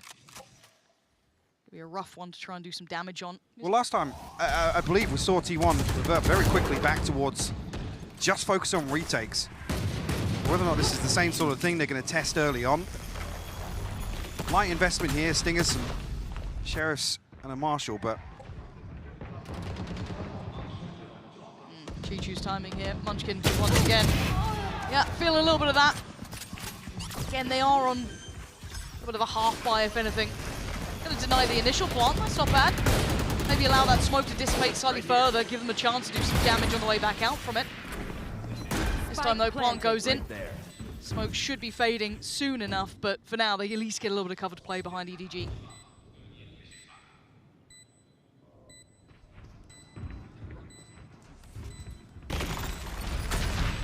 Actually, what damage is possible here, to be honest. Carpe tagged up. Can going to swing onto this fight too. One enemy remains. It's a formality at this point. On clean-up duty, and it will be a Prime Gaming flawless here. I believe we did see a very early timeout as well from T1. And like I said, that was when you saw the switch. Conceding a lot of space, they didn't want to get proactive and happy to actually stack up, play numbers in a retake. Gotta start seeing a little bit more from T1 here. Feeling like the understatement of the century, but they haven't been particularly doing much damage either. So far, side player 2 kills and he's leading the board. So need to get a little more active in this one. EDG kind of walking through the matchup so far. Converting the bonus obviously is the dream effect. Having that ult ready to go in that time, also fantastic. See what they bring in this time around. EDG slow and cautious to challenge towards A. This puts a lot on Ban here.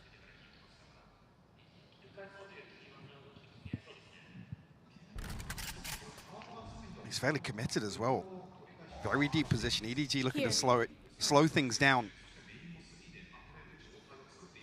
What's an anticipation of T1 flipping the switch and getting a little more aggressive? I mean, it is the heavier stack this side, but man, swings up to 2. Kang will punish. And that's the first pick found, and still above a minute. So many options. Exactly, that's a great outcome for EDG. The patience going to pay off here. I've got your trail. And we know they can play that fast pace if necessary. So Renee's going to at least slow down the ability to springboard off the back of those Seekers, but they're still going to try and forge that path through. Munchkin forced to rescind quite far back. He could be hunted down here, but Chichu actually just missing that window of opportunity, but he could catch Sire player potentially. Could continue along that path, but with the spike now down, T1, let's see if they look better in these retakes. Already Zeta going to find Howdong. That's not a bad beginning. Chichu should swing onto this. Yeah, Chichu actually able to get away, and a little bit of a missed opportunity, Lauren. Certainly is. But look who's on the site. Not anymore. Massive from Zeta. That's a big step. More. They've got it. Munchkin to find nobody. They're doing exactly what they needed. The change up here from T1, seeing a little deeper, even after losing out that first player. Diffuse is already towards halfway. Nothing to deny it now. Beautiful. Excellent round from Zeta. And exactly what the doctor ordered for T1. Mike, I think they heard you there. Changing up for that retake rather than those early challenges, maybe excluding Ban. I was going to say, yeah, and this is after conceding the first blood. The aftershock seemed a million miles off here from Smoggy. Very strange to see, but T1 on the back of Zeta execute this game plan perfectly. Curious if that's actually now something T1 will latch onto. Problem being, Kang now has an operator and the Blade Storm available. Yeah, this guy is terrifying. I think we all know that by now. Have to see what he can achieve in this. That slow style does give him a little more room to play as well. I doubt Ban's going to be readdressing any of that aggression he ran with last round, and that's a very early investment of the ult. And it's all for nobody. Who's come out of this and still standing, still just fine. Hold on!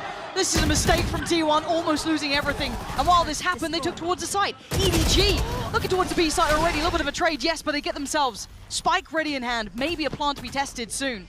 And a player advantage at this point is massive as well. Zeta and Carpe left to try and recover this. So we've got some utility to work with. Chichu Tapping the spike. Molly will land. It won't force Chichu out of position, though. Still a safe plant. Spike planted. So I'm looking at the timing for Kung at this point, but Zeta going to take those first couple of steps. He wants to go quick. Try and get ahead of the lockdown, and he can't. Chichu greets him with a smile. Kung will lose his life, but it's Chichu on the counter swing to be just perfectly positioned. EDG, again, answering back here.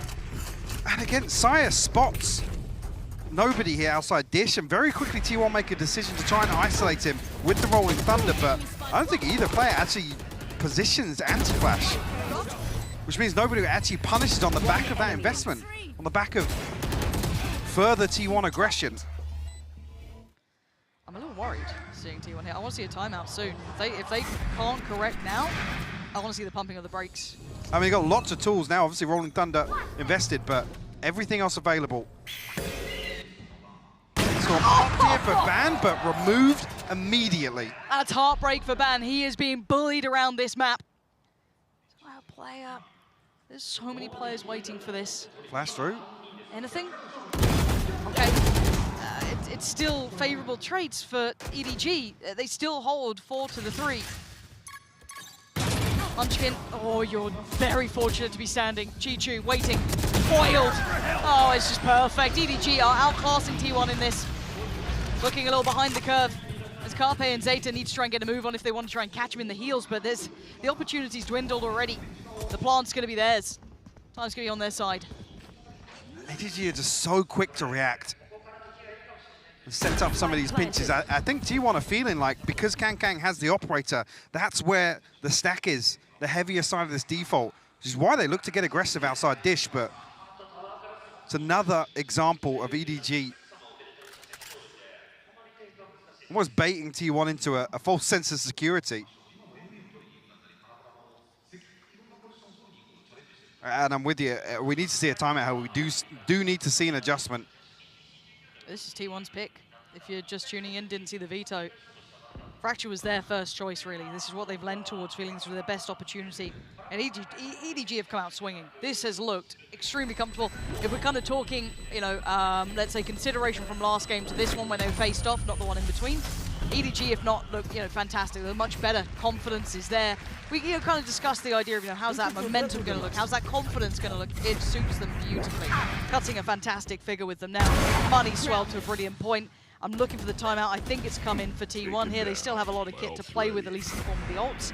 So they could have something to lean into here. But it's not just that. It's these rounds aren't getting to the point where ults become the deciding factor for T1 there. I believe last time they actually won out in terms of their defensive half on First Bloods. Now this, a stark contrast to that. And I gotta say, there's some situations where it's reminiscent of Pearl, where there's not much utility invested towards these openers. Sire's not necessarily supported. Ban, unfortunately, getting slapped about in terms of opening peaks here. Ban's on 0-7 currently. And look, sometimes you have a bad game. That's what it is, but you want to see him doing a little bit more than that. Again, kind of when we first looked towards T1 as a team, we kind of discussed how Ban was that confidence player. Him having this start is actually extremely worrying. This could really hinder his progress going forward. This could be something we look at, you know, does this continue throughout the series? Does he get a nice little change up? Does that mental get switched into effect later on? Beyond that, but to be completely honest though, I wouldn't say this is just a, you know, Ban having a bad map, you know, being completely influential to the outcome. Everyone from T1 is struggling to find impact here against EDG. This has to be a whole ethos rework, complete change up here. Let's see what the timeout has achieved. So they're going to go back in with a little bit of kit, not fully situated, but looking like they're going to try and buy around whatever they can.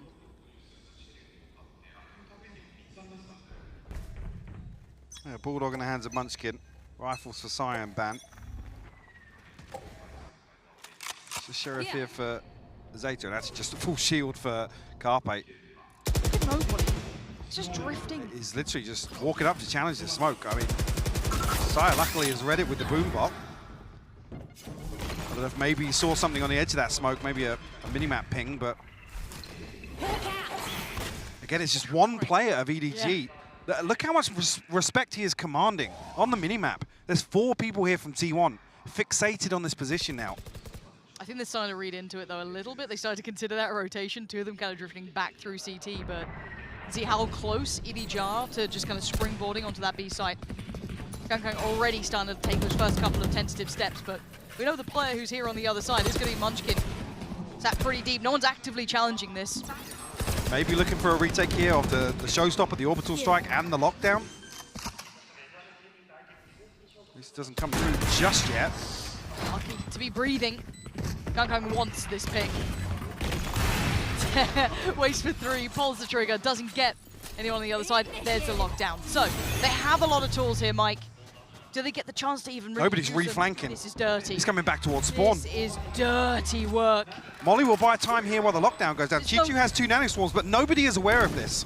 How much can this one man do? He's closing the gap. They're going to be crossing towards the side. Kangkang is holding them in position. The flank's going to be there in a moment's time. There it is between the 2 of them. It's deadly.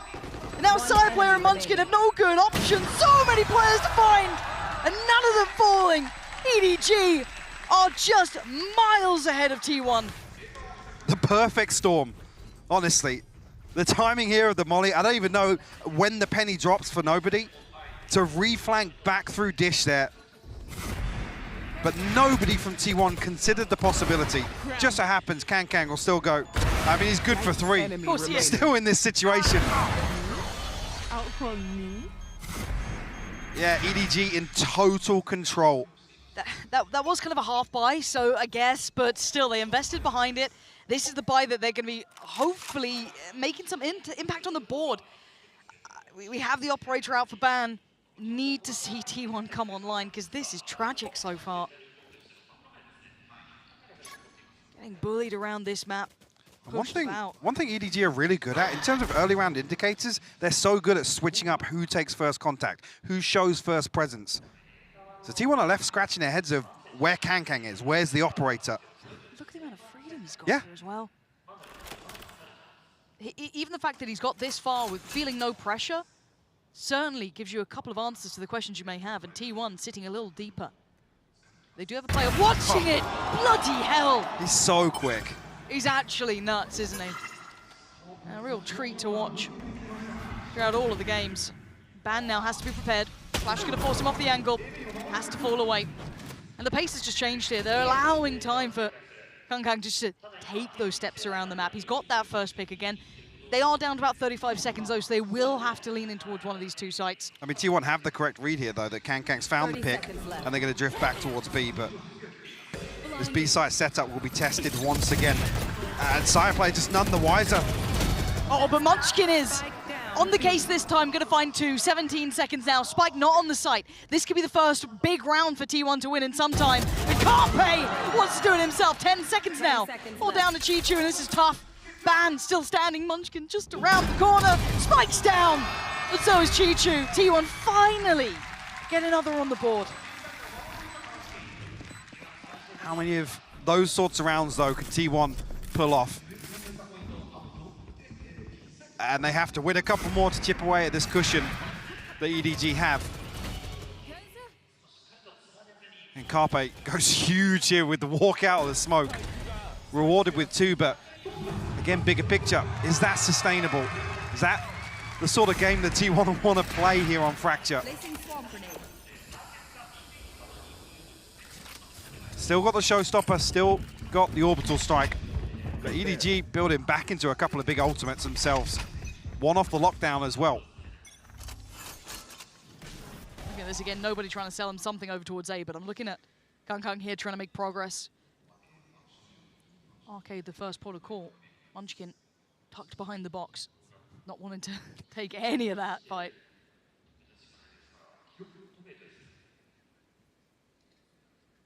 How deep does Kangkang actually go here? There's no second peek behind Munchkin. Ban has his sights set towards main. Looks like EDG are actually stacking up here to pop on the back of this. Well, Ban's done well. And actually Munchkin does incredibly well, still to find 1. Takes down Haldong, that's not bad. Ban starting to activate a little, needs to fall away, has to go up the site. EDG going to take a little bit of that room the other side. Now, nobody's creeping on this. Yeah, hold on. It is a beautiful flash through the smoke. Ban gets punished for lingering just a little bit further ahead. Sireplay might have the timing right, might not. Gorgeous adjustment, nobody's gone down. But it is this man, the one and only, standing tall and taking 1. Falls away, finds safety. He's going to dip back in. He wants a bit of it, doesn't he? You can tell he wants it. He's waiting, though. 2 already this round. We'll need 4. Here's the steps. And waits. And waits. And waits a second too long. Sire player will find him. Move him. Give T1 a little bit of a window. Even in that situation there, nobody's happy to get aggressive on that smoke, paying no respect to T1. Get out of my way! I've got you. And even here, Ban digging pretty deep, actually. To find this kill onto Chichu. 7-3 now. Again, well, Kang buying the operators down to 200 credits now overall, but still some big ultimates to work with. Should be pretty comfortable for the next. I'm curious actually of what adjustment we see coming out of this timeout. Yeah. 1 away from the lockdown for Munchkin, that can be something to keep in mind throughout this, but yeah, they still have a good couple of these ults to play with.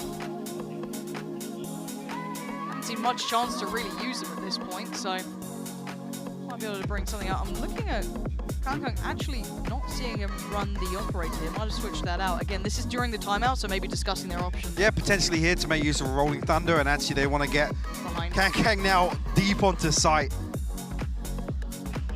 Maybe leans towards looking back at A side potentially. Back on the operator. Back on the operator, yeah. Yeah, maybe just... They talked him out of it. Yeah, we did see him kind of switch away from it. I think it was like an OT, and it felt like, oh, if only he'd stuck on it. But yeah, sticking on the operator there, it feels like they were maybe considering, as you highlighted, working with one of those ults, maybe a little bit more pacey, but he feels he can still be as influential with that operator, sure. I will say that obviously playing the rifle in this round does protect that round 12 purchase, so true. Have to see what gap there is, if any, after this.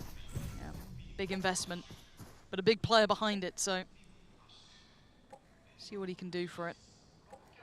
For starters, a little bit of noise made towards B, flash there. Yeah, strange actually, because the stim beacon's thrown down by Haodong. Trying to fake heavy presence here towards B site and fake off this lockdown, but Carpe will be able to remove it.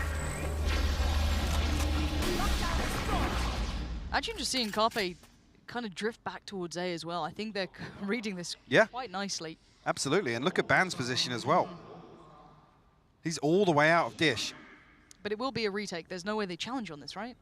I'm not worried if they drift further committed towards the side, but no, they're going to keep this one a little in check, allow EDG those precious steps towards the side to get the plant down on A. Kang just going to be on that defensive duty, trying to watch anyone trying to peek through that smoke. Oof. Lucky to be alive.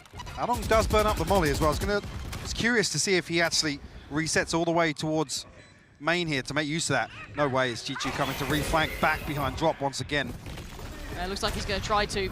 Sire player looking for the impact, but the flashes are just everywhere. He's so blind in this. Unable to really shut down towards it. Unable to close down towards it. But Ban's there, Carpe's there. Haodong's still on the side, did get healed up, so he's still holding a good bit of ground. Couldn't get the other fight. It's all down to that wrap, that flank, that Chichu position. Halfway achieved. Munchkin trying to play the time, trying to play the man, and Ban going to keep him dead in this. Lovely work from T1. A much different approach into this now. Great read on the fake, and as well, what worked for them last time was setting up for these retakes and having bodies to throw at it. Finally see the showstopper invested as well. Didn't amount to much, but cleared a lot of space, and luckily Ban actually regroups here with the rest of T1.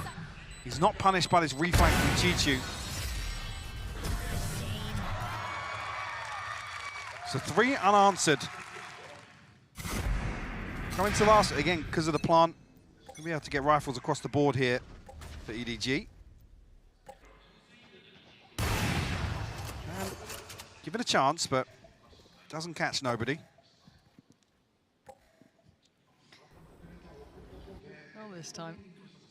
And it looks like Kang already eyeing up that B site. Let's see who's here, though. Sire player doing his best turret impression.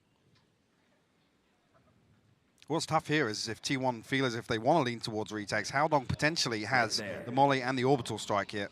I like this timing, though, as well. Just seeing nobody, once again, kind of investing utility a little later into the round, around that 1 minute. Just keeping those 3 players present. Kankan gonna get towards the site. Overwhelms. Munchkin's gone down. Now he looks at who else was here. Sire player, only good for one. It's actually Kankan to get him too, so Blunt's gonna come in. 4v3, man advantage here to EDG. No flank once again. It's all coming through spawn here. Chichu will find Carpe. It's only Zeta and Ban left to try and recover now. Couple of flashes to work with, but Zeta stuck on an operator. Yeah, not a tall order, Lauren. Not easy at all. Ban gonna try and get across towards the site maybe. But the flashes are there, and so's this man. He wants to end it in style, get this half done with. Oh, okay. Smoggy's got him. Don't worry. Smoggy's there. So a little bit of a kind of reminder of EDG's, I guess, capability of pace towards the end there. But it felt like this half was just two streaks. Yes, I'd say EDG came out the better of that, of course, with 8 rounds to their name, but kind of hot and cold a little throughout this. I mean, thank God T1 got 4, to be honest. Very one-sided affair to start things off. But a massive lead for EDG to work with moving into the second half. I mean, last time this was 6-6. Yeah, very different look between these two now. EDG maybe keeping that momentum in mind, working their way forward. This is looking much better from them, at least if you're looking pound for pound in that previous matchup. But that's our thoughts. What about the desk? Thank you very much, Pansy and Hypoc. Yes, a massive improvement. And Kukuka, a lot of that came down to some of the cool nitty-gritties we saw from EDG. Yeah, exactly. I wanted to take a look at one of the rounds that we saw from them, especially round number 3. This is a bonus for them. So if we jump into it right away, I wanted to show how this round is all about the assisting. It's all about the control that comes from the other side. Actually, it's a round that revolves around Smoggy. He's one orb away from having his ultimate, and that is something that we can see just setting up how they want to play this round. We can see in the minimap that they're already moving towards Dish to grab that orb. From then on, they can choose what to do. They can decide how they're going to go onto the side. From the side of T1, though, we see that they're already ready to just have some pressure on A-hole to prevent this kind of things from happening, knowing that your breach is playing from sand. This is a play that we've seen time and time again. And if we play the clip, we can see how all of this is going to unravel. We see that they've put this smoke that is going to, you know, not allow EDG to have that vision, and the support is going to come through. EDG gets that orb, that ult is going to be ready for Smoggy, and all this utility dumping comes from the other side, comes from T1. That second stun that we're seeing here, supporting EDG from mid-map, is from Smoggy. They're already running onto side. The plant is going to be secured, and it is a very clean round. And that is so important because getting the bonus grants you that economical superiority and also comfort moving into the rest of the half. And I think that's what defined EDG's play in that first half, was their reactions and how good they were from this squad. But T1 did rally back, and it came down to their retakes. At the first part of the half, they were too heavily committing to playing on site and really getting punished by those executes. And when they were going for those forward plays, getting punished as well. But the retakes were working. They found the adaptation. The question is, do they have another answer into the second half? Yeah, and the question is for EDG, Pansy and Hypoc, can they close this one out convincingly? I think that little caveat at the end there, Sue, is actually quite important, is convincingly. Yes, this is T1's map pick, but with 4 rounds, I'm not loving what we've seen from them so far. Yes, there was a little bit of a resurgence towards the end, but overall, it wasn't ideal. However, EDG, a little more convincing in their current form. Sure, and EDG are actually demonstrating here they can slow down the tempo and still work the map on a macro level that really T1 are unable to find a response to. Kang here. Look, maybe a minimap moment there. He's looking elsewhere, but Smoggy there to back him up. Yeah. Gonna keep themselves healthy in this with 4 to the 3. The remaining 3 held back behind the smoke. This is gonna be a horrible way out. Smoggy turns the flash just perfectly. Stunning from Smoggy, and EDG will be grinning with that one. Very quickly a chance for EDG to get themselves onto double digits here. Clean work from Smoggy. I'm curious in terms of the early round, if T1 are happy to try and identify the whereabouts of Kang, maybe wait out some utility here, or they're happy to just stack up and go for some of these executes. Again, pistol round, not necessarily an indicator for how the buy rounds will go. See 4 people across the dish here. Maybe want to set the tone, or at least imply that there's going to be heavy pressure here I don't think anyone cared. No, Though. no. He's like, cool, I'll put a flash there. Nice. That's about all they did. Second flash, we'll identify sire player. I don't know how many obviously are behind that.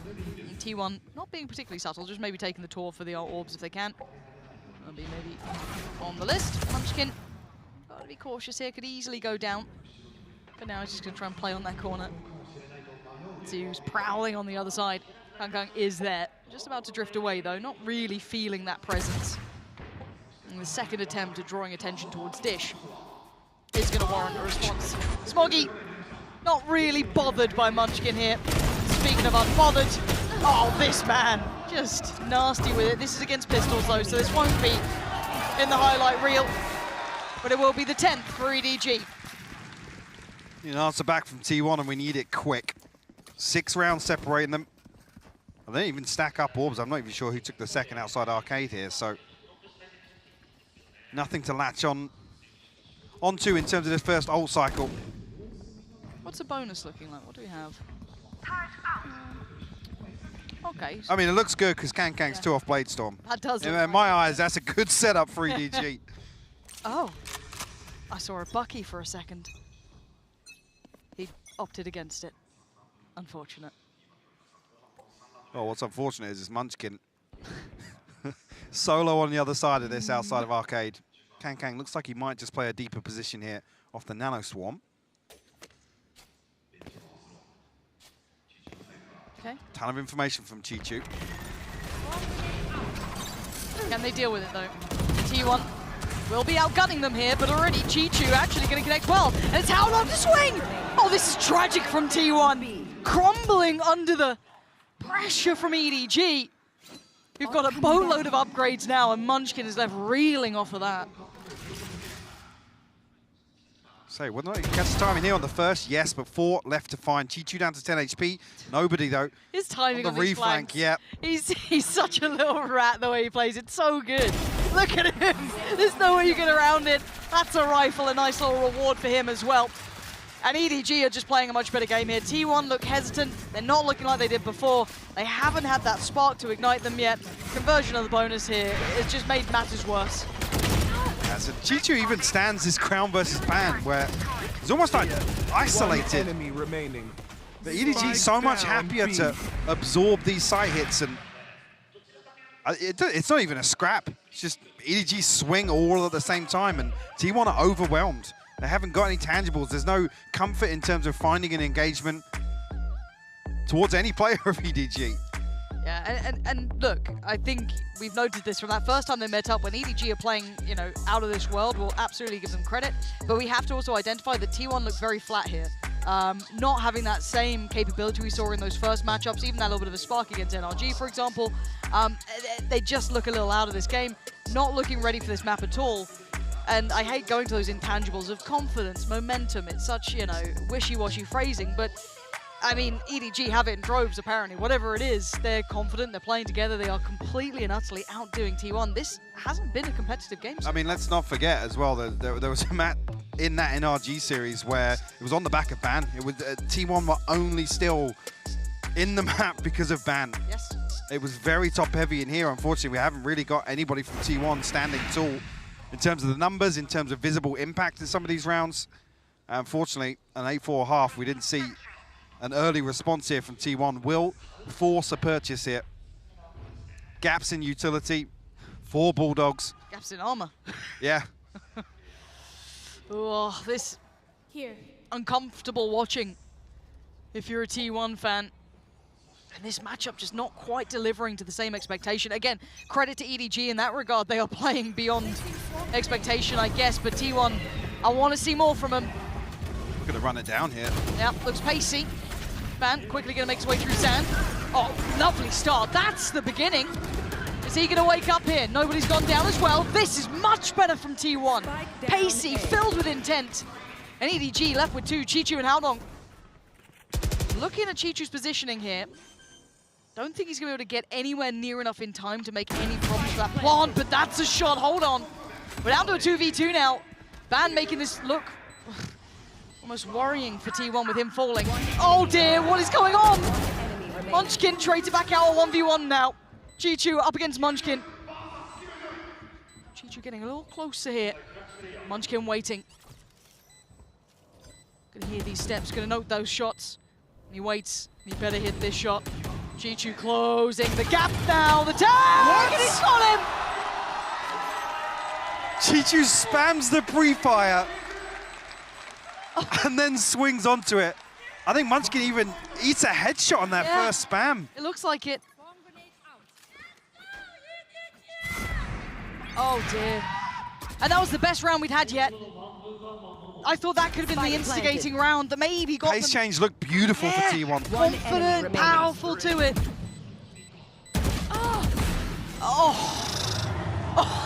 Yeah. You take them when you get them.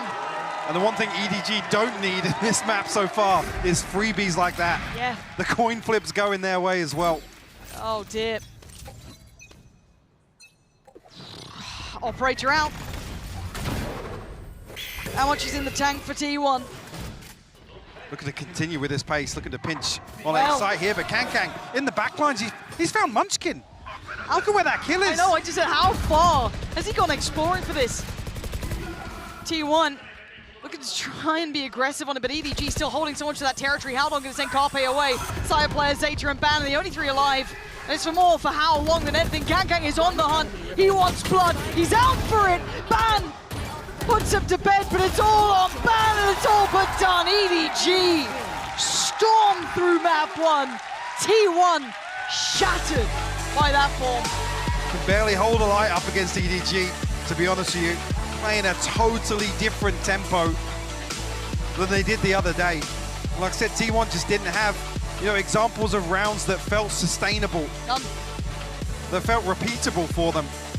And this was, unfortunately, just a story of first bloods. I think T1 managed 3 overall on this map, constantly playing from a deficit.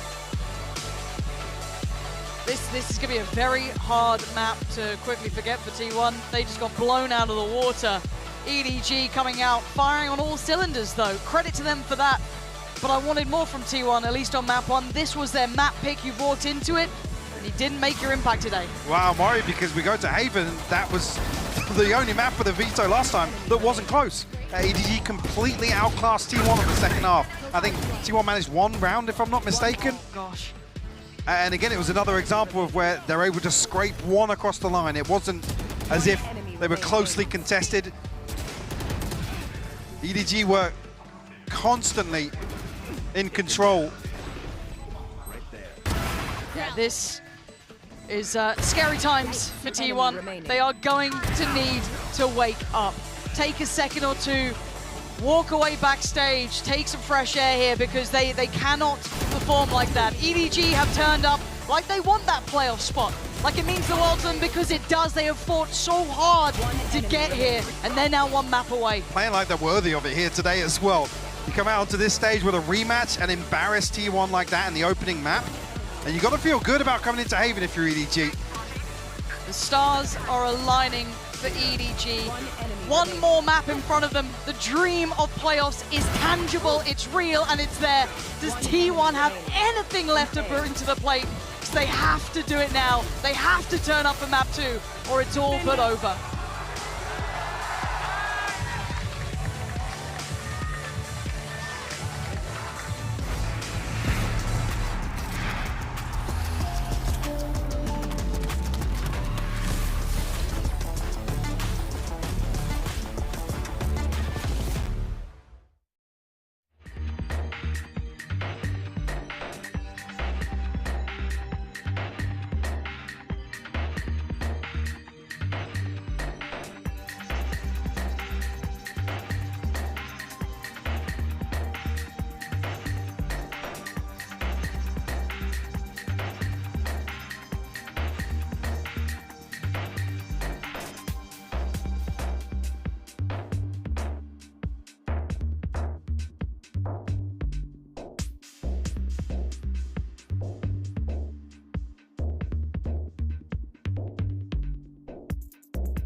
Hey guys, I'm here with Coach After, and we're gonna just dive right into this real fast. And of course, Iris is here as well.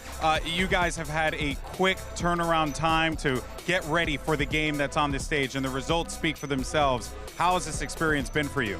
因为其实从昨天到今天，你们是有一个非常快速的调整嘛，然后包括说目前现在这样一个结果还是不错的，所以你整体来讲你是怎么做到的，以及说对目前这样的一个情况感觉怎么样子的？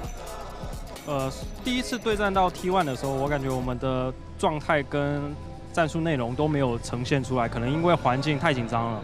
然后今天我们把所有的东西都发挥出来了，对。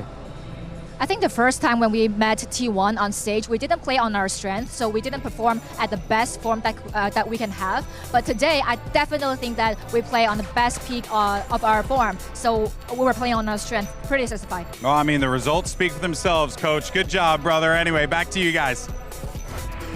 Thank you very much, Golden Boy. Indeed, the results speak for themselves. I'm Yingsu. I'm back here with Kakuka and Mimi. That was actually the most dominant victory EDG have ever shown in international stage. Previously, it was a 13-5 against HyperX, and Mimi a 13-4 against T1. This is crazy. Yeah, it was just incredible. The second half, they didn't let T1 get a single round. It is such a turnaround from the last time we saw these two teams play. And whereas T1, I feel like we're trying a lot of the same ideas, a lot of the same things. They really got caught off guard by EDG throwing in more aggression, throwing in more reclears in the mid-round, and throwing in Kong Kong playing incredibly.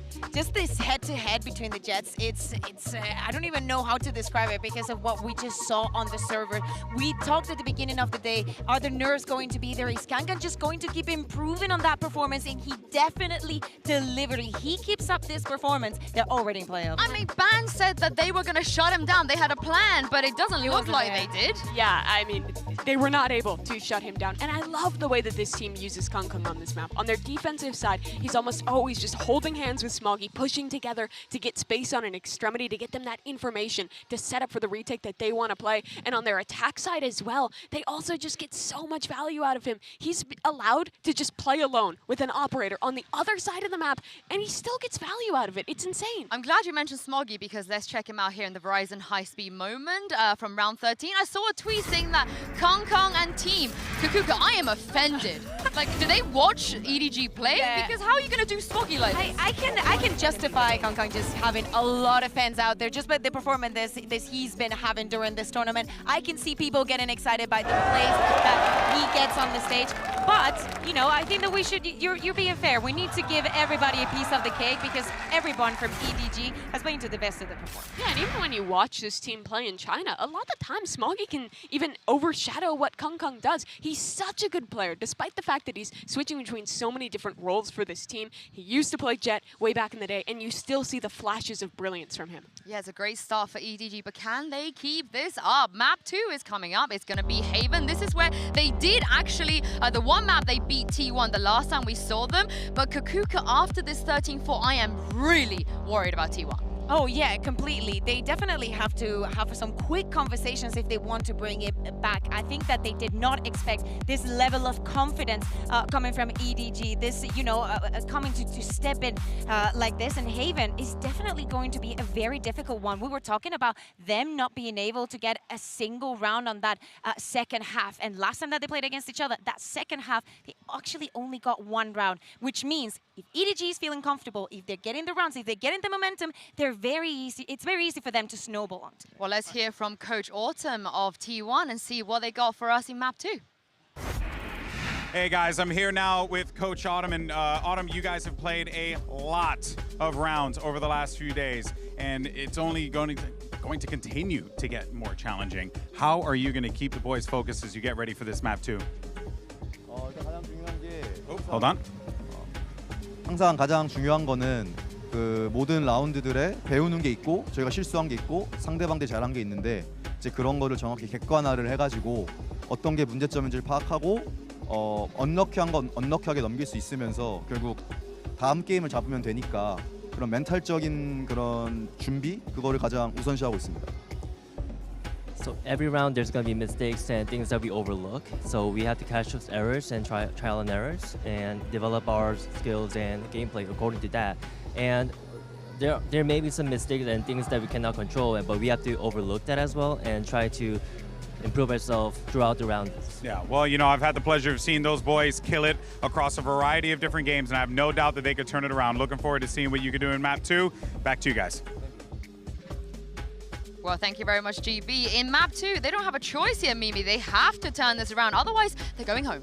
It's going to be difficult to do so, though. EDG right now are on a 7-0 win streak thus far this year on Haven. It is their home map. It's one where they beat T1 last time they played. And T1 honestly looked out of ideas in that game. The second half just pushing through mollies, trying to go for these executes, and not having a fallback plan that we've been able to see from them in other matches. Well, let's have a look at the Prime Gaming agents select Kukuka, of course. I don't expect any changes here. No, I think that in this moment of the competition, especially for the match that we have today, where one of these teams is going to go home, and maybe it's T1 if they don't manage to find this win on Haven. We don't expect changes on the map because, you know, this happened, what, 2 days ago? Yeah, it was super recent, so you don't have a lot of time to re-prep. And for T1, the question is, can they rally? Their defensive side is definitely the weaker one. They struggled on that one a little bit yesterday, and EDG are really solid on this attack. This is another map where they're oftentimes putting a lot of emphasis on Kong Kong, allowing him to play those extremities alone and then come back in the mid-round to go for these fast executes. Some people might think, hey, I'm not a fan of Cypher here on this map just because we see a lot of Killjoy, but for Chichu, it's something different. He's definitely a force to be reckoned. A very dominant start for EDG. They are one map away from making playoffs, Pansy and HyperX. I cannot believe that I'm saying that. I get what you mean, but we have to be honest here. T1, they looked flat on map 1, and now my worries continue here into map 2. If anything, this was the map that probably defined them the most. There was a bit of a, I guess, disparity in that regard. Yeah, there was, and again, it varied by the half preference. Obviously, T1 leaned heavily towards retake setups, and I actually believe they didn't win a single round on defense where the spike wasn't planted and defused. So again, very telling if they're able to kind of play damage control, but you need to see some sort of, I guess, advantage here coming out of the first half in terms of the scoreline, because the second half, again, I would summarize it the same way that we just saw map 1 from T1. They were absent. They absolutely were. EDG, though, primed in playoffs form, looking good as a collective. Every single one of them having impact. It's time for T1 to turn up, or it's time to go home. To start out, it will be T1 on that defending side, but feeling a little confident, trying to walk down middle, but you can already note it. There will be players watching. Here as well, actually, the spike I'm going to deny further progress down mid, and that could have been a big push for T1. Collapsing back very quickly towards A side, but EDG are stacked up outside this as well. Okay, smokes are in. This is Kong Kong. T1, I'm looking to see if they try and maybe go ahead of this. They are trying, and Smoggy says no. Going to take down one. Kong Kong's there as well. A couple of trades come back through, and man, he still stands. Down to 21 HP, but he's still breathing, but only for a moment longer. Oh, Chichu, come on! The Red Bull clutch to kick it off. A little bit of hope for T1, but only for a moment as EDG rip it away. Heroics from Ban to come out and find 2 here. Chichu finally shows his hand. Down A. See here, Ban's expecting the lurk to come back through spawn. A little bit of a misread, and Chichu makes him pay for it. Heavily invested here for round 2 as well. 3 Bulldogs to work with for EDG.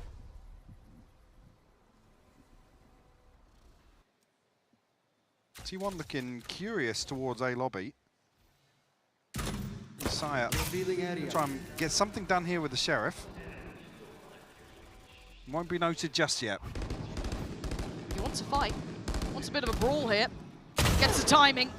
Just a tag, but he gets it back as well. Takes a ton of damage. Still trying to posture up here. Got to be careful though, because he's getting more than a response he'd want. Let's fall away from this now. 1 minute left. EDG looking to re-clear this space as well. The drone will come through. Will pave the way for Kankang to dig a little deeper here. Good timing on the dart though from Zeta. They're running down the clock pretty well here, T1. Trying to force EDG into one of these sites very late. That's a bit of a gamble T1 deciding they wanted to lean towards C, but we can see it. EDG opting for that A take. And only one's going to be here. Should be able to call in the cavalry, but not in a position to do much with it now. Ban on Shorty as well, so this retake going to be very difficult to get something done there. Doesn't have any smokes up yet either, so no chance even really to pop out here with the... Oh, they might even just go dry here with no smokes. Oh, Ban will put one towards short, though. Okay, trying to limit some options. Nobody getting played in with How Long as well. Lovely little crossfire here. Smoggy does go down. And T1 looking to see if there's any other options. I don't think they're going to be given anything through CT. Yeah, EDG going to safely cross out towards long. You noted it at the start, though, there was a lot of Bulldogs there, so they don't want to be making any sort of fumbles. They're not going to be overly chasing. T1 just going to have to go down to the spike. So EDG connecting 2 rounds now at the beginning. Chance to see here how T1 are going to approach their buy rounds this half. Similar to Fractured, no progress towards an ultimate here, so nothing on the cards for either team. GG might look to switch things up now, though. Munchkin will have his setup spread across garage and the choke point outside B. Look how deep Chichu's position is, though. I feel like with where he's playing now, this might just be a rush C execute off the rip. Yep. There it is, already going to have Kung on the site, flash towards back. Swing comes in, How Long spots no one besides theirs. So this will be a retake coming out from T1, whether they liked it or not, really. And the backline's not really available. That deep positioning coming out from Chichu, he's going to hold a lot of space towards that. Main folks will be CT and Garage, and they need to start making progress here. This come quick, because Sire's a million miles away from this still. Nice paranoia, nice smoke. Might be caught out here. Should be, is. Okay, Munchkin, nice work. Kung still alive, though. Gonna take down Munchkin. Spammed away. Ban's not gonna let him get away with that. Not able to deal with Chichu, though. A 1v3 is a tall task, though. Does get the Vandal 6 bullets. That is a lot to ask for. Oh, my word. Chichu! There's He didn't get it. way. Wait. He got the defuse. How did he get the defuse? So close. That must have been split seconds. Show me the replay on that. I thought he had it. Same. Oh, to see this one. Again, it felt impossible anyway. 6 bullets, come on. This is so clean. Enemy remaining. Last player standing. I think he thought he won it. Yeah, he did. Same. That is outrageous.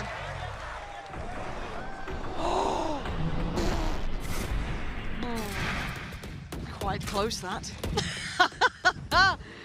Okay. Well, T1 get around on the board, but look at the state of their money now. They're back down to pistols. Yeah, 3 sheriffs in this. No Blade Storm from Sire either. If anything, that bonus heavily favors EDG's start here to Haven. No chance here. Wow. Said a little chance.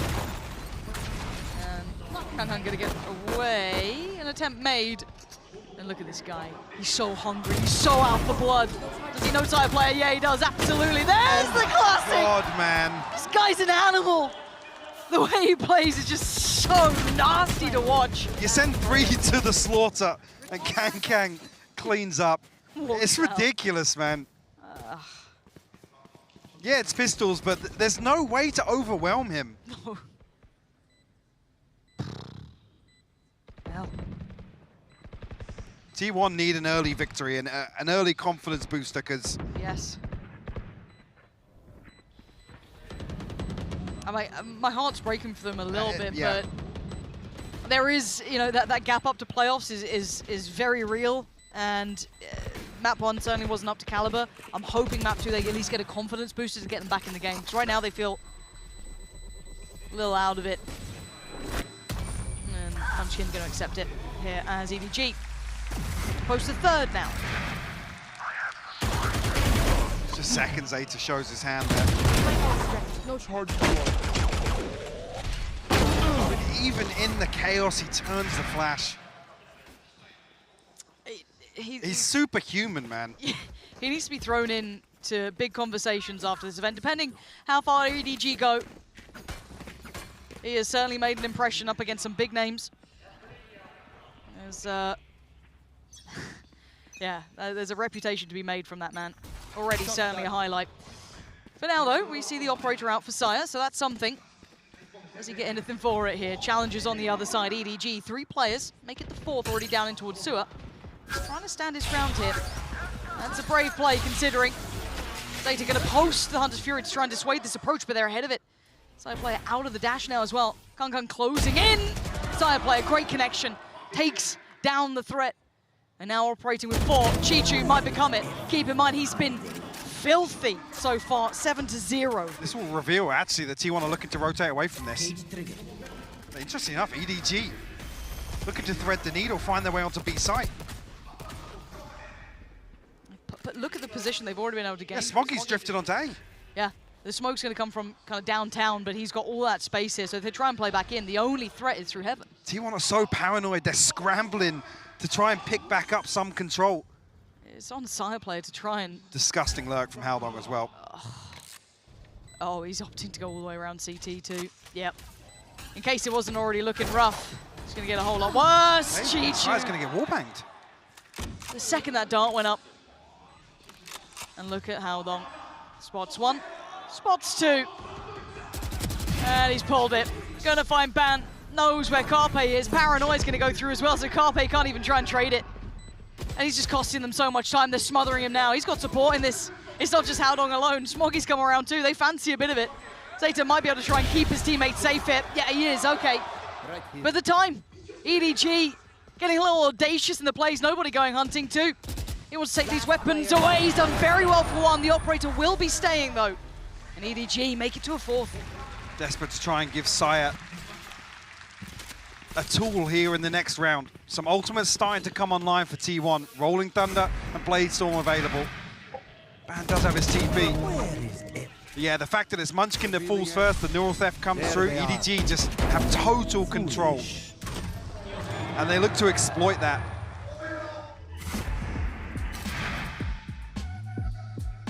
It's going to be a T1 timeout, I imagine. Waiting for confirmation on that, pretty certain. Yeah, there it is. So T1 gonna try and pump the brakes here. Outside of what that diffuse that we saw come in, there was bait. I mean, I made the same comment in the first map. The rounds that T1 win, it doesn't feel sustainable. And just that was the bonus, if you recall, where even so everyone fell. They were on a hard eco afterwards. And unfortunately, an early first blood here for Saya, but it equates to nothing. I'm a little. I just want something to go right for them here. Be it, you know, a cheap win, whatever it is. I want them to have a round because they just look so out of it.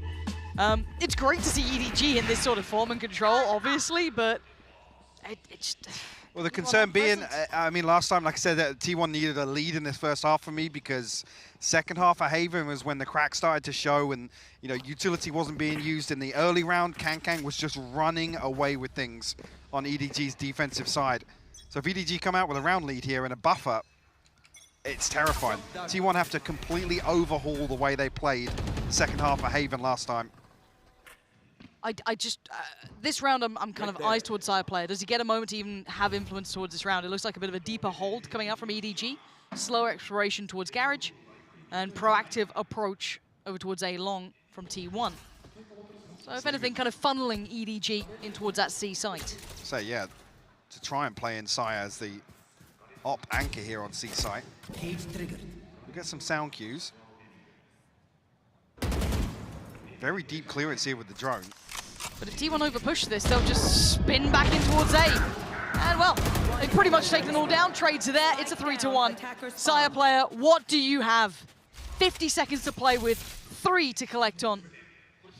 They are taking that A site. As I say, Chichu with some space to work with and get the benefit of the timing as well. And these are the heartbreaking kills.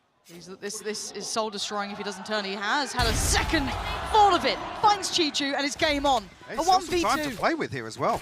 Spike only going down now. Gonna pop the blades as well. Nobody on site, one tuck towards Graffiti. That's gonna be how long as he checks. Side blades tries to go in. Seems a little short-sighted, a little frustrated. And EDG, unfazed. Burning up the Blade Storm and giving away the operator. We'll be able to repurchase, yes, but Careful. I think you're right, a little bit frustrated there with the approach. Maybe also thinking, you know, the pass coming through, there's a deep lurk from Chichu. Maybe they've just sent somebody to plant on the opposite side of the map, catch them off guard, but EDG, everything except the neural theft at their disposal now. And firmly in control of Haven once again.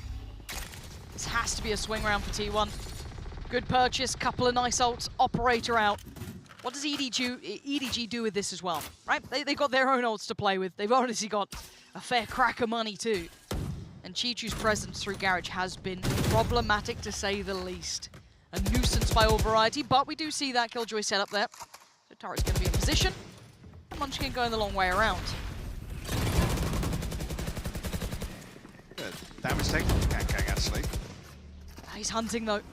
He's feeling aggressive, feeling deadly.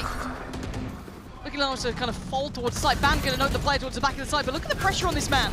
So many things to be worried about. Munchkin trying to at least help him out somehow. Chichu does go down, but it's just going to be chaotic on the site now. Nobody looking around, takes a little bit of a glance, can't quite find Ban. Gets a little closer, but the crossfires are coming in, just keeping him at bay. Zeta connects. Kankang in the back line, still lingering around by Garage. Finally decides to take a little look towards the site because they're holding onto this Ban.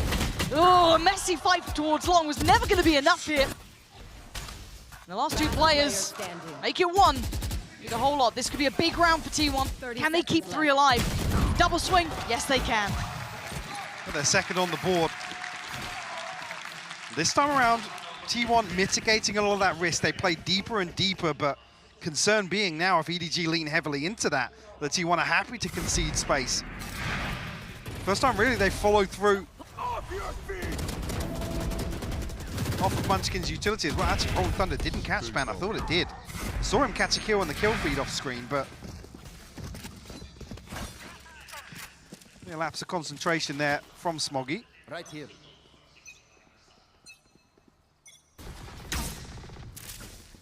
Big switch up from Munchkin here, actually. It's the alarm bot down towards sewers. I mean, EDG's A-takes have been pretty solid. Wouldn't be surprised if they lean back into it. I mean, with the lockdown available. Yeah. You rotate him across here, but does still have Carpe alongside him. Maybe looking for a contact play off the turret or the alarm bot with the Rolling Thunder.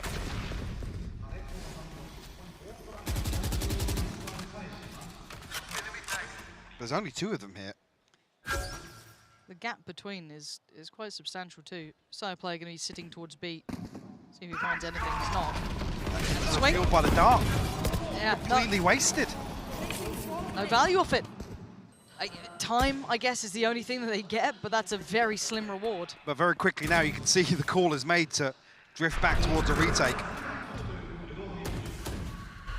Information gathered off the TP from Ban. Right there. They don't want to over-rotate. They've been conditioned to be paranoid about those flanks. You can see it now. Hunter's Fury going to be posted to try and clear through. Nobody. Not going to find what he wants here. Nice denial, though. 28 seconds, finding it hard to filter towards that A site. There's still players to clear through, and Munchkin was one of them, and he's fallen. So maybe it's game on. Sire player finds the shot he needs, backs away, doesn't lose life. Trade comes in. It's on the form of Carpe falling. 3v4 now. And suddenly EDG taking the fight to them, 13 seconds. Zeta and Ban, how much can you do to deny this? Paranoia sent, but they can't deny the plant going down. No big chip damage to report. Out on Yes took damage earlier, but that's about it. Ban trying to filter his way forward as already his teammate falls. It's not worth the value on this. They're just finding nothing. I thought T1 were very quickly resorting back to a retake here, but Munchkin stays on site.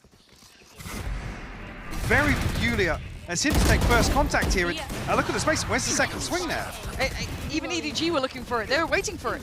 Because before this, the fault line sent down long. It slows them down, yes, but then Munchkin has nothing to help him out. All of his util's gone. Carpe's burnt up his util. And there were bodies in place there to swing at the same time. The only man who can make the difference will be Sire player here. Rifle, the only investment, everyone else on sheriff's odds and ends. And obviously full, very healthy purchase for EDG. Kang taking the space over towards Long as well. Clearing out by the box, but already see the positioning double stacked up towards Sewer. EDG not in a particular hurry. They have everything they need to work late into these rounds. T1 are so scared of Chichu's position and where his utility is that there's just no proactivity on this defensive half. I mean, they're very rarely even challenging for A lobby. Munchkin. Nice. He does benefit there from the cage dropping. Okay, but can they hold against this? Not with that amount of information. Look at it. Oh, it's devastating. The control comes out as Carpe falls, leaving Sire player still maybe an unknown quantity, but they seem all too aware of it.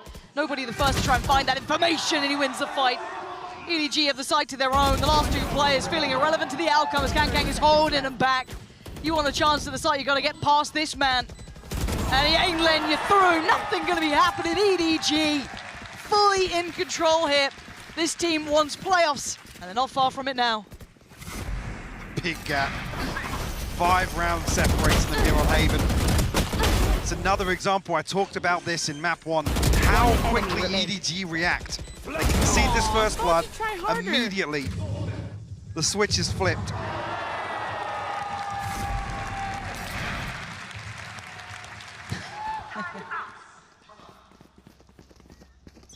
Still a bye for T1.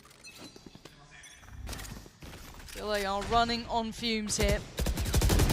Oh, first time, I was mentioning it last round, first time we've actually seen T1 challenge towards A lobby. A little deeper here on a buy round. Sire posted up, rifle in hand, Carpe to support. This time around, EDG not positioned here though. Well, as nobody comes back. Uh-oh. Might even just clear this with the drone, yeah. Heard the steps. And now what do you do with this one? Carpe save him? Okay, yeah, maybe you can. Draws out the Hunter's Fury as well. I guess nothing for it. Oh, no! That's just going to be devastating. Oh, come on! Kang is just too good at this game. Ban's dead in the blink of an eye. The other 3 a million miles away. You can already see it. Chichu's already up into garage. This is It's brutal. the fear, it's the paranoia again though. Off the owl drone, they're desperate to try and find I don't want to say a cheesy kill, but a freebie off the Hunter's Fury to potentially play Sire in. And just like that, the blink of an eye, EDG find 2 kills elsewhere. It's so rough for T1. Oh, he's just walking through them. He is walking through them. They look scared. T1 look terrified. And I don't really blame him when you got the beast up against you. This guy is absolutely unreal. But again, it hasn't just been that solo show from him. We've had a great performance from Chichu here as well. Those lurks have put the fear of God in T1. They look absolutely mentally boomed in this right now. EDG drastically outclassing T1. They're going to need every single round remaining, and there's not many to go spare. Fadeaway shots like that. Grounded. One enemy remaining. Yeah, it's tough. I mean, what do you do against a team that's this volatile? Like I said, so quick to react. You even hear the slightest hint of a stack towards A. The pendulum swing towards C, executed perfectly by EDG. Adjustment here, they're going to put Sire player in towards garage. Now Munchkin tasked with holding down, anchoring that A site. Lockdown available.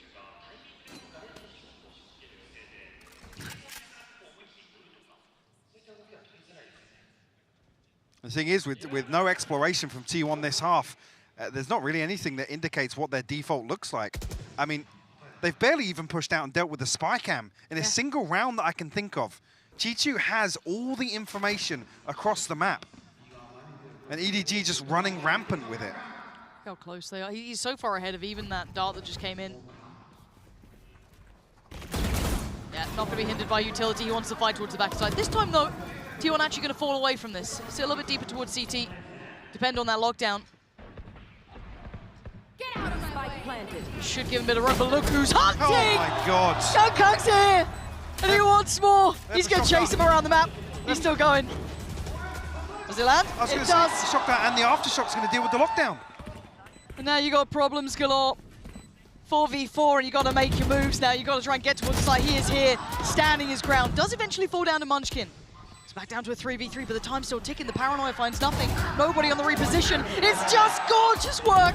On the drop down, it matters not. Nobody there to greet him with a smile. EDG running away with the game. Mimi made this point on the desk as well. Every single one of these EDG players is good for a multi-kill here and there. A 3K or 4K, whenever it's needed. And like I said, this freedom for EDG to set up here, that the lockdown that is literally the cornerstone of T1's game plan in this round amounts to nothing. Kang is 18-6 on this half so far. And he didn't have that blistering start like he did before, but you can see it every round there's value. He might have another one. Oh, he knows what They you are are now, Carpe. terrified. They are terrified, and rightly so. Here. Yeah, run away. Run away while he still can. I wouldn't want to face him right now. Confidence sky high for the man. This is his map. Here. Does anyone want to try it? Okay. He's still going to carry on forward. Be it a Marshall, be it the operator, doesn't really matter. Maybe a shorty to add to injury. No, Munchkin this time stands tall. Who's got the multi-kills from EDG here, though? None of them. It's Munchkin, still alive and kicking as best he can. Leaving nobody in Howdong. The others to try and handle this. Munchkin getting that defused. Oh, Howdong's there! And now down to the 1v1. Nobody breaks them in two. And EDG, large and in charge here. Playoffs just within touching distance now, Mike. T1 just looked boomed after that map one. It's been hesitant, it's been scared. This entire half, they haven't wanted to challenge EDG. They've allowed them to set up and Kang to just continue pushing so deep and playing contact with an operator time and time again. Like I said, there's been so few rounds, I mean none actually, where Chichu's backline has been pressured. Constantly in control of information and the entire map, Lauren. Yeah, 10-2. This could be a short one, a quick one. Let's find out what the desk thinks. It is all about EDG right now. Mimi, Kakuka, T1, they can't even get around. It has been such an amazing half. So many late A executes where EDG is just thriving. In fact, the only 2 rounds that they lost, they just went to see. One of them was that insane play that we saw by Chichu, but the defuse went through. And another one was a plain execute. As long as they don't do that, I feel that also T1 was making it a little bit too hard for themselves to actually get back into this round. Yeah, and EDG have not missed a beat since beating Na'Vi. Their players are in absolute peak form right now. Chichu is pulling up ridiculous things like this. He didn't quite win the round there, but it's still in my heart the plays that they're making. Yeah, it's not just him as well. Similarly to when they went up against Na'Vi, it is very much, Mimi, a team effort. Yeah, every single one of these players is stepping up, and for T1, it just looks like they are crumbling. At the beginning, they were trying to fight for a lobby control. They stopped doing that completely. They're playing so passive on this defensive side, and Edward Gaming was just owning the map. Yeah, and if we take a look at the graphic here and we take a look at EDG, that defensive win rate is through the roof, and it's exactly what happened last time against T1. T1 only managed to get 1 single round, and the previous half was all about the retakes that were definitely not there today. EDG is on the precipice of making history. They've been to 3 international events, and at their 3rd opportunity, they're about to make it out of groups if they can close out versus T1. Yeah, and T1, they're going to need a miracle right now. 10-2 down. We have seen it before. The comeback, it's not impossible, but Pansy and Hypok, this pistol round is going to be absolutely monumental. Absolutely, this is paramount to any hope for T1, but it feels almost fated, right? EDG just elevating to truly playoff potential from the first time they met to now, looking almost like a different team. I think T1, you could say the same, looking like a very different team to last time they faced off. And like I said, this is where some concerns definitely were raised. T1's attack in half. Oh. That's not a good start. 25 HP off the rip here for Saya. Actually, I was going to say the re-clearance here if nobody will full swing onto that, but still has the dart even here. Usually invested off the rip. Yeah, not giving away too much, but a fair amount of pressure now noted. The push looks good. Saya player, highly valuable. Nice overrun from Carpe. Munchkin going to catch the cross too. T1 taking a damn good go at this. Much better from T1. But look who remains. If it was anyone else, I'd have wrapped up this sentence long ago. But we give him credit where it's due in this, and we give him this moment. What can he do with this? He knows Munchkin was middle. But that's not the target of focus for now. Does he find that first blood working back in? Looks for a target. No one showing. Checks graffiti, finds it, dips. Whoa! It's all good. 3 alive. T1 back in the game. Just like that. Just like that. Just like that. Yep. Well, easy. They need to improve their previous performance versus EDG. Was 1 round last time, but the pistol definitely the crucial one with this scoreline. Is that enough to get them back online? A mountain to climb to get back into Haven here. Round by round. But I still get terrified of seeing him just go and walk about, just taking a little bit of space, deciding what to do with it. We've got a 3-play stack over towards A as well. Pretty cheap. Again, this round they do only really walk in with that Sheriff that's in Kangkang's hands. Otherwise, that's going to be classic. So if T1 go through their due diligence, they should be fine. Clear as they go. You can see the caution being shown here, obviously being... Respect being shown. Yeah, just terrified. Mostly of him.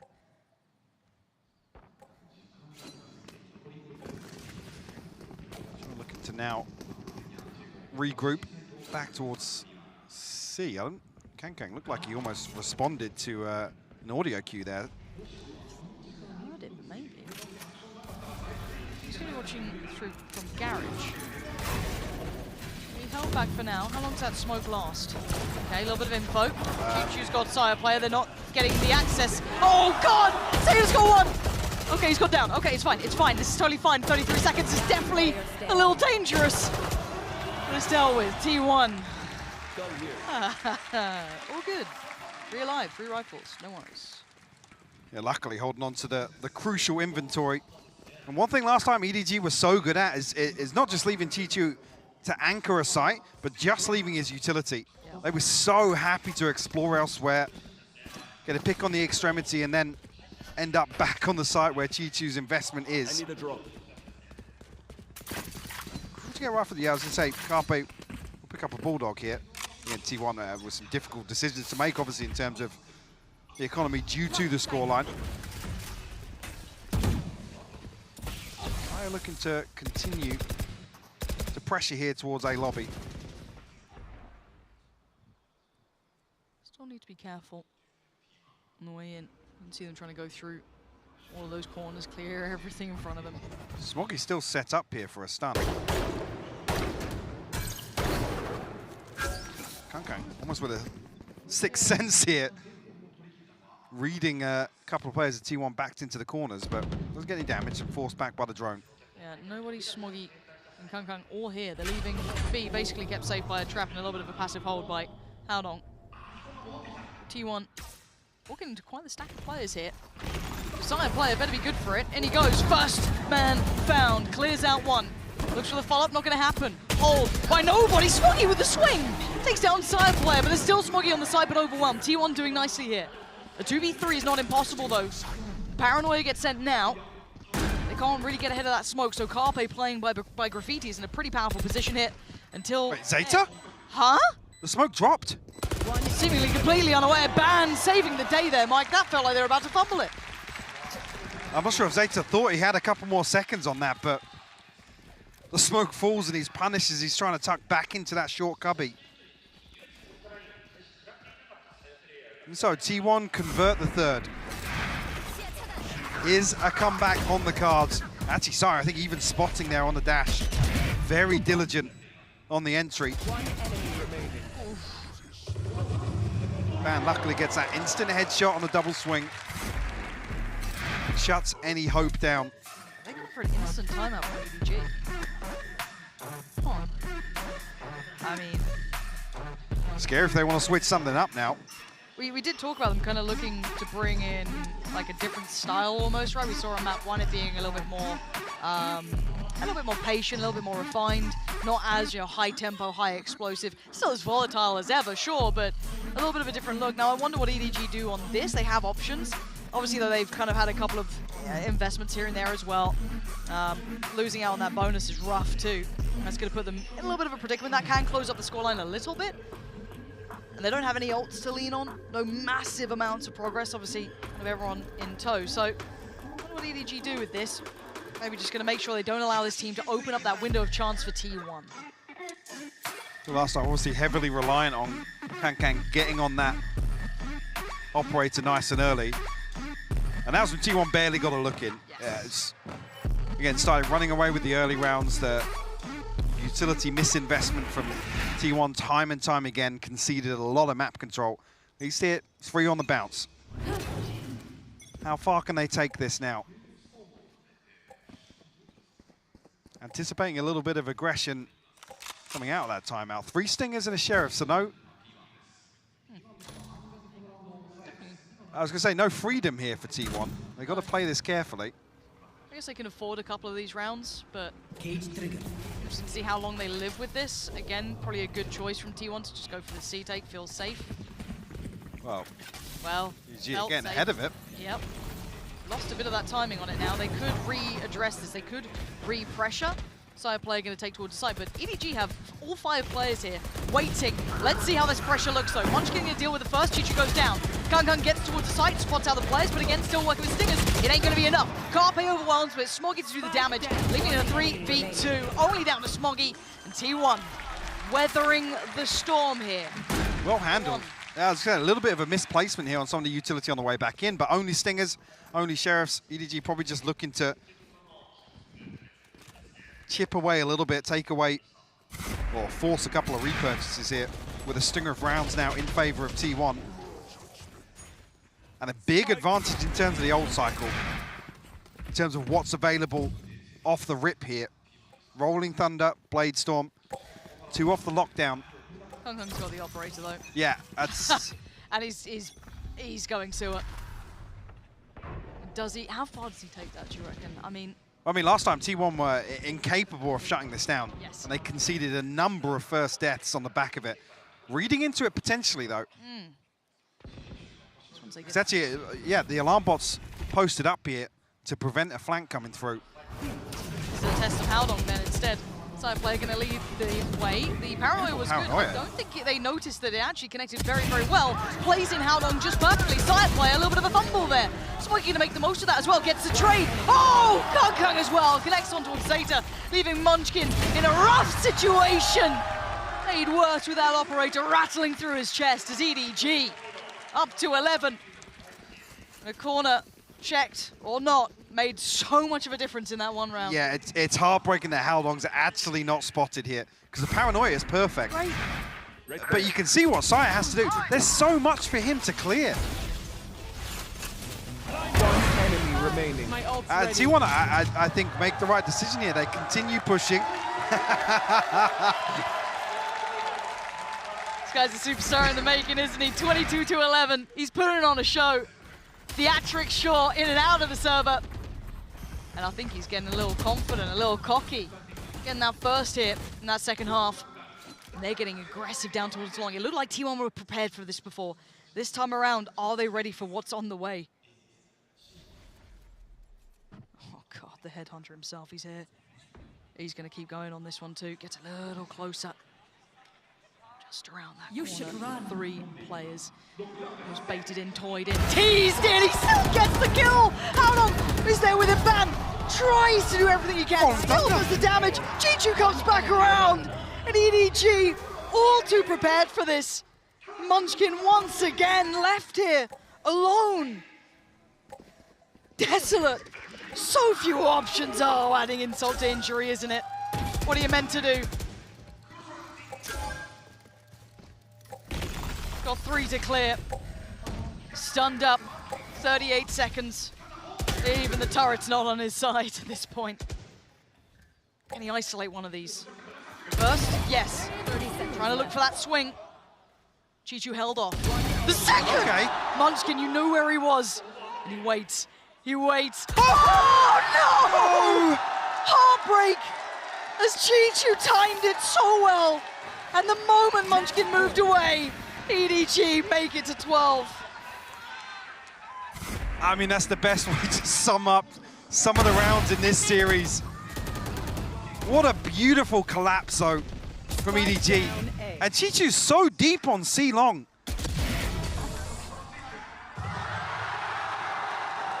Beautifully coordinated. Another example of just total freedom across the map. 3 members of T1 stacked up, backs against the wall in spawn.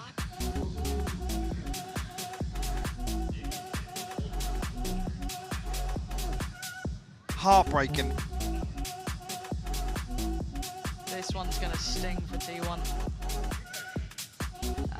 6 to 12, yes, there's still chance. There's still, you know, moments where you see the confidence. Mike, you see it every time that cam's on these players. They're starting to become showmen. They're starting to, you know, get the fans going, get the people going, get in the faces, get into the heads of T1 as if they needed that. T1 looked shattered from that first map. Left in pieces throughout this game. EDG mean in the way they're playing. T1 need a miracle now. Hell, they need something more than that. Blade Storm there for Kang as well. 5 behind it for everyone else. And it's a scrappy purchase for T1. And it looks like an all-out brawl here. I'm not sure if T1 even just pop off the spawn barrier here. Looks like it might be a stun set up. He wants to fight it though. He wants to fight it! Takes side player down to barely anything. Left alive on 15. There's a message to the others, do not come to this site, and they dare go forward. He waits. Tucked in the corner though, dealt with by that. Oh! Dives a little further ahead, Zeta's still standing. Smoggy's there though, they walk through the smoke to their slaughter. Paranoia sent EDG massacring T1. Until then, it's Chichu trying to do something to deny it, no! Held on, confirms it. T1 slaughtered by EDG.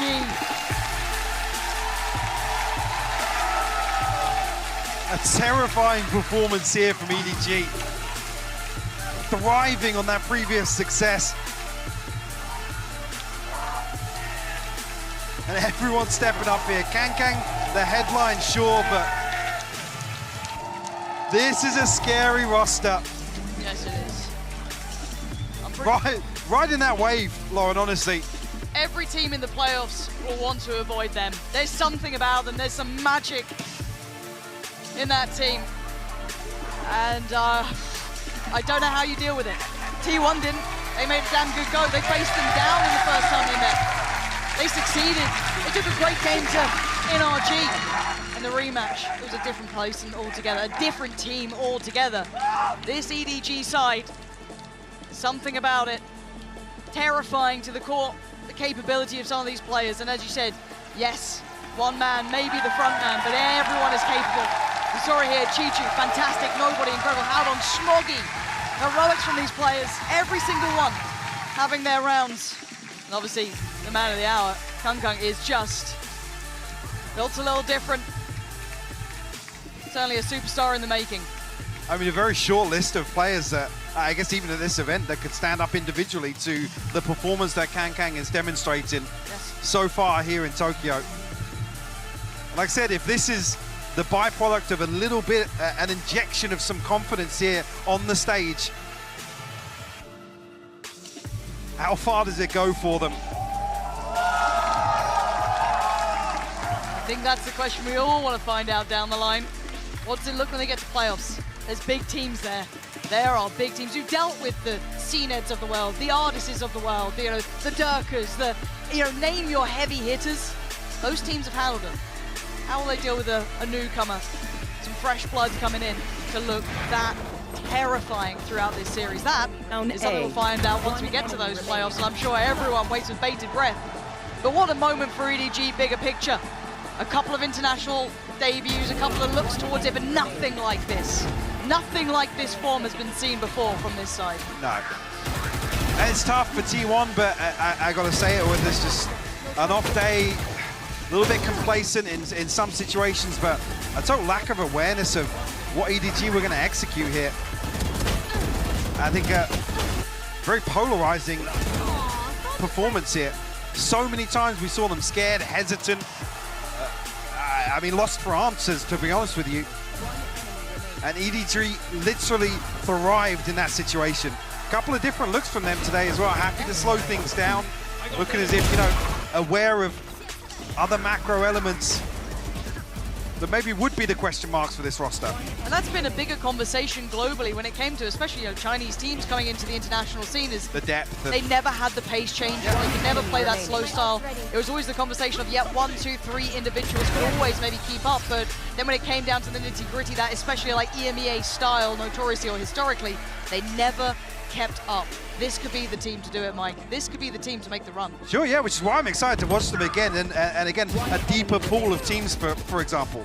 This is what we look out for. This is the playoffs team that we can't wait to see how far they can go. Another Cinderella is going to the ball.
Our secret sanctuary. We left all of our fears back there, past the flowing fields of lost and scattered memories, forgotten streams of hopes and fears. And I said, don't you worry, child, don't you worry, child, things will be alright, alright, alright. Don't you worry, child, don't you worry, child, the future's looking so bright, so bright, so bright.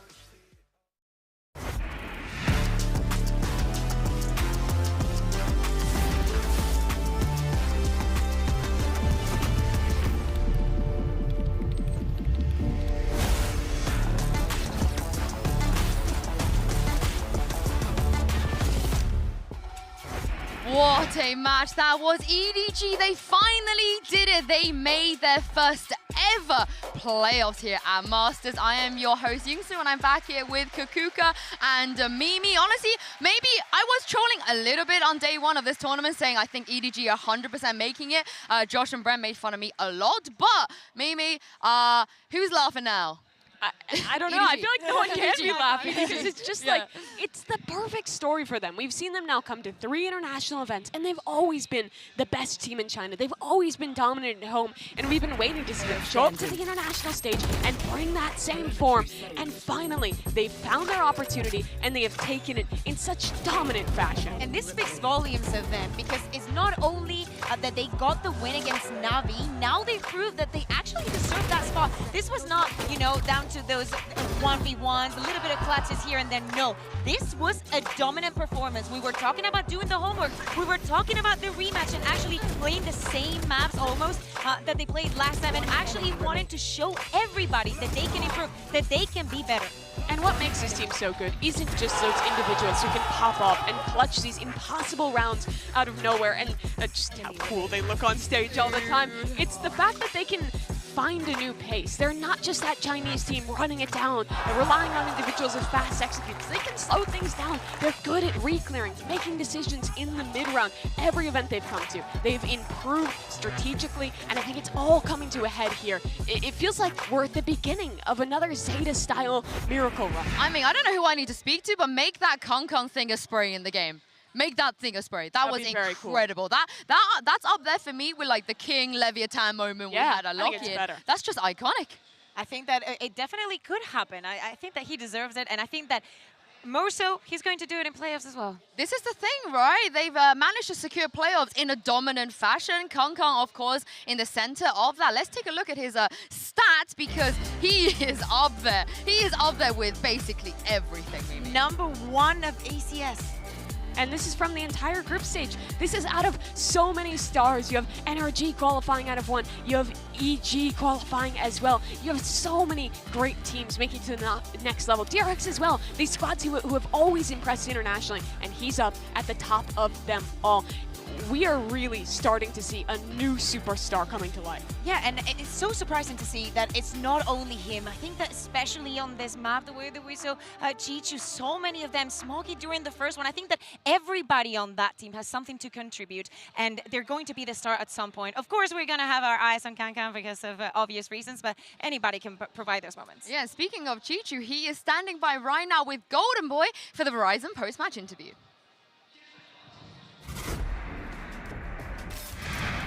Hey guys, I'm here with Chichu as well as Iris. Congratulations on the win. First and foremost, you know, one thing that we have noticed throughout this entire time is that each and every time EDG takes the stage, you get better and better and better. What is the secret to EDG's success so far? 首先，恭喜你们拿下了本场比赛的胜利。感觉每一场比赛，每一次 EDG 在这个舞台上面呈现的内容，好像都感觉你们在一直进化一样。你觉得这背后的秘诀或者说秘密是什么呢？我们的3个教练吧，然后帮助我们去复盘很多那种小的细节，然后帮助我们去提升我们的沟通，然后我们之前犯的那种比赛里面犯的错误，然后让我们调整，及时的调整，然后跟这3个教练。 每天跟我们复盘很重要吧。 Shout out to our coaching team, 3 of them. They really had a very thorough review of our matches. They will tell our details, some communication issues within our games. Also, they will have very rapid improvements of us. So I would definitely shout out to our coaching team. They really helped us improve a lot as a team. Well, I guess that follows into my next question, which is, after the win against Navi yesterday, I can understand that it's such an emotional win. How did you guys keep yourself from not getting too ahead of yourself, so that this way you can be ready for the matchup against T1? 其实这也是刚好他要问到的第2个问题，因为昨天你们在战胜了 Navi 之后，感觉当时的那个时刻是非常的情绪复杂的，非常的兴奋。那你们是怎么做到在那场比赛的胜利之后，没有让自己过于的上头，没有过于的沉浸在这种胜利的喜悦当中，而且非常好的准备了今天这场比赛呢？因为我们知道我们的目标不仅仅只是赢一场，我们的目标是要更不止8强，我们还要拿下更多的胜利。because we are very, very clear that we are not here to only take one victory. We are here to pick up more victories, more wins, and go further at this Masters. Well, you know what? I think you answered my next question, which was how far can this team go? But I think you are very confident in that answer. So I guess the final question I'll ask you then is, well, you're going to the playoffs. Who do you want to play? 你要进入到下一轮了，现在的话，最想要遇到哪一位选手呢？ Liquid Lats. He wants Liquid Nats. That's right. He wants Team Liquid. Chichu, congratulations, my friend. You deserve it. Iris, as always, appreciate you. We'll send it back over to the desk to take us home. But wow, what a match that was. Thank you very much, Golden Boy. I love how he said Liquid Nats specifically. But the interesting thing is, all of them on this team, they all have their own little kind of heroes they want to play against. As you know, Kangkang's been the biggest #1 Durka fan forever. In fact, in China, his in-game name, his ID is Fnatic Durka. So I want... in rank. Yes. So there's just a rank team out there named that's amazing. And that is Kangkang. Yeah. Someone might have been thinking that it's Durka that has been, traveling maybe there for some reason. Like, oh my God, I'm playing with Durka, because honestly, he might put the same performance, so you might be like, maybe it's actually him. Some Chinese Valorant rank demon is just hearing you say that and like, oh, that makes a lot more sense now. It's actually Kangkang, but I think they all individually have those matchups they're gunning for. But unfortunately, we have to say goodbye to T1. It's never easy to say goodbye to these teams in the tournament, but Kukuka, definitely one of the most improved teams from the start of this year. They showed a lot of what they can do, and I think everyone else, the champions, should not be underestimated. Yeah, exactly, and I think that they... besides the improvement, I think that they've gotten enough here to actually VOD review and look through. We heard Chichu giving that highlight to the coaching staff. Maybe that is what T1 needs to do now, looking ahead, looking into champs. And I think they've already taken steps in the right direction when you compare to Locken. They've switched Zeta over to the IGL role. They look so much better in the mid-round at slowing down their style, having different looks. And I think you can also credit the coaching staff for that. The players individually look insane. Saya looked great. On top of that, I think Carpe, also one of the most improved players here. So they really are ready to take that next step. And with this downtime ahead of champions, I think they're going to come back quite strong. But also this Korea versus China narrative, I'm for it. I want to see a rematch of something like this, maybe even at champions. Maybe TRX. We'll see. But it's time to have a look at our HyperX reflex moment of the day. If you guys cast your mind back to the first match, this little flick, Kukuka from Cracks. I'm not surprised. Maybe we have to show the rest of the world what he can do. But of course, it was just one bullet. He just shoots one to see if, maybe there's something in here. What is his sensitivity? He just like swings around instantly on that one and gets a beautiful kill there for Foot. Yeah, again, one of the teams that we had to send home. But again, at champions, Mimi, I feel like all eyes are going to be them for them to be able to make a redemption arc. Before we move to the bracket and the standings, let's take a look at an update as group stage has been concluded at the shorty kill count. We are currently standing at 24. I'm so sad that something is not going to be joining us in the playoff stage, because Mimi, I think it would be like double that, just himself, if he was here. Yeah, I mean, he has a ridiculous number of those, but it's good to see so many already a good number for those folks who are participating and donating based off the shorty kills. Yeah, exactly. We saw a couple, we saw the first a knife kill, if I'm not mistaken, today. I would have liked that to be a shorty kill, but hey, we have the entirety of playoffs. We know that Fnatic, we know that Durka has been running it as well a lot, so looking forward to that one. Well, with that, the Masters Tokyo group stage has come to a close. Let's take a look at the bracket here. Whoa! HyperX DRX! Fnatic Energy! We got it! We got it! We're going to see Fnatic Energy. Oh my God, we got it! I want to go against Nats. He also get it. Guys, I just want to preface that Mimi, and Kukuka were not informed about this, and Mimi... This is our honest reaction. Okay, what are your thoughts? The one I got straight away. Pacific Final Rematch.